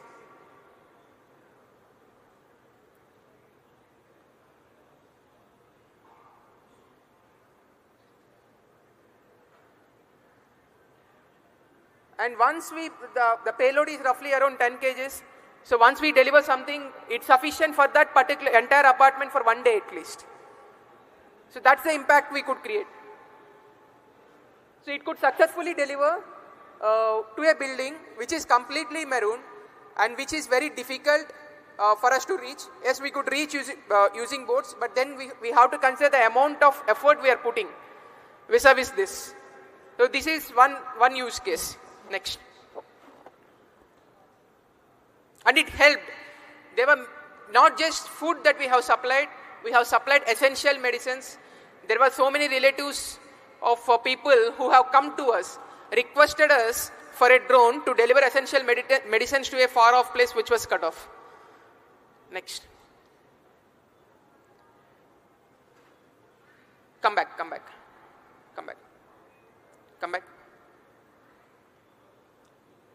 Yeah, this is again something which is very normal. I mean, it is something which is already being done. There are so many drones that were deployed for surveillance.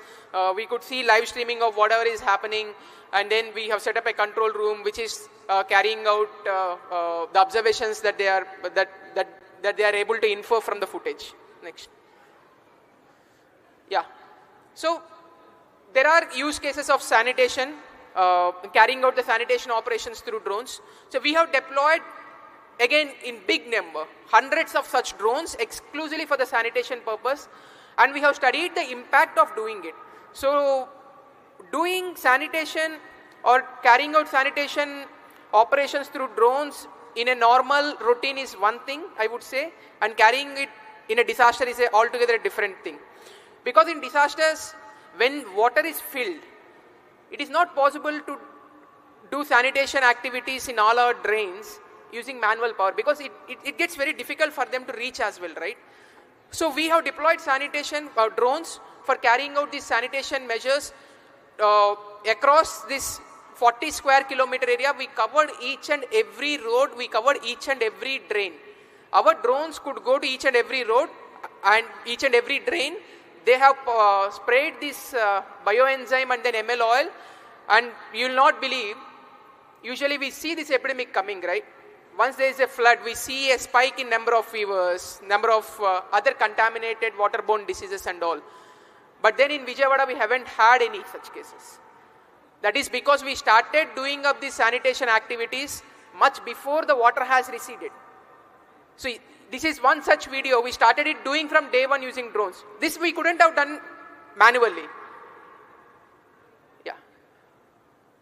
So you can see, I mean, it's a street completely filled with water and all. We haven't allowed water to drain for performing our activities. We started doing it when there is a water. And it is not possible manually.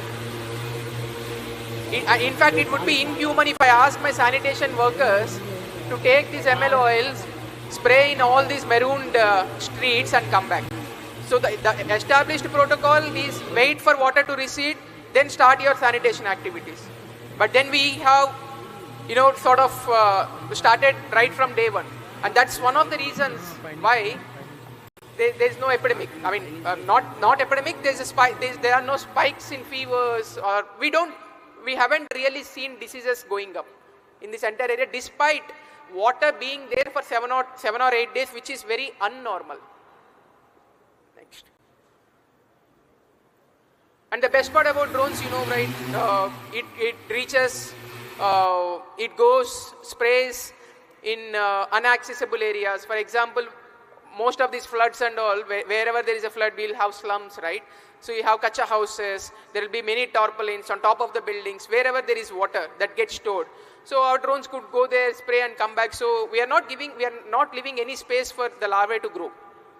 Next. Yeah.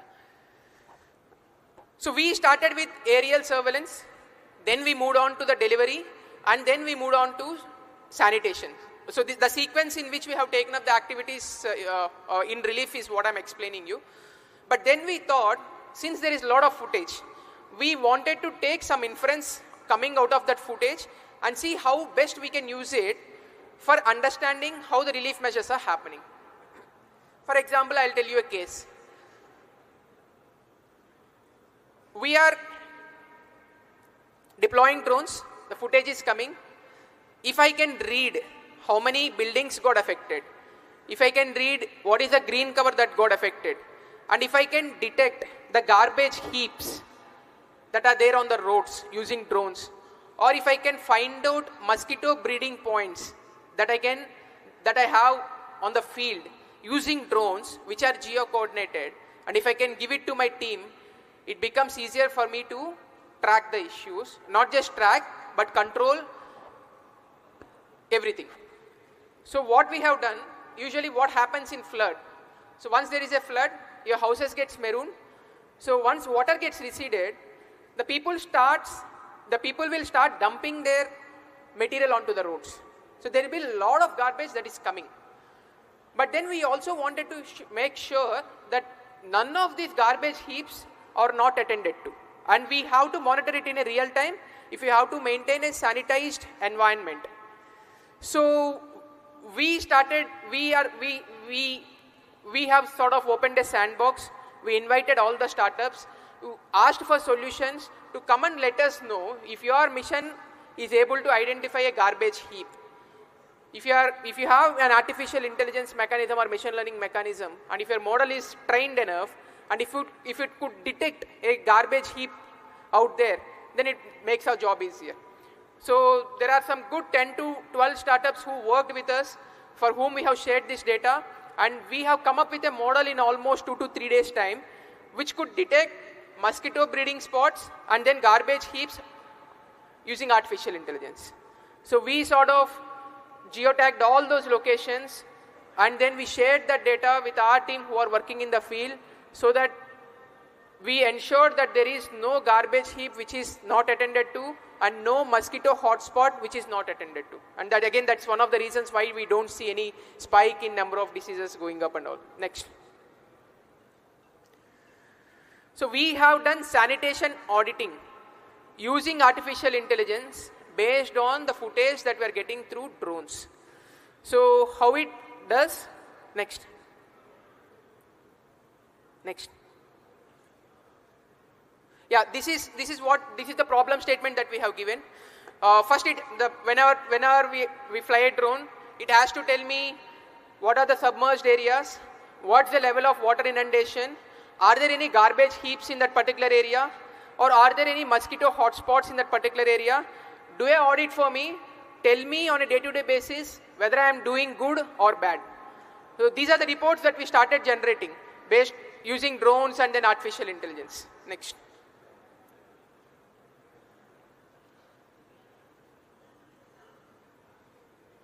Yeah, so we collected data, we have uploaded, put it in a sandbox, then a data pipeline was established so that there is a clear ingestion of data into the models, into the cloud. So data was pre-processed, processed data, we trained the model, we retrained the model, came out with a dashboard, and then by the end of this entire exercise, our model was accurate enough to identify even a small garbage heap. Next. Yeah, these are the dashboards that we have generated. So we have monitored the garbage vulnerable points and mosquito breeding points for every ward which got affected. In fact, we could see from 11th of September to 21st of September how many garbage heaps are there in that particular ward. And all these garbage points were geotagged. Once we opened that, it is again linked to the Google Maps. We shared this entire data with our workers in the field, so they could immediately go there and attend to that and come back, clear it and come back. Next. Yeah, so this is how we trained our model. This is the dashboard that I am talking about. So we trained our model so that the footage that is coming from drones was processed, so that the garbage vulnerable point is identified, the garbage heap is identified. Then once we click on it, it is linked to the Google Maps, so I get to know the hotspot of garbage heaps and mosquito breeding points. Next. Yeah, so for every ward, we could see what's the progress of upliftment of my garbage and mosquito breeding points once the water started receding and even before that. So this is a tracker and also an auditing mechanism to understand whether my workers in the field or the corporation employees in the field are attending to all these heaps clearance or not. Next. These are about the mosquito hotspot and all. Next. Yeah. Using the footage, we started understanding what is the level of inundation as well. As some of you would know, it is a very difficult exercise to do. I have to do a bathymetric survey to understand the level of inundation, right? But then we sort of trained our model to tell us what could approximately be the level of water by giving some inferences. I'll explain here. Let us say if water is still the tire of a car, okay, roughly around 1 feet. If the bonnet is also submerged, then 2 feet. If your entire car is submerged, 3 feet. So using artificial intelligence, so we tried to give such standard reference points, gave that to model, and then we sort of asked the questions, what can be the level of inundation at a particular point. I'm not doing bathymetric survey here. I'm only collecting footage from the drones. That footage is taking some reference object based on which it is showing me what could be the level of inundation. And in fact, even humans. So we all know anatomy. So there is a particular waist to hip ratio that we all talk about. Okay, I mean till waist and then our legs and all. So if the height of a person is, let us say, 2 feet above waist, okay, based on your there's some anatomical scientific principles that we used, and we sort of trained model even using them, and then we came up with what could be the level of inundation in a particular area. So this is one such object. So it says that on September 5, in ward number 58, the maximum feet was 2.9 feet and lowest was 0. September 6, again 2.9 feet. September 8 in ward number 59 and 60, it's 1 feet. So we were able to track the level of inundation based on the drone footage and processing the footage using AML. So we are not using any sensors here. So this is a cheaper solution for me. So that is what I want to make a point here. It is very easy to have sensors, understand what's the level of inundation, and have it connected to a real-time dashboard. But then it's a very costly mechanism. I have to have IoT devices, I have to have sensors, the network needs to be it shouldn't be cut off, it should be robust enough that it withstands the flood, all those things. Here I'm not using any of such advanced or IoT devices. I'm just using the footage that I'm getting from my drones, some sort of an artificial intelligence and machine learning process to train my model and tell me what could be the level of inundation there. So these are the solutions that we were expecting that time. I'm still not, I would say this model is perfect. There's a lot that needs to be done here because the moment we increase the number of standard reference objects, the more accurate the model becomes. For example, I can take the reference of an electrical pole, a building, a car, human, anybody, so that we don't have many false negatives. Next. Yeah, I mean, this is something which we started doing it on a GIS-based platform. We tried to see what's the level of roads and then area that got affected. We tried to predict what could be the level of inundation given a particular zone based on the rainfall data and all. Again, these are all the footage that we taken from drones. Next.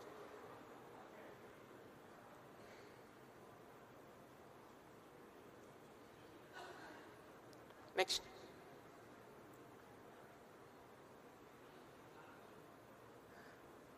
Yeah, we have found out how many buildings got affected. This is again using AML. And then we have identified how many trees got affected. And then what's the extent of green cover that got affected by further processing this data. Next.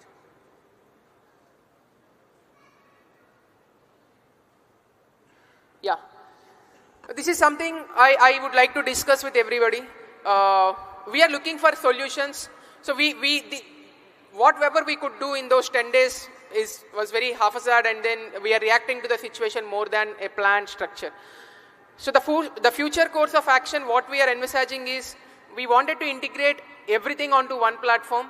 The data that is coming from our CCTVs, the data that is coming from our drones, and also, let us say, crowdsourced information coming from mobile phones, onto one platform, use all these data, do data processing, that can be image processing as well as video processing, video analytics, and derive some insights.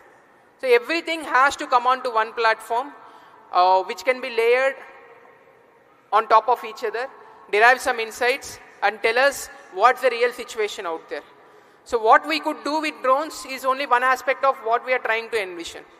So we wanted to integrate everything so that we have a comprehensive solution, and that I also understand whether the data that I am seeing is reliable or not. Yeah, next. So these are some of the collaborations that we are looking at.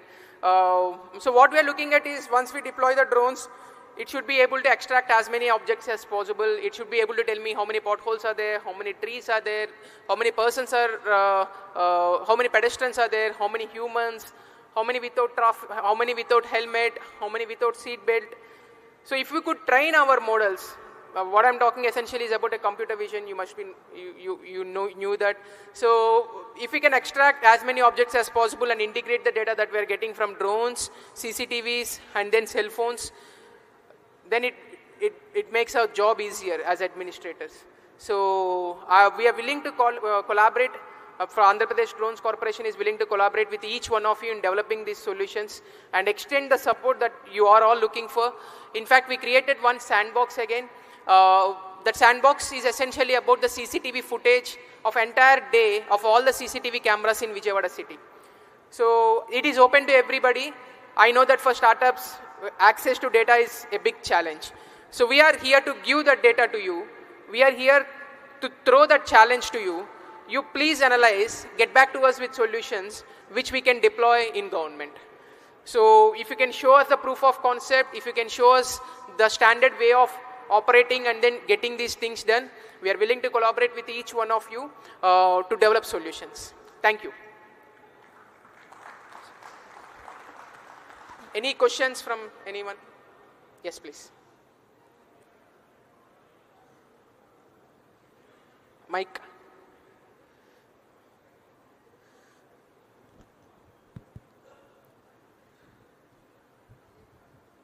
Firstly, great compliments to the CMD for such a lucid presentation and very well analyzed facts, and also a challenge to all of us here. I am the CEO of IIT Tirupati Technology Innovation Hub, and we have met, as you know.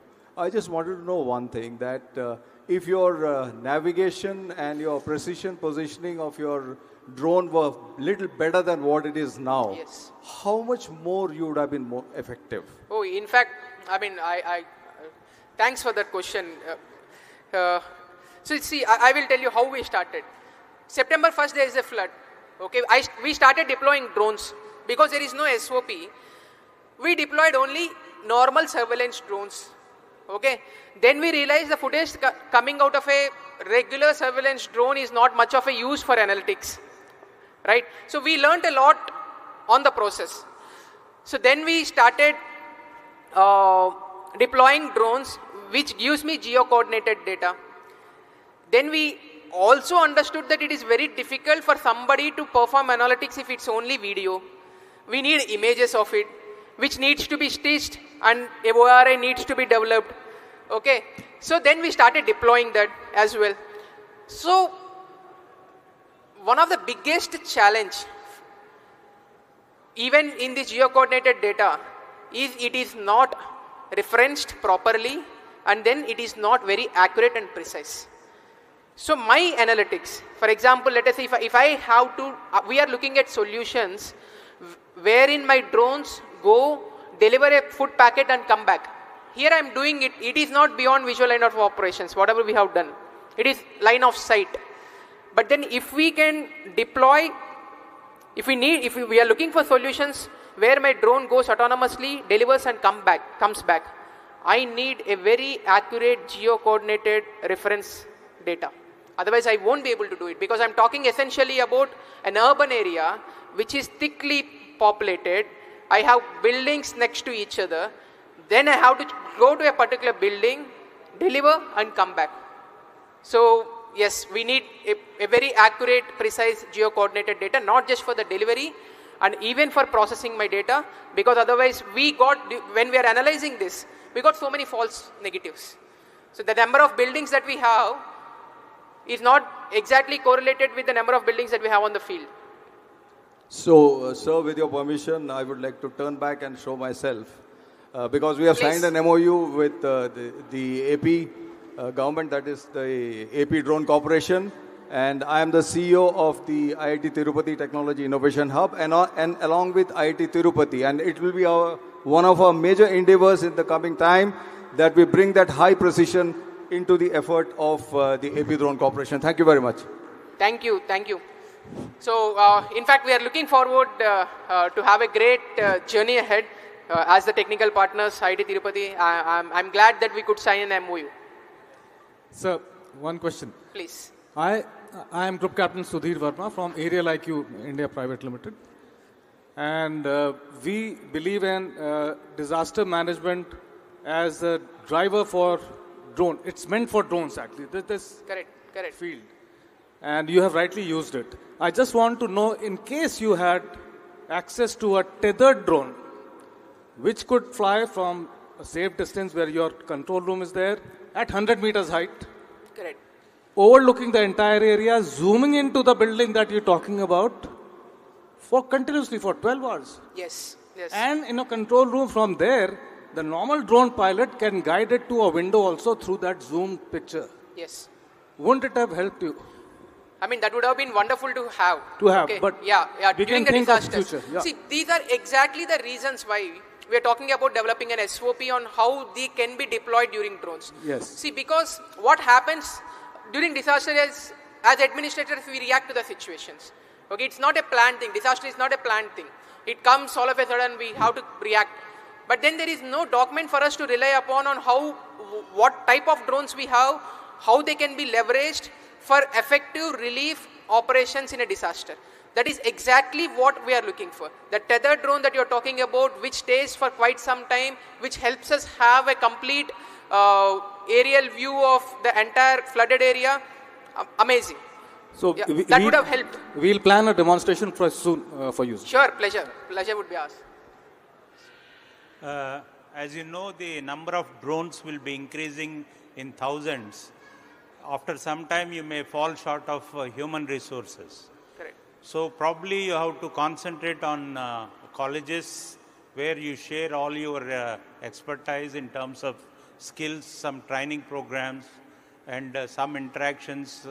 Students will do some projects, etc.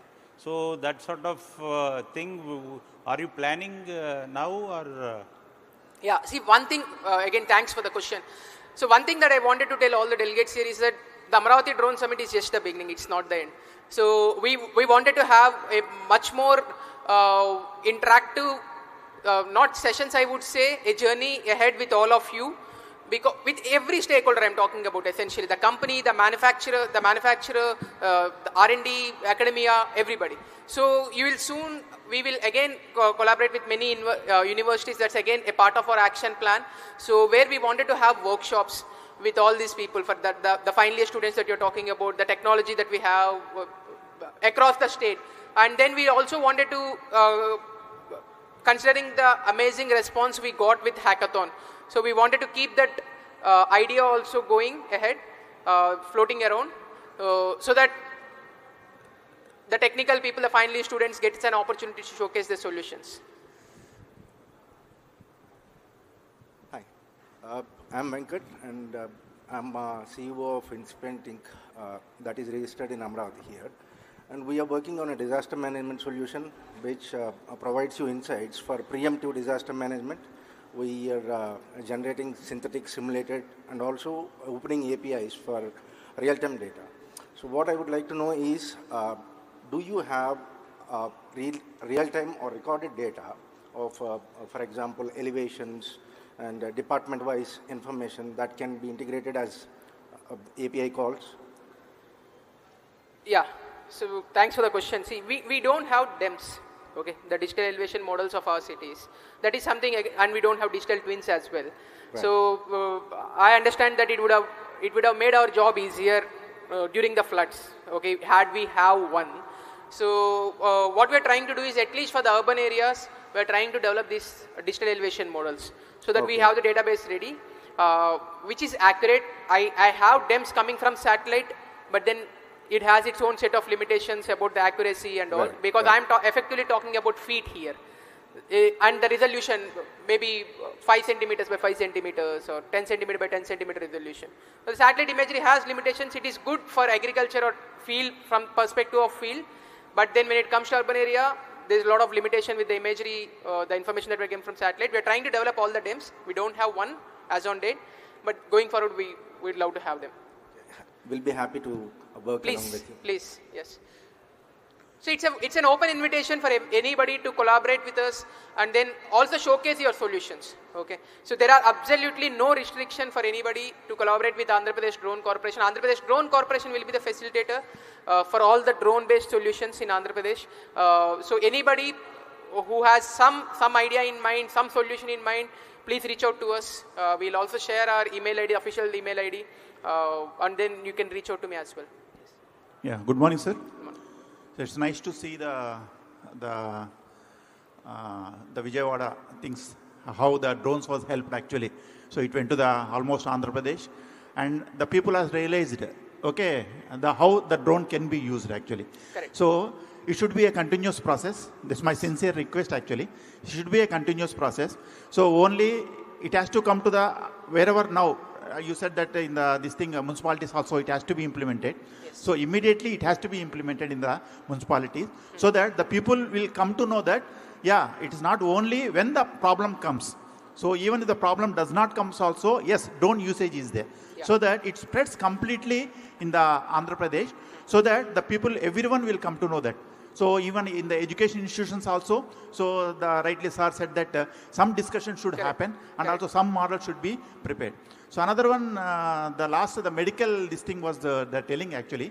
So once if you come to in policy, if you make it a policy, that once if you allot a new medical college, so the medical college should make an hub. It's a drone hub. Yes. So once you make it, it's a compulsory that they should make a hub. Or now a reputed hospitals are there. So they should make a hub, like it's a courier service. So like the other day in the panel, they're telling that the donors are there. The problem is it is not reaching to the right person. Okay, so 50% only it is reaching actually. So once you make it a courier service, like how the DDTC, so investors are there. Okay, but the problem is it is not going to the ground level. So another last one thing, sir. Yeah. Because I have the agriculture, because I am a drone dealer and also tractor dealer. Okay, so I purchased the drones actually for the purpose of the agriculture drones. Okay, in agriculture infrastructure fund. The thing is, it is not reaching to the people actually. Once if you go to a market level, the farmer is asking that he has to pay around, let us say, for me the expenditure if I maintain per acre around 500 to 600 rupees it cost actually. The farmer is demanding only the 300 rupees or the 400 rupees actually. In that case, if the government gives the subsidy, or from the corporation, if gives a subsidy, let us say if you give a 300 rupees from our side, where services are there, many people are purchased the drones for agriculture, but still it is unutilized actually. So my sincere request is, once if you give a subsidy to the farmers, okay, so that it can go ahead, and also the drone, as the Chandrababu had rightly said that in 2047, like how the now present courier service are there, it will be like that, and the Amaravati as a drone summit will be a successful man. Thank you very much, sir. So I completely agree with you. The two questions that you have asked, I try to answer. So the first thing, what you are essentially saying is that it should be a continuous process, not just during the disasters. And in fact, that is our objective and also the mission, because we wanted it to be a continuous process. The solution that I am talking about, the sanitation auditing, right? Okay, where my drones automatically detects where there is a heap and all. Immediately we made it part of the MAUD department, and they started using drones across all the corporations in Andhra Pradesh to identify the garbage heaps, and it's linked as part of Swachhata Hi Seva campaign. So the solutions that we are generating is not effectively for only one such use case or one such problem solving that we are looking for. So we are looking for these solutions so that we can deploy across the state, so that it's a continuous process. So now the sanitation auditing that we have done for the flood has become part and parcel of the regular day-to-day monitoring mechanism of all the corporations. So that is what essentially we are looking at. And same is the case with any other solution that we are getting through hackathons, and then also with interacting or maybe on interactions with you. We wanted to have it across the state. Okay, so that is something which we are seriously looking towards to. The second question, the financial incentives that you're talking about, the subsidies and all. I understand that, drone is a very fragmented industry. It's just trying to take off. So we require a lot of support from the government because it's not yet matured. Once it reaches a stage of maturity, everything, once your economics of scales are reached, your prices and all would automatically come down.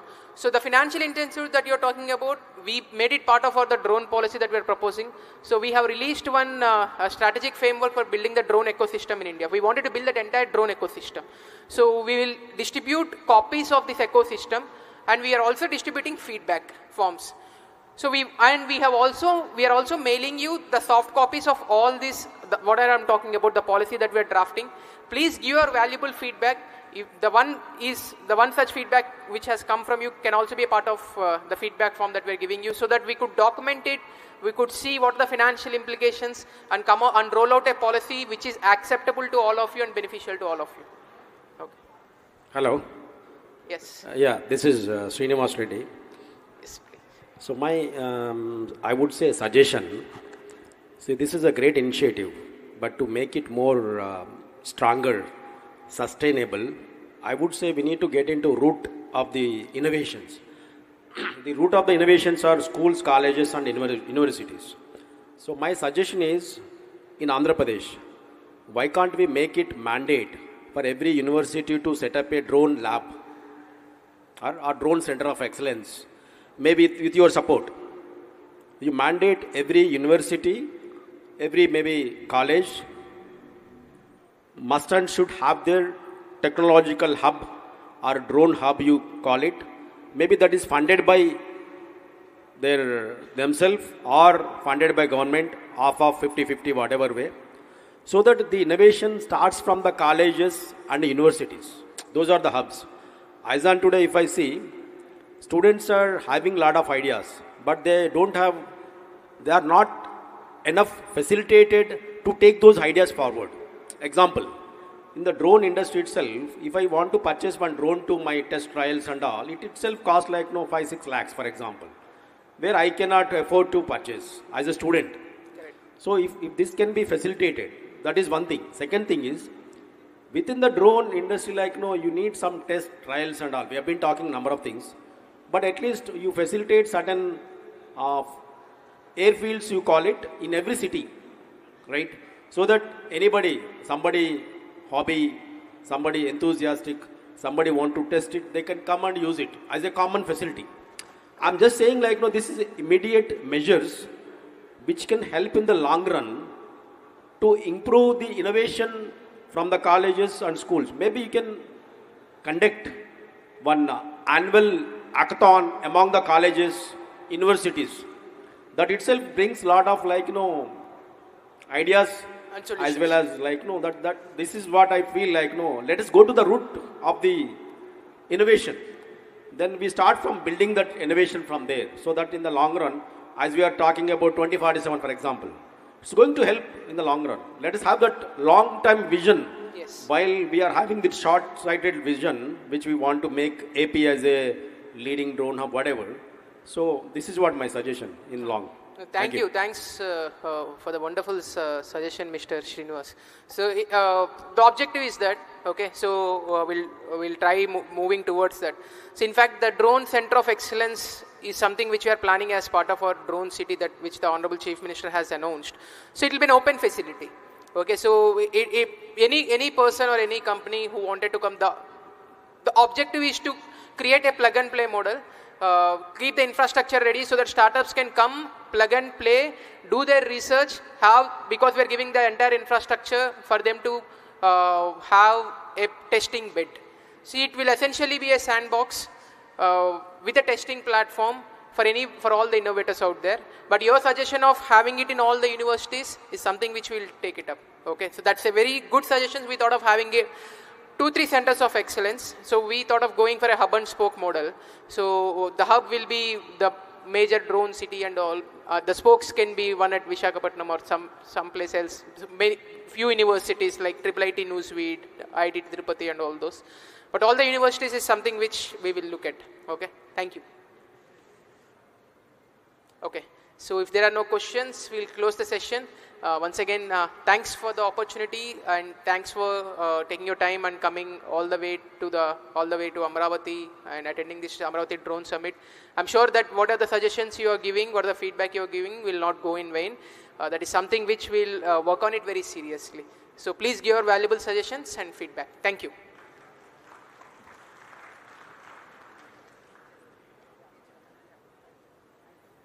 So for all the exhibitors who are out there and who are here, the entire team of Andhra Pradesh Drone Corporation would come, interact with each one of you, understand the solutions that you are giving us, and also a small token of gratitude from our side to the exhibitors. And I will also be coming and visiting all the stalls. So just in case if you are here and there, I'm just announcing it so that you can be here, because we are very interested, we are very keen on the solutions that you are bringing to the table. So we wanted to understand so that we can take these things forward. Thank you.